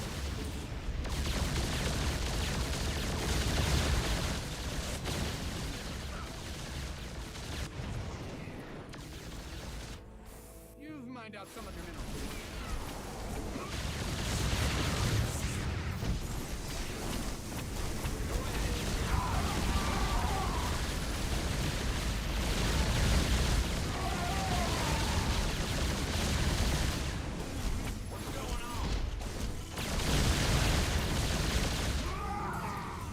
Yes, Commander. Yes. Who called in the fleet? Who called in the fleet? People always taking shots, man. Revert them back to StarCraft 1 battlecruisers. That'd be nice. In the rear. Now, if I had done the regular build I usually do, I think we would have won already. But battlecruisers, when you get this many, they can still be really strong. So I have no problem with that at all. Yes, Commander.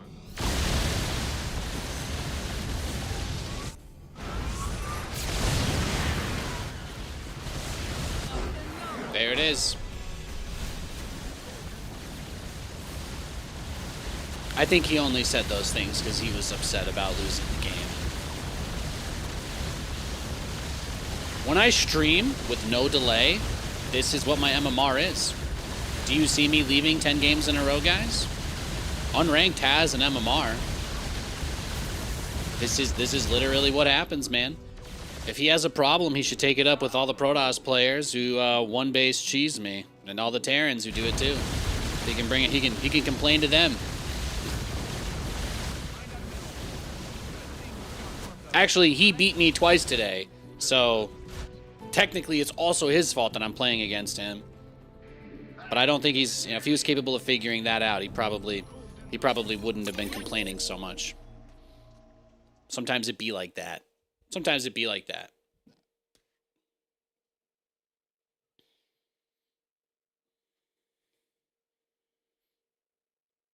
Are these better than SC1 cruisers? Well, first of all, I'm always going to get excited when Guy in chat says he likes his battle cruisers, whether they're Brood War or SC2 style. Let me start there. But I think that one of the things about the battle cruiser that makes it weak is that it's so heavily affected by stuff like armor, and it has that short range, you know? If it did more damage and shot less often, it would be a much better unit. So this might be kind of biased of me, but I'm also agreeing with him because in a hypothetical scenario where BCs were less affected by armor And Yamato was, you know, still really strong. I think in Brood War, Yamato is more damage than in StarCraft 2 now. So it's hard to... I think that, like, the design of teleport was always kind of, you know, bad. Like, how could you balance a unit to be useful in the late game when it can teleport anywhere on the map without vision? So I don't mind the pew pew, but I really don't like the teleporting aspect because that's what holds it back from ever, like, being a strong unit. And maybe that's the role that it's supposed to have. Maybe, but that's just my 2 cents. So I wouldn't be opposed to them trying to mess with the battlecruiser a little because, yeah, this guy's like Masters. What is he complaining about? But yeah, I wouldn't be opposed to battlecruisers getting some kind of rework or adjustment. I think that in certain situations, they are like borderline unfun to play against because of how strong the teleport and the shoot while moving can be. But then 99% of the time, they're completely trash and useless. So the only thing that makes it possible to get BCs in a game like that is because he's already going mass gateway against the Banshees, but he actually has to play defensively. Like, once they're on the defensive, you can go BCs. So that's something that I'm trying to do. Like, in a normal game, if I really wanted to win, when they start turtling up, that's when I go to 5 starports, 5 or 6 starports, and make sure my armory is going. I wouldn't go battlecruisers every game, because Liberator, Banshee, Viking, Raven is better. But going battlecruisers, if they don't have a Stargate at all, like if they're really not going to build any Stargates, and you already have tanks, you can just kind of switch between battlecruisers and Banshees a little bit. So, for real, teleport design is some gimmicky BS, speaking as a teammate. See, Logan, I agree with you, though. Like, as a Terran player, I never asked for teleport with no vision. I would prefer the unit be, like, really good in an army. Like, imagine if I could go from Bio into BCs and, like, they had some sort of support ability that was only for non-battlecruiser units, right? Then you just get, like, a couple of them to sort of try and help buff up your force, but they're, like, vulnerable targets that can't just teleport away. So, you know, it kind of balances the risk for your opponent versus you. Like, you could abduct it, hypothetically. But, like, right now, if you abduct a battlecruiser, unless you one-shot it, it can still just teleport away. So there's a lot of things about the battlecruiser that feel cheap. And that hurts its branding. I don't want people to associate me with a unit that feels cheap to use. Like, oh my gosh. It's actually all about my ego, really. I need battlecruisers to be better, more interesting units so that I can feel like I'm better and more interesting. Is that acceptable? I might be coping a little on this one. Just a smidge. Just, you know.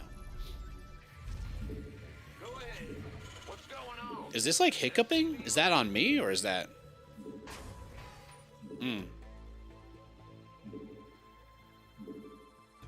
He's hacking me. Uh-oh. Chat can see what I'm spamming.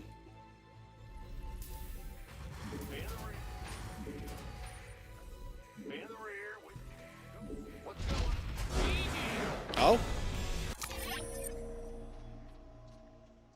Alright then. I guess his game was lagging so hard he didn't do anything. He didn't even build anything.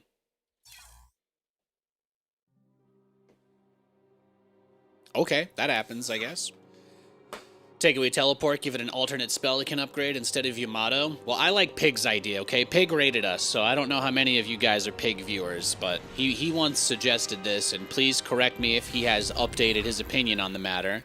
But Pig and I did try to push no teleport, but Yamato AoE. Bit out there, but you know, I'm with him on this now. I used to think Yamato AoE was too much. Now I realize what we have right now is bullshit, so. I used to disagree with him on this when we'd be in our balance meetings way back when. I used to resist. I made a mistake. I thought Yamato AoE would be too imba, so I thought they had to wait until they came up with another idea. And that was my mistake. Look at what I did. Look at what I did. I set Terran and battlecruisers back a decade. Seems OP. Well, just imagine this. It's the most expensive unit in the game, especially now that the mothership got nerfed. Like, the battlecruiser is the most expensive unit in StarCraft. Imagine that it cannot teleport away if it goes too far forward in front of the enemy. Do you know what I'm saying? Like, just imagine that. And then you're there. Then you realize that the battlecruiser is actually a really helpless unit, and that it needs to be supported by a real army when it doesn't have a get-out-of-jail-free card. That's all I'm saying. If you make that change, then you do have room to buff it significantly. Because the only thing that makes it even remotely viable right now is the incredibly cheap teleport anywhere on the map without vision. Like, it's pretty BS. It's pretty BS. Quickest game of Starcraft ever? Yeah, that last one, it was... Now that's a real quick mystery. 180-second auto turrets. Oh, now you guys are digging into the...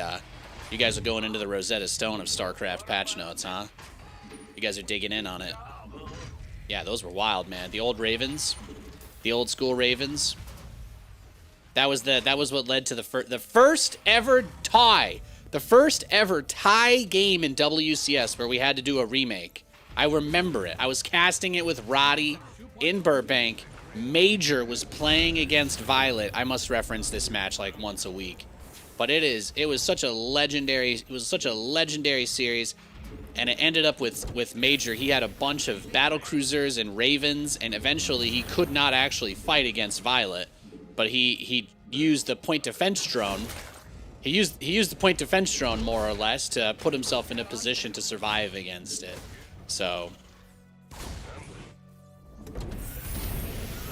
but that was like, I think, the first tie we had in WCS, because all his buildings were floated, but they couldn't push through the point defense drone. So Violet just sat on the map, and he's just like, then they both were just like tie, and that was it. And then we replayed the game. I'll never forget it. I'll never forget that match. That was one of the coolest WCS games we ever had. That was the first ever draw in WCS. I think it was just before the Swarm Host era started, but back when point defense drone was still pretty imba. So there was a short window of time where that was the case.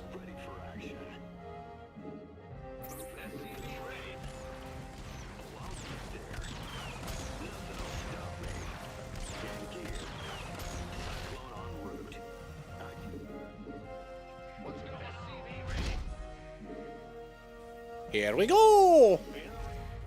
Showing you guys one of my new deep-fried Terran vs. Zerg builds for the 3-player map.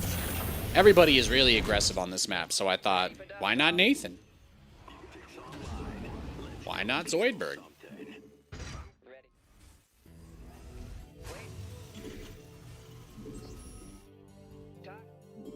Ready for pickup? Loud and Let's get it.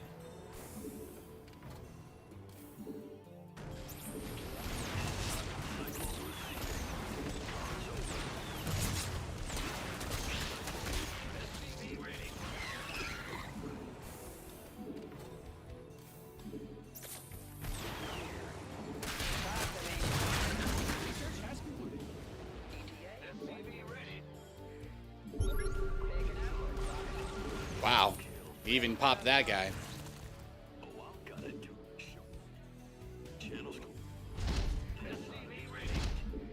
Yeah, see, he's on 2 base, lair, he's got roaches, lings. This is good for us.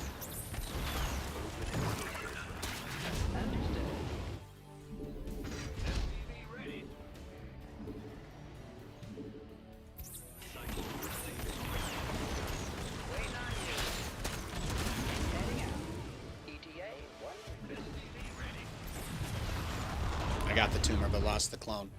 Your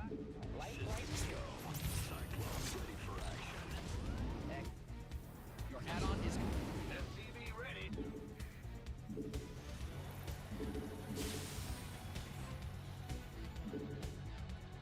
Where's the emergency? Ready? Talk to me. SCV ready. What's going? Now what?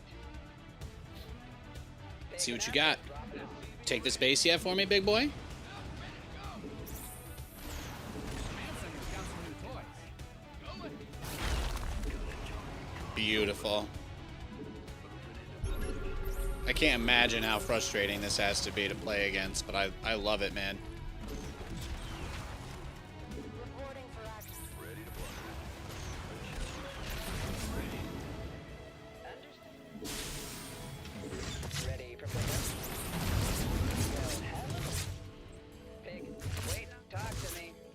flights here. Just trying to see if he has like a spire or something yet. Heading out. Somebody, get me out of this mess. Initiating. Now what?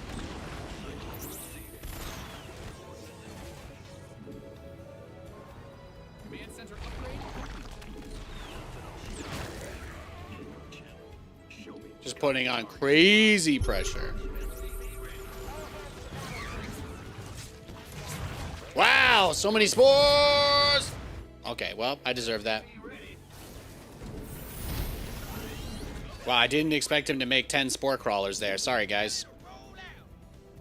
You got me. SCV ready. What's going on? SCV ready.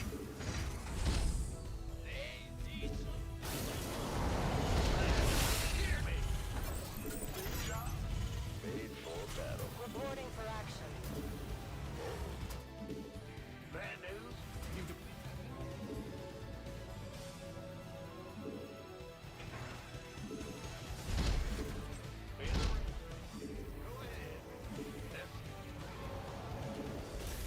Nani?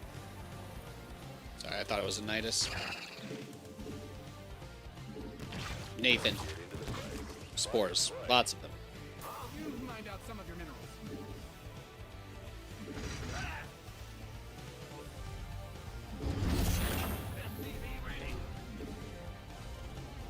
Yeah, we just need as much stuff as possible, really. Good thing you've got more of those, right?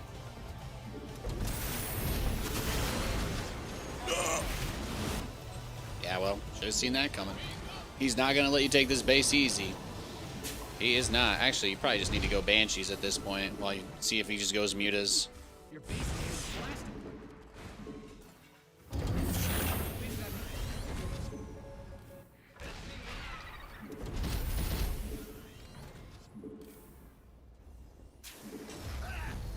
SCV ready. Big job. SCV ready. You didn't build your base just for it to get blown up, did you? Can't hold them alone.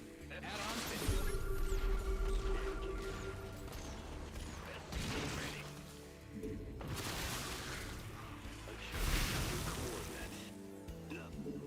SCV ready. Yeah, ready to raise some hell.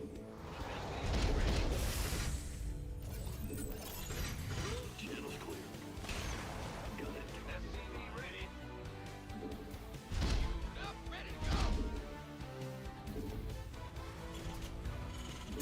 Yeah, we might. I don't know. We kind of lost our ability to go out on the map, right? Losing the drops. So I feel like that probably gave him a lot of time. But we also set him back pretty significantly. So it kind of remains to be seen. What's going to happen here. I definitely need to just get into my Thors as quickly as possible, though, because I do think... There we go. He's been sending this overseer up the same spot every time, so it's a good place. Good thing for me to deny if I can.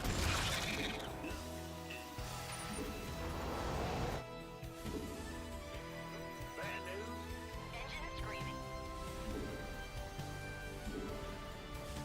I'm not crazy about Banshees this late as a real option, but I do think that there's some value in having... the ability to control the map a little. That's how I see it. Yeah, he's not going to want to lose his Ravagers. So if he has Mutas or Corruptors, he's probably going to show them as well here. Your add-on is complete. Also, I'm getting Banshee speed. I am not getting Cloak.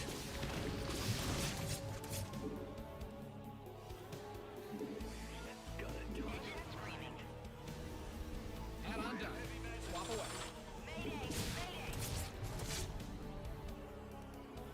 I get ya. Comms open.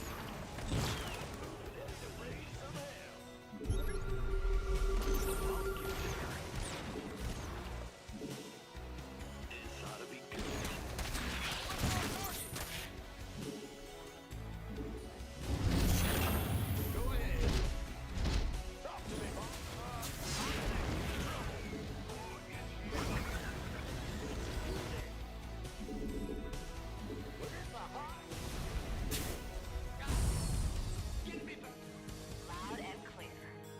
He's gonna wait for me to unload this and start using it right before he... I got my ears on.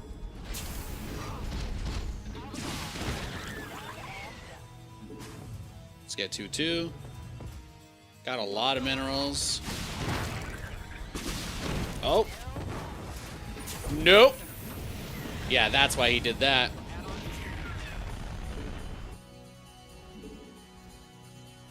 SCVs are being liberated in the worst way.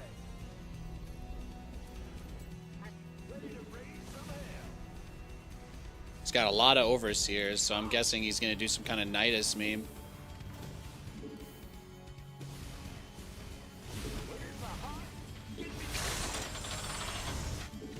Are you ready?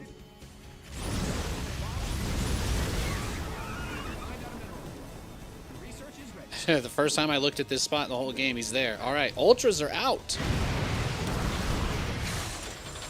down. Swap away. I got my Well, there you go. It's gonna be them ultras.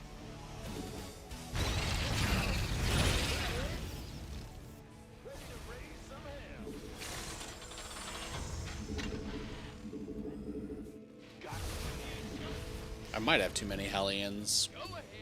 Your Maybe base just a handful.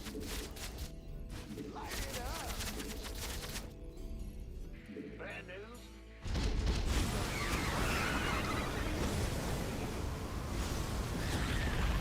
Waiting on you.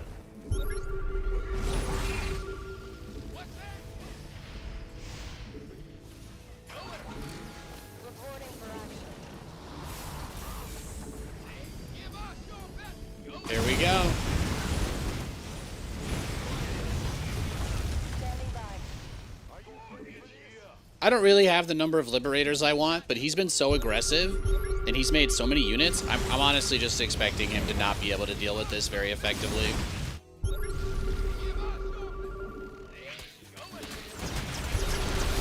But if he wants to if he wants to donate all of his army to me, then I'm absolutely fine with that. Yes, sir.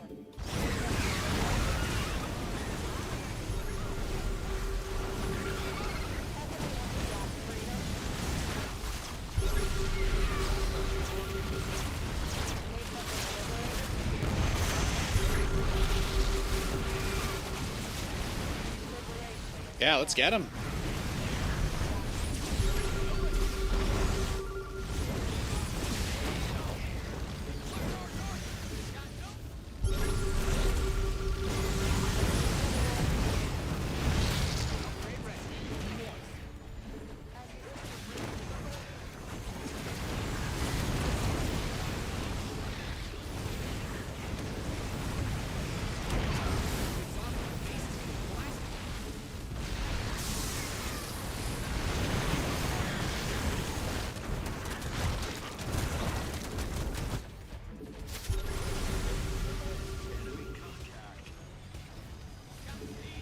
Attention.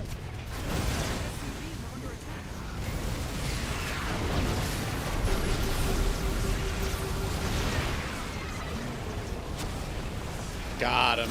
Absolutely destroyed him. No GG either, of course. Of course. Look at that. Lol. Look at that. He made so many turrets as well.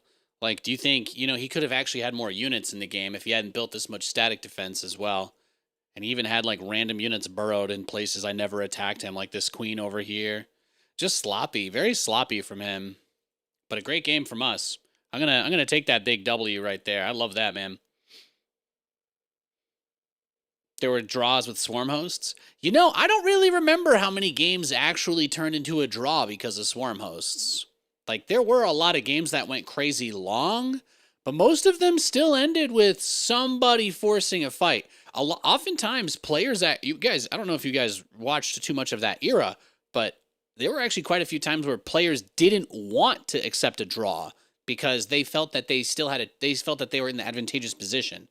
Like, even though the games got really drawn out, it was still very common for players to not necessarily want to have to redo the whole game knowing it could get to the same place. So it's like, yeah, we could rematch, but we probably end up in the same spot. And then, you know, then it's like, are we just going to keep doing draws every time we get to this state?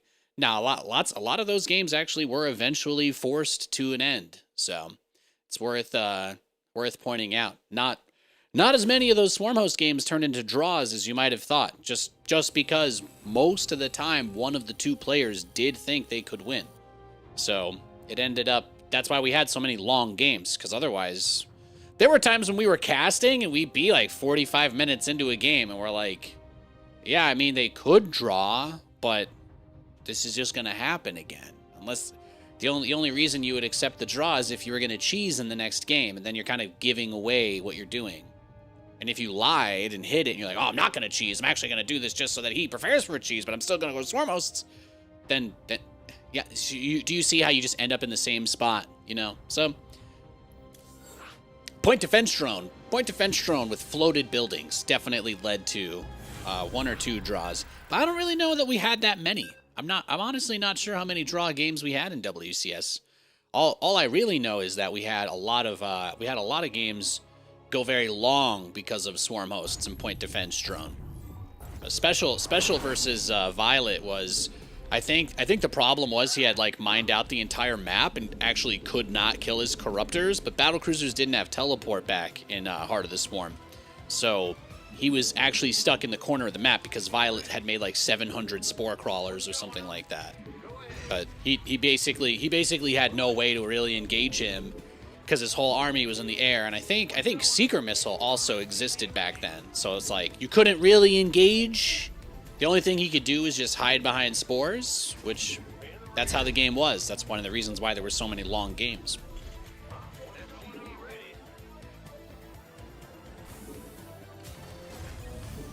Seeker Missile was so good, there is currently no version of it in the game at all. The anti-armor missile doesn't deal damage, so it's a completely different ability. But that Seeker Missile, man, that was some crazy stuff. Yeah, thank you for the follows, guys. Appreciate it. And yeah, NP, that was a nice game.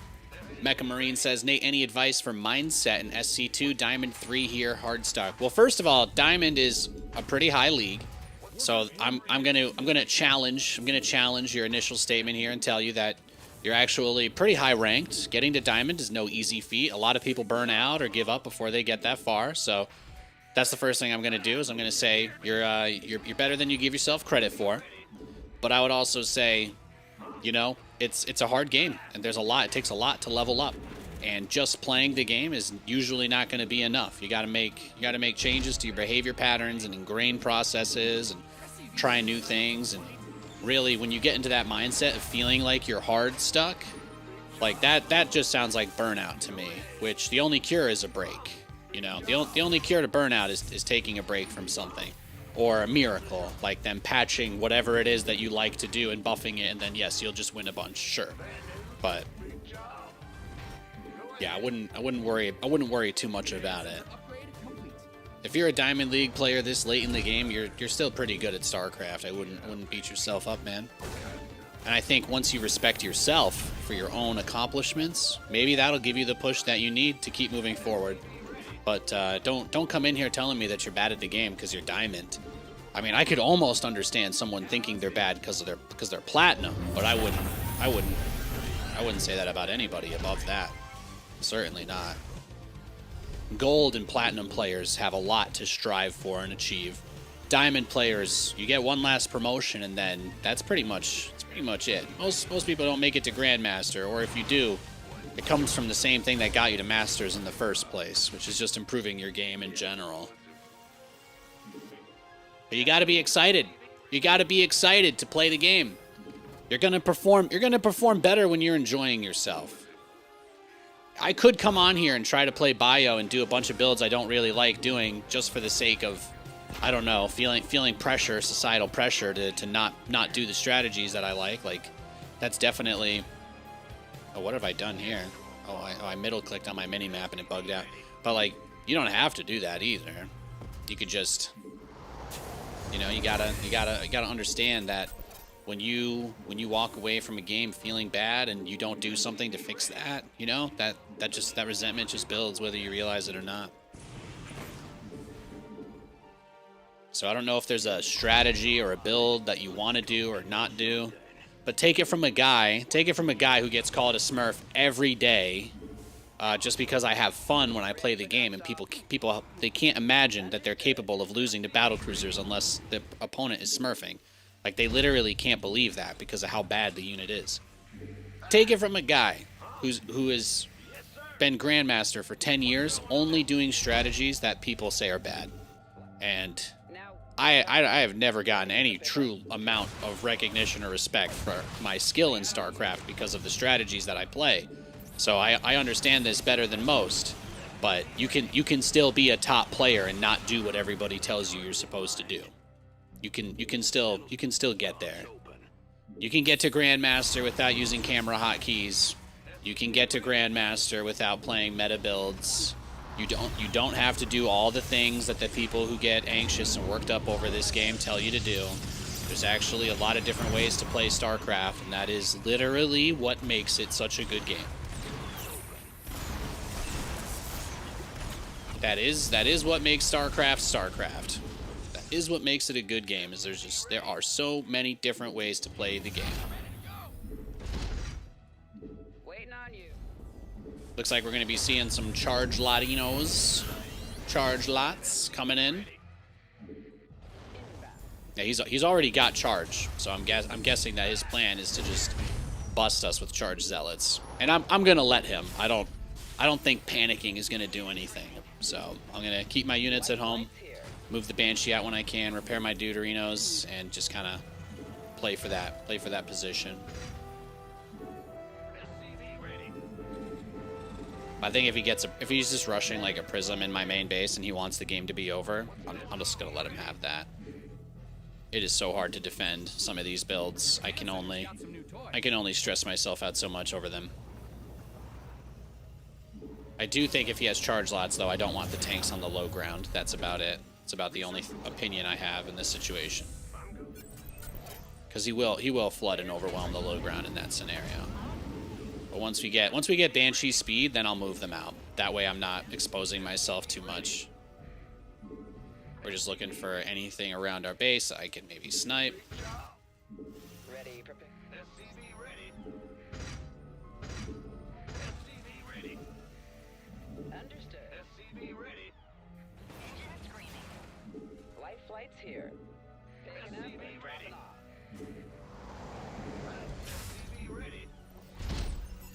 SCV ready. SCV ready.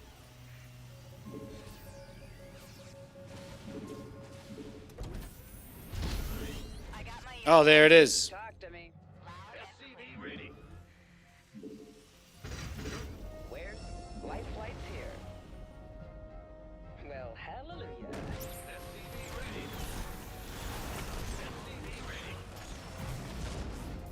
Did I enjoy the Wings of Liberty or HOTS period more? Well, Wings of Liberty, I didn't really exist in the game space yet. You know, I wasn't doing anything there. My life was certainly far worse. Heart of the Swarm was awesome because that was like the beginning of my career, really.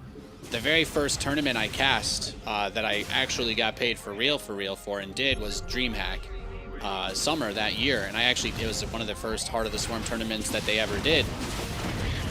And that was awesome. That was awesome because I got to be a part of history there. You know, that was like the rise of life as a player before he ended up, you know, going to prison for illegal gambling or whatever. You know, like that was awesome.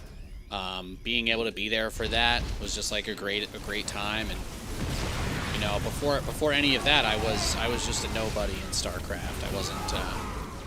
I wasn't somebody that anybody knew anything about. So I didn't really do anything in Wings of Liberty for StarCraft.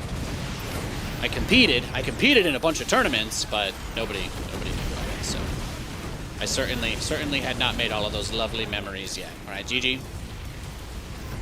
I'm not gonna turtle on two bases. How did he get life in prison? Yeah, well, you know, gambling in Korea is illegal. If you guys aren't aware of that, Korean citizens are not allowed to gamble at all. So whether you believe that the match fixing was an issue or not, being involved in that space in really any way, shape, or form is not okay. But yeah, Heart of the Swarm was like peak, you know? Heart of the Swarm was peak. It was awesome. It was awesome. Like Legacy of the Void, like, complicated the game in some kind of uninteresting ways, and then we ended up in this like current stagnation period where maps have all been the same for a long time, and there's not as much to get excited about. So it was like Heart of the Swarm was it, man. That was best Terran versus Zerg meta was also Heart of the Swarm. That was like absolute. Yeah, I did stream in Wings of Liberty. But the very first actual tournament that I got flown out and paid to do was June 2013. So it was a long time ago, but it was also 2013 is when Heart of the Swarm came out. So, but yeah, I streamed Wings of Liberty. I ran the esports league for Penn State University. So we competed in Wings of Liberty and all of that. Yeah, back then Master League was top 2% as well, so it was a little bit tougher to squeeze into. Have a good night, boys. Headed to the club. See you gassed up. Thanks for chilling. Brah. Hope the games are good tonight. Yeah, they've been good. Did I queue up and it didn't work there, or have I just been? I thought I was searching for a game. Yeah, you have to think about it, right? Like, even put the game aside. Put everything about the game aside. Esports was still very new in the eyes of, like, normal people that played games but didn't necessarily follow competition. But, like, Twitch and all of that, right? Justin TV. It put it like in such a spotlight that I think there were a lot of people who were also opportunists about it. Like, it wasn't even just about StarCraft anymore. It was like, wow, you could get really good at a video game and make money and, like, build an audience and get famous enough to live off of playing a game, which was literally not a thing beforehand. And most of those people in Brood War who tell their stories, I mean, I've heard Jeff and Dan's stories so many times, and Nick, but most of them live in fucking couches and floors of people's places too, you know? So there were a lot of people who were looking for opportunity. If you wanted to compete and be a gamer, StarCraft was where it was. And then eventually you had friends and you would get into something else like League. But like StarCraft, I think that even StarCraft fans themselves sometimes miss how big that moment really was and why it felt like such a come down when it ended. But there have always been a lot of people playing StarCraft, and the only people who have ever argued otherwise are StarCraft fans themselves. Because there's a much older player base that feel entitled to a certain amount of support from developers and viewership, and as soon as those numbers went down, they were like, "What? Number only go up? I look at the stock market and that number only ever goes up. How could less people watch StarCraft tomorrow than today?" And they don't really realize that attitude is also something that kind of pushed some people out of the space as well, but. Yeah, StarCraft was part of like a really, really turning pivotal moment in really digital and gaming society because of what it was a part of. And I think that that's something that kind of easily gets missed, but it's one of the most fascinating things. It's one of the most fascinating things about StarCraft 2 as a game. But it was more or less one of the first games that anybody could have actually established a full-time income just playing a game and turning on OBS, which is like, it is crazy. It is. Although back then we didn't have OBS, so. I remember I signed up for my XSplit beta through Day9's stream. I remember when we had to use FFmpeg and like some live gamer studio, some other thing to stream, and then one day XSplit was like, "Hey guys, we'll take $400 from you to let you stream without an overlay watermark, and you don't have to do any of that stuff." And then a bunch of people got fed up with them, and they were like, "Fuck this! We're gonna make OBS Studio. We're gonna make OBS Studio." And then all of a sudden, you had an open source program that could do all of it, and XSplit ended up going the way of the dodo. They are still around, but they don't have any true killer apps or features that separate themselves from OBS. And almost every feature that is being built for Twitch or YouTube nowadays, they're working directly with the developers of OBS to build those out. So, like, this 1440p streaming, the Twitch enhanced broadcast, like XSplit has support for it, but also it's like, are you really gonna pay for a license when you could just download OBS for free? Like they don't have any, they have no leverage, so to speak. There's no software leverage. There's no incentive for you to be like, I want to pay for this program. It's like, no. So, but it was a stepping stone for sure. It was. Are we getting proxy hatched? Is that it? This is probably proxy roach, if I had to guess. All right, I'm just gonna GG because I think he's just proxy Ravager Rush. So the game was over either way. I was gonna lose a minute if I stayed.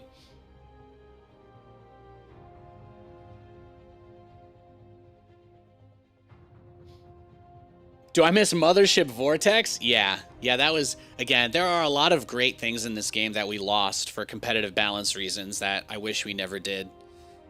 It's unfortunate, but it's like when I was a caster and all that, you had to play the game, right? You have to put out the image and the opinions that they want you to when you're out on stuff. You can never say things are bad or that you miss things, because then it's like, oh. But man, Mothership Vortex, Archon Toilet was so cool. It wasn't spammable. It was like always a game-defining moment when it happened, good or bad. But like, I always loved the idea of it, and even to this day, I will still say they never really tried to balance Vortex, because a lot of people don't remember this, but Vortex used to cost only 100 energy. You had 2 Vortexes. This was the #1 reason why people would freak out, because you had 2 Vortexes. All they had to do was make Vortex like the dark. You guys, okay. Have you ever played a game called Starcraft Brood War? In Starcraft Brood War, they handled this problem very elegantly.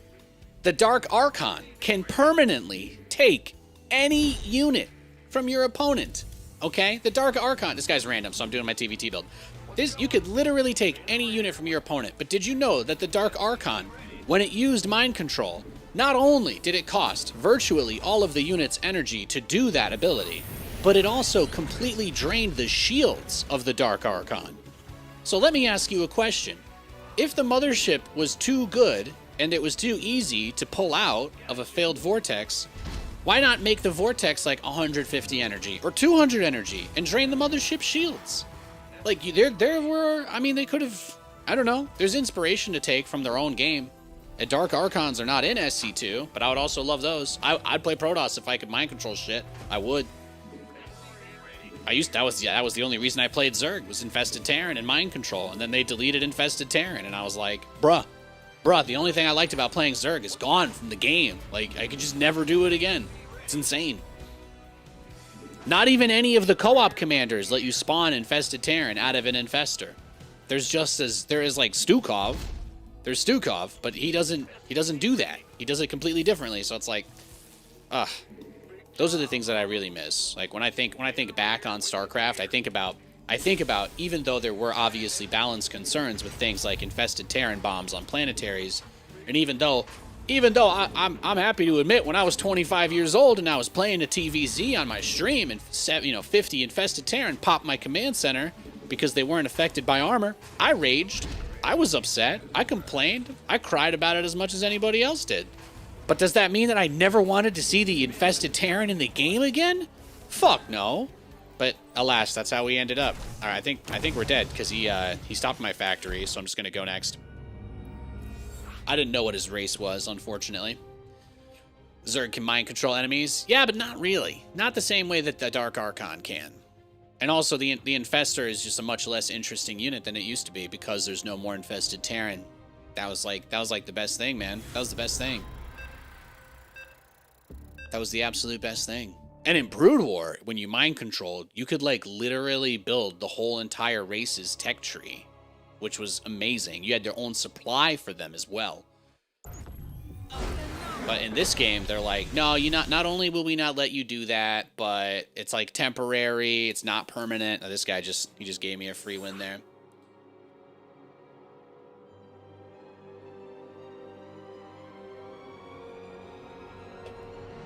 But the biggest problem with the Infested Terran, and I think the reason why it ended up getting deleted, that really hurt me, at least from my opinion, it was back then there was a big argument because spells were not typically affected by armor, but the Infested Terran was the only ability generated unit from energy that could get attack upgrades. So the closest thing was like Broodlords. But people were like, you could kind of argue with like Broodlings having attack upgrades, like that it kind of made sense. But Broodlings were also affected by armor because they weren't cast from energy. So the Infested Terran not only had full armor penetration, it had 100% armor pen. Armor did not affect Infested Terran attacks. But you could also research +3 attack for the Infested Terran. And that was like, in my opinion, that's what blew the whole thing up, because Blizzard was like, we absolutely cannot make it so that the Infested Terran is affected by armor because it's a spell, it's not a unit. And then we're like, okay, well, why does it get upgrades if it's not a unit? And they're like, well, the Broodling gets upgrades. And we're like, ah! There's nothing that summons Broodlings as a spell! But yeah, so as you can imagine, a lot of us actually disagreed with Blizzard on that, but they just got rid of the Infested Terran anyway. Ripping Alfredo sauce. If the guy who presses the buttons at Blizzard is still around, if he ever comes in here, first of all, I'd like to say thank you. Please never reveal who you are to anybody. You don't deserve to be harassed by this community. No one does. Second of all, please, for the love of fucking God, give me back the Infested Terran. Please. Please. I would love it, man. I would love it. I would play Zerg games on stream if I could go infestors and drop bombs of Infested Terrans on people like the old days. If I could do that, I would. 100%. 100%. Greedy. That's my response. Makes you uncomfortable sometimes. I have no idea what you're talking about, but how about we talk about something that does make you comfortable, okay? If you had to go to a cat cafe, would you rather sit next to a tabby or a calico? How about that? Let's talk about something pleasant then. What was the point of getting rid of zombies in SC2? No, that was it. That was it. A lot of people, like the SC Reddit and in our internal conversations and everything, it was a huge dumpster fire because there were half the people were like, the Infested Terran is imbalanced. It can't be fixed. It can't be fixed. Replace it. Make something better. And then the other half of us were like, guys, just like, you know, make it so that the Infestor does a little more, make it so it does a little more damage against air units, but it doesn't get upgrades. And they just, yeah, they ended up settling for deleting it and putting a different unit, putting a different spell in, so. But that was like, you know, it's like 4-player maps. It's like 4-player maps. We don't have them anymore. Why? Because pros don't like them. It's like, how long does that have to be the answer that we suffer? How long do people who actually like playing StarCraft, you know, how long do we have to make changes that go against what they want just for pros? There's not even a single competitive circuit league that does premier events anymore. There's just one tournament every year. That's it. There's just one big tournament a year that people can't, it's not even enough to live off of. So it's like, what the fuck, man? Maybe the guy who wins first place with his 100 grand, but even the guy who wins 25K, it's like, that's all his rent money for the whole year? Come on. We can put some fun stuff back in the game, guys. We can put some fun stuff back in the game. All right, when the entirety of the StarCraft 2 experience culminates to like 3 people maybe being able to pay rent with their yearly winnings, I think we can, you know, we could put a little effort in there.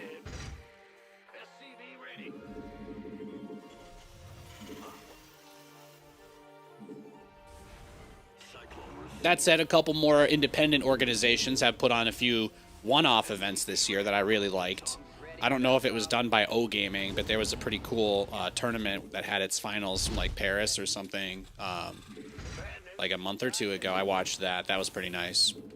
So there are still like some events, but the money really isn't there to justify making everything in the game about pros anymore. I would love to see a little bit more map variety. I would love to see stuff like Infested Terrans at least tested even. Yeah, if I recall correctly, this guy actually just rushes battlecruisers every game. Yeah, right? I think I just need to prepare for that, pretty sure. Add-on done. Swap away. Waiting on you. If I recall, his starport should be proxied even. Yeah, his starport should be proxied, actually, now that I think about it. What's our target?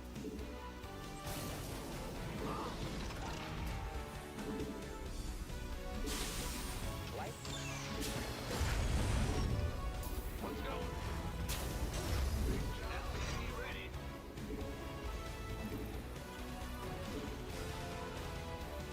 No, but then they made it so that Yamato took longer to research, and it's a little bit harder to get those quick BCs out with the Yamato, so that's another reason I don't really go for them quite as much myself anymore. Command Center's got some new toys. I was like really the only guy who did it that much, and then they were like, nah, so I stopped.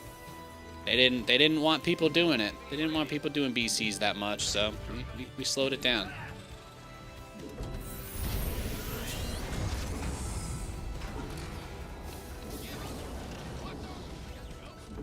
What's that? SCV ready. Ready to plunder. Man the room. SCV ready. But I have a feeling, I'm pretty sure it's Talk to me. Got no pace. SCV ready. What's our target? Go ahead. Ready to plunder. Ready to plunder. SCV ready. SCV ready.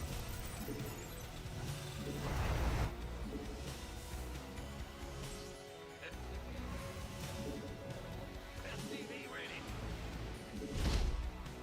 What's that?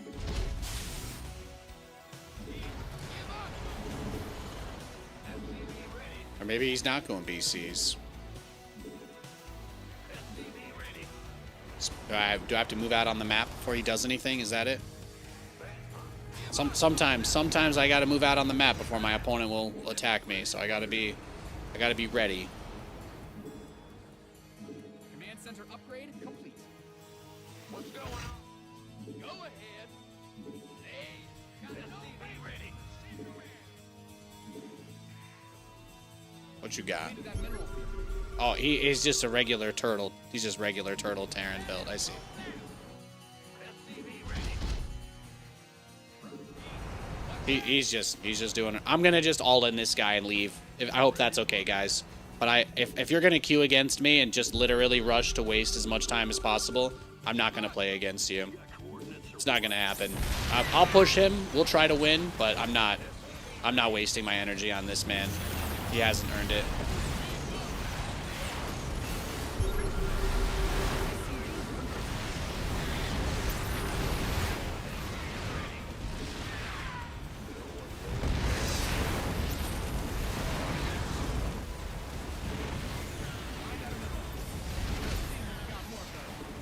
Yeah, there's the battle cruisers, by the way.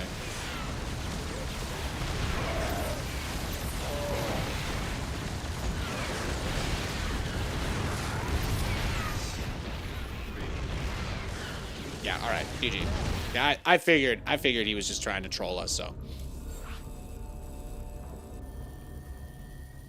if you just rush tanks and do nothing, I'm not going to play you. I'm not going to give you 20 minutes of my life. It's not happening. At least send a Reaper across the map, okay, dude? At least send a Reaper across the map. That's the least you can do for me.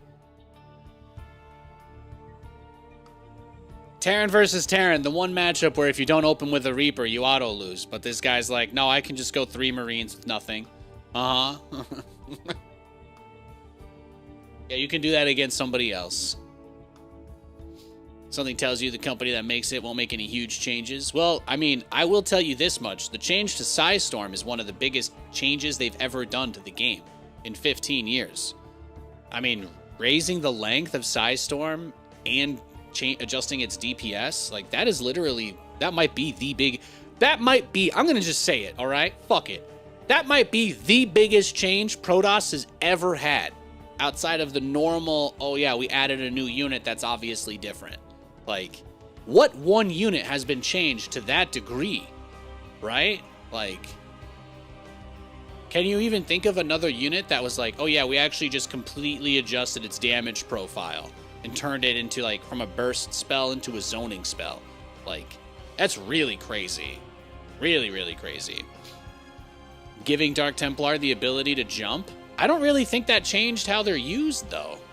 Like, it just, they still do the same thing. It's just like now there's a somewhat of a surprise or retreat element, but it's like DTs are still DTs. But like Psystorm is a completely different spell.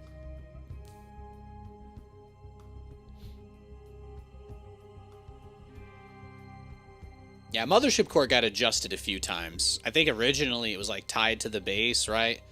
But I don't really know that it got changed too much once it was out, like when the game released. But the Templar, 15 years they didn't touch Psystorm. That's such a core spell to the game. Like, the Mothership Core isn't even in the game anymore. That was only in the game for a few years, really. Crazy to think about, but...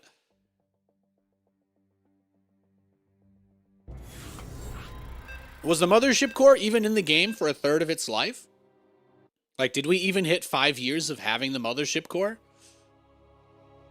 But that would be like changing Stim. That would be like making it so that Stim raises, like doubling the impact of Stim and making it cost more. It'd be like, whoa, Marines shoot 4 times as fast, but it takes 15 health. And it's like, whoa, this completely redefines how you use this unit.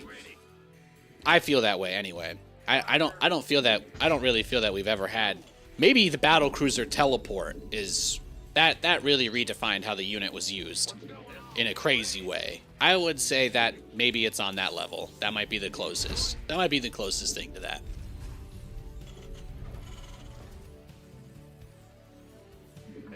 Yeah. That I agree. Like DT Blink is just it's kind of a niche thing. It didn't like adding Blink to Dark Templar did not completely redefine how the unit was used every game. You know, like that's not what happened.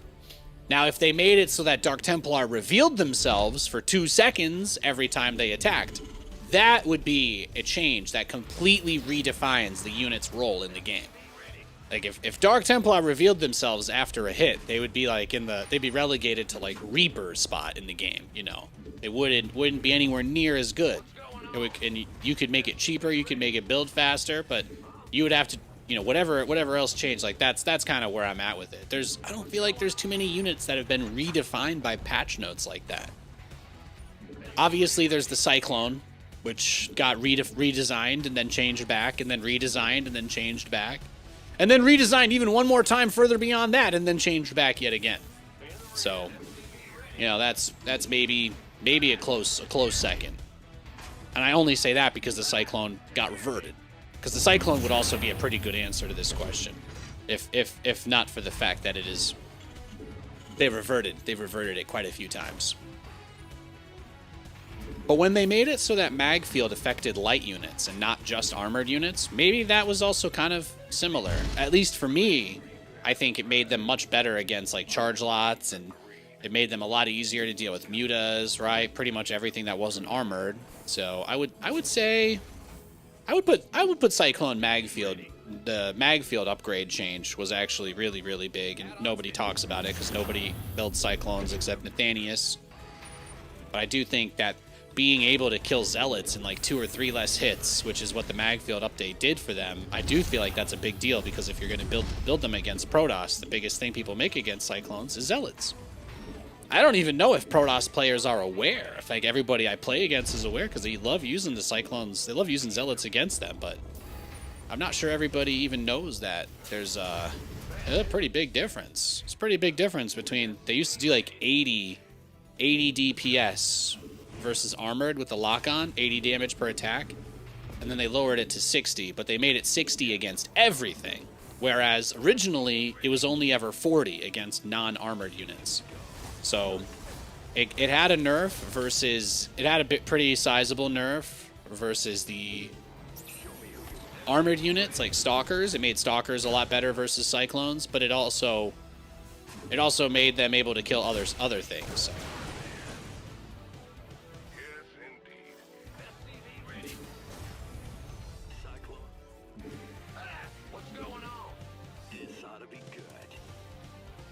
Yeah, he's opening up with the Stargate here.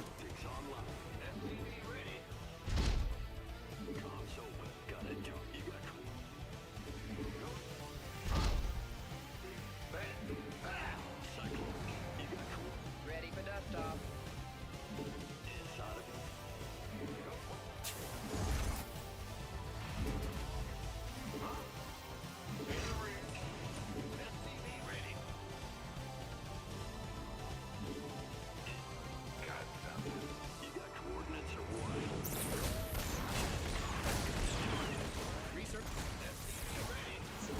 Wow, look at that.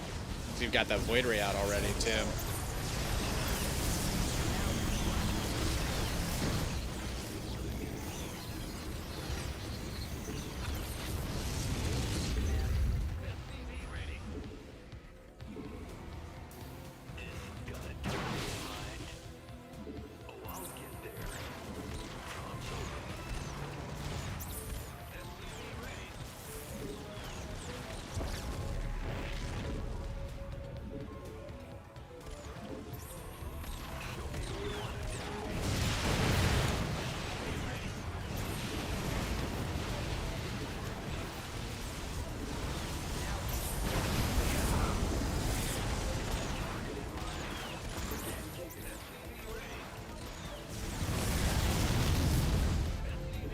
Look at that, though, huh?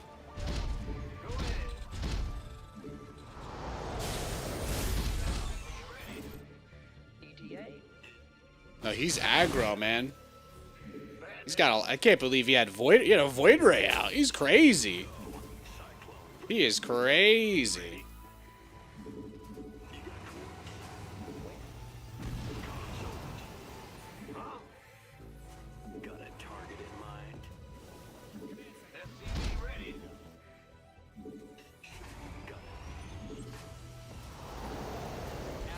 We'll get back out. We'll get back out there soon enough. Give him another hit.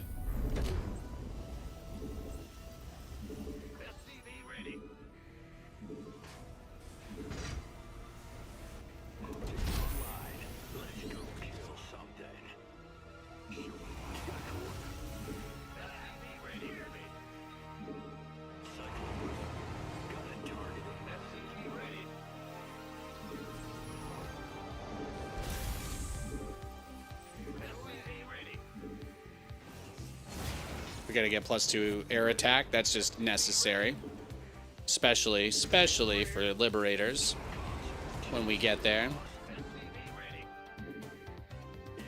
Let's see what he's got. I don't want to slow down too much here. It's starting to get late. I gotta keep my blood pumping. Over here this late at night. Thanks for the YouTube sub. Hey guys, we actually recently hit 10,000 subs on YouTube. I've been making a ton of shorts content and also doing my live streams there as well. So if you guys are interested in any of the stuff that you've been seeing here, a lot of the highlights do get posted in those nice little clippable formats. So definitely suggest you check it out.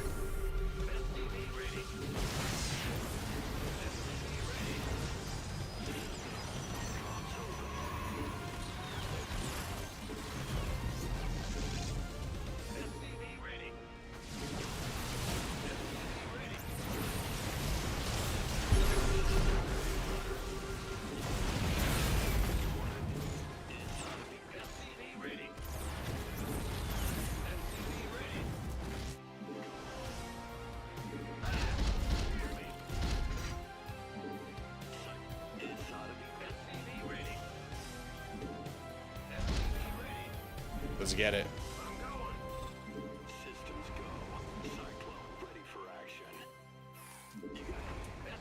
I was randomly scrolling YouTube Shorts and your live stream showed up. Yeah, exactly. So YouTube's been doing a really good job of promoting our content. So it's been really nice. We've been getting a lot of traction there, lots of hits on stuff. So it's also given me a little bit of a renewed vigor there. So just big thanks to everybody, and I would definitely encourage you to make sure that you're following those. If you see something cool that happens on stream and you think it would make a great clip or a great YouTube short, you don't even have to edit it. You can just take a clip and just leave it there. I do get to see all the clips that people make of my stream just as a broadcaster. So it's fairly easy for me to keep up with anything that you guys put out there. Obviously, I do have methods to kind of do it myself, but sometimes I don't think my plays that are cool are that cool. So I do like throwing that out there just a little bit. If you guys ever see something out there, it's a great way to help that doesn't cost $1. If you're like, Nathan, post the final push from that game. It's sick. That'll put a smile on my face. You know what I mean? I'll be like, thank you. Optics online. Let's go kill something. Got it targeted. Cyclone's got it targeted.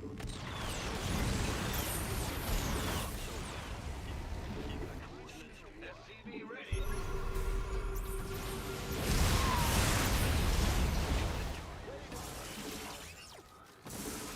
Oh, I'll get there.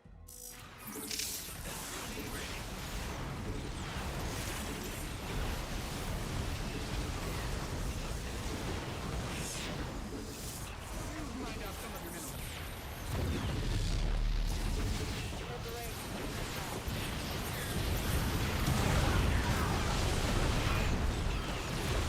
SCV ready. As you These liberators are just gonna get here barely too late.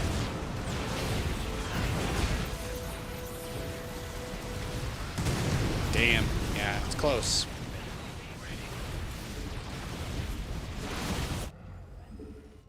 SCV ready. Well, what's going on? Go ahead. liberation is at hand. I just needed those liberators sooner to put the mines underneath, and I think we would have been fine. I haven't really done this style in a bit, but I'm just gonna keep doing weird random shit tonight because I don't know how much longer I'm gonna be playing. So just trying to make a couple good games happen. Got freedom. How can we help? Systems go. Cyclone ready for optics online.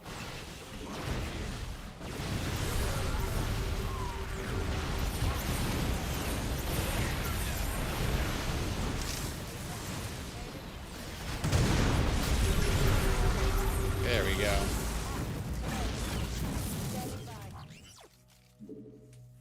Do you think it was just because I had that command center building there that he went in on it, or Nate, how can we help? that was pretty good for us? Let's go kill something. Channel's clear, boss. In the rear. SCV ready. We read you. Systems go. Cyclone ready for action. You've depleted that mineral. All right, well, let's do it. Let's give it one more push. Fools, how can we help? So glad to see Nathanias on SC2 and making me want to play. Yeah, hell yeah.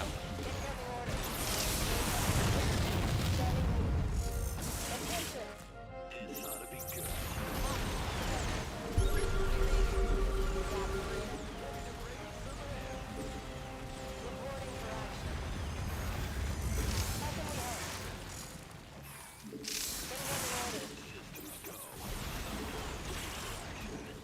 As you say, we have you on screen.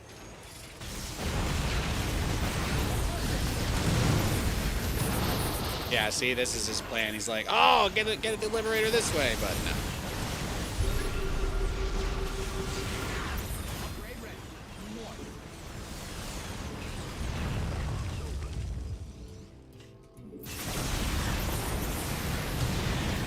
Grind out a mineral. Good thing you've got more of those, right?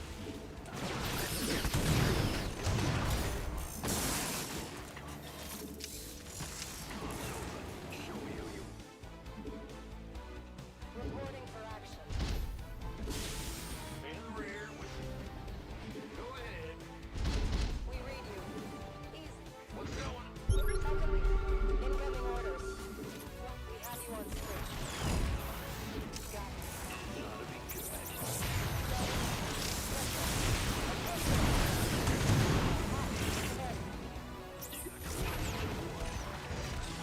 Command Center 2.0 ready to go.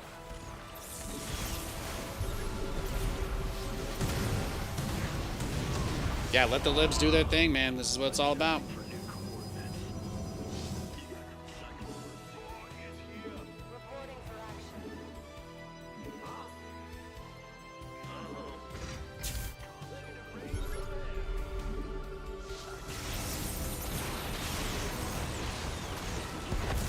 Noise. Got freedom? You mined out some of your minerals.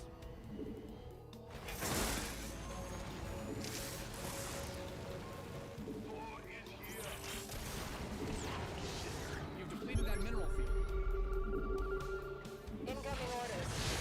Initiating. Your command center's got some new.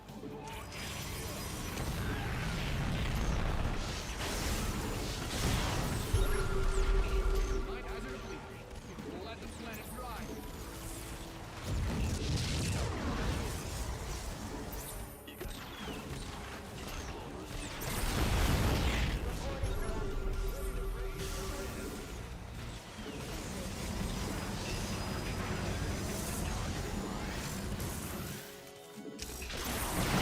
Yes.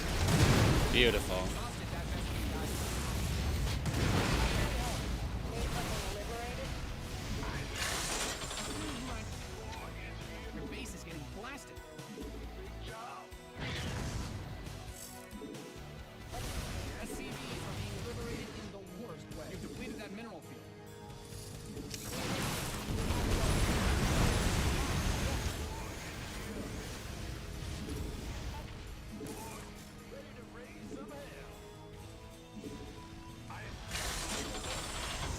Man the rear with the gear. All right, well, I don't think we're going to get many more opportunities this game, so it's time to go. I don't know if we're going to win this, but I do feel like we have to push him. He's got a lot of static defense. He's already got the robos and stuff. My expectation for this game is that he's got probably a minute or two before he hits big tier 3 air.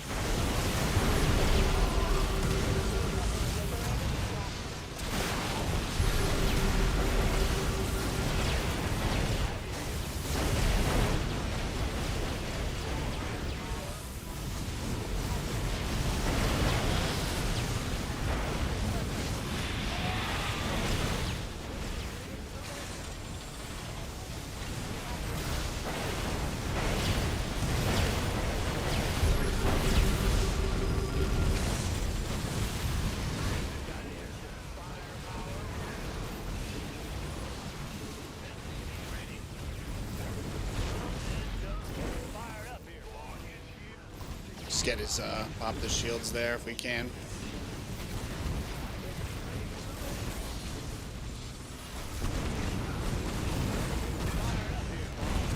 Hell yeah.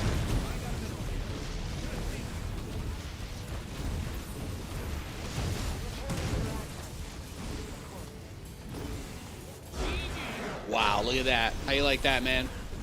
How you like that?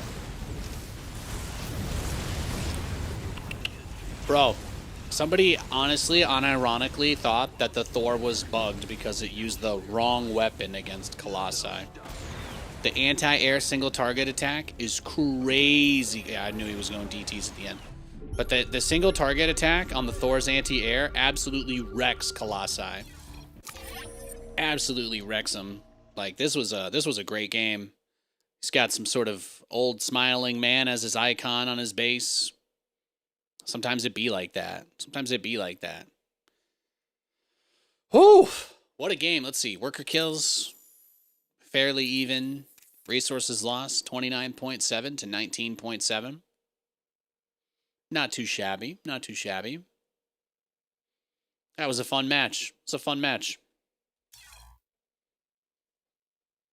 I hope you're all having a nice night. Thanks for hanging out with me today. I really appreciate it.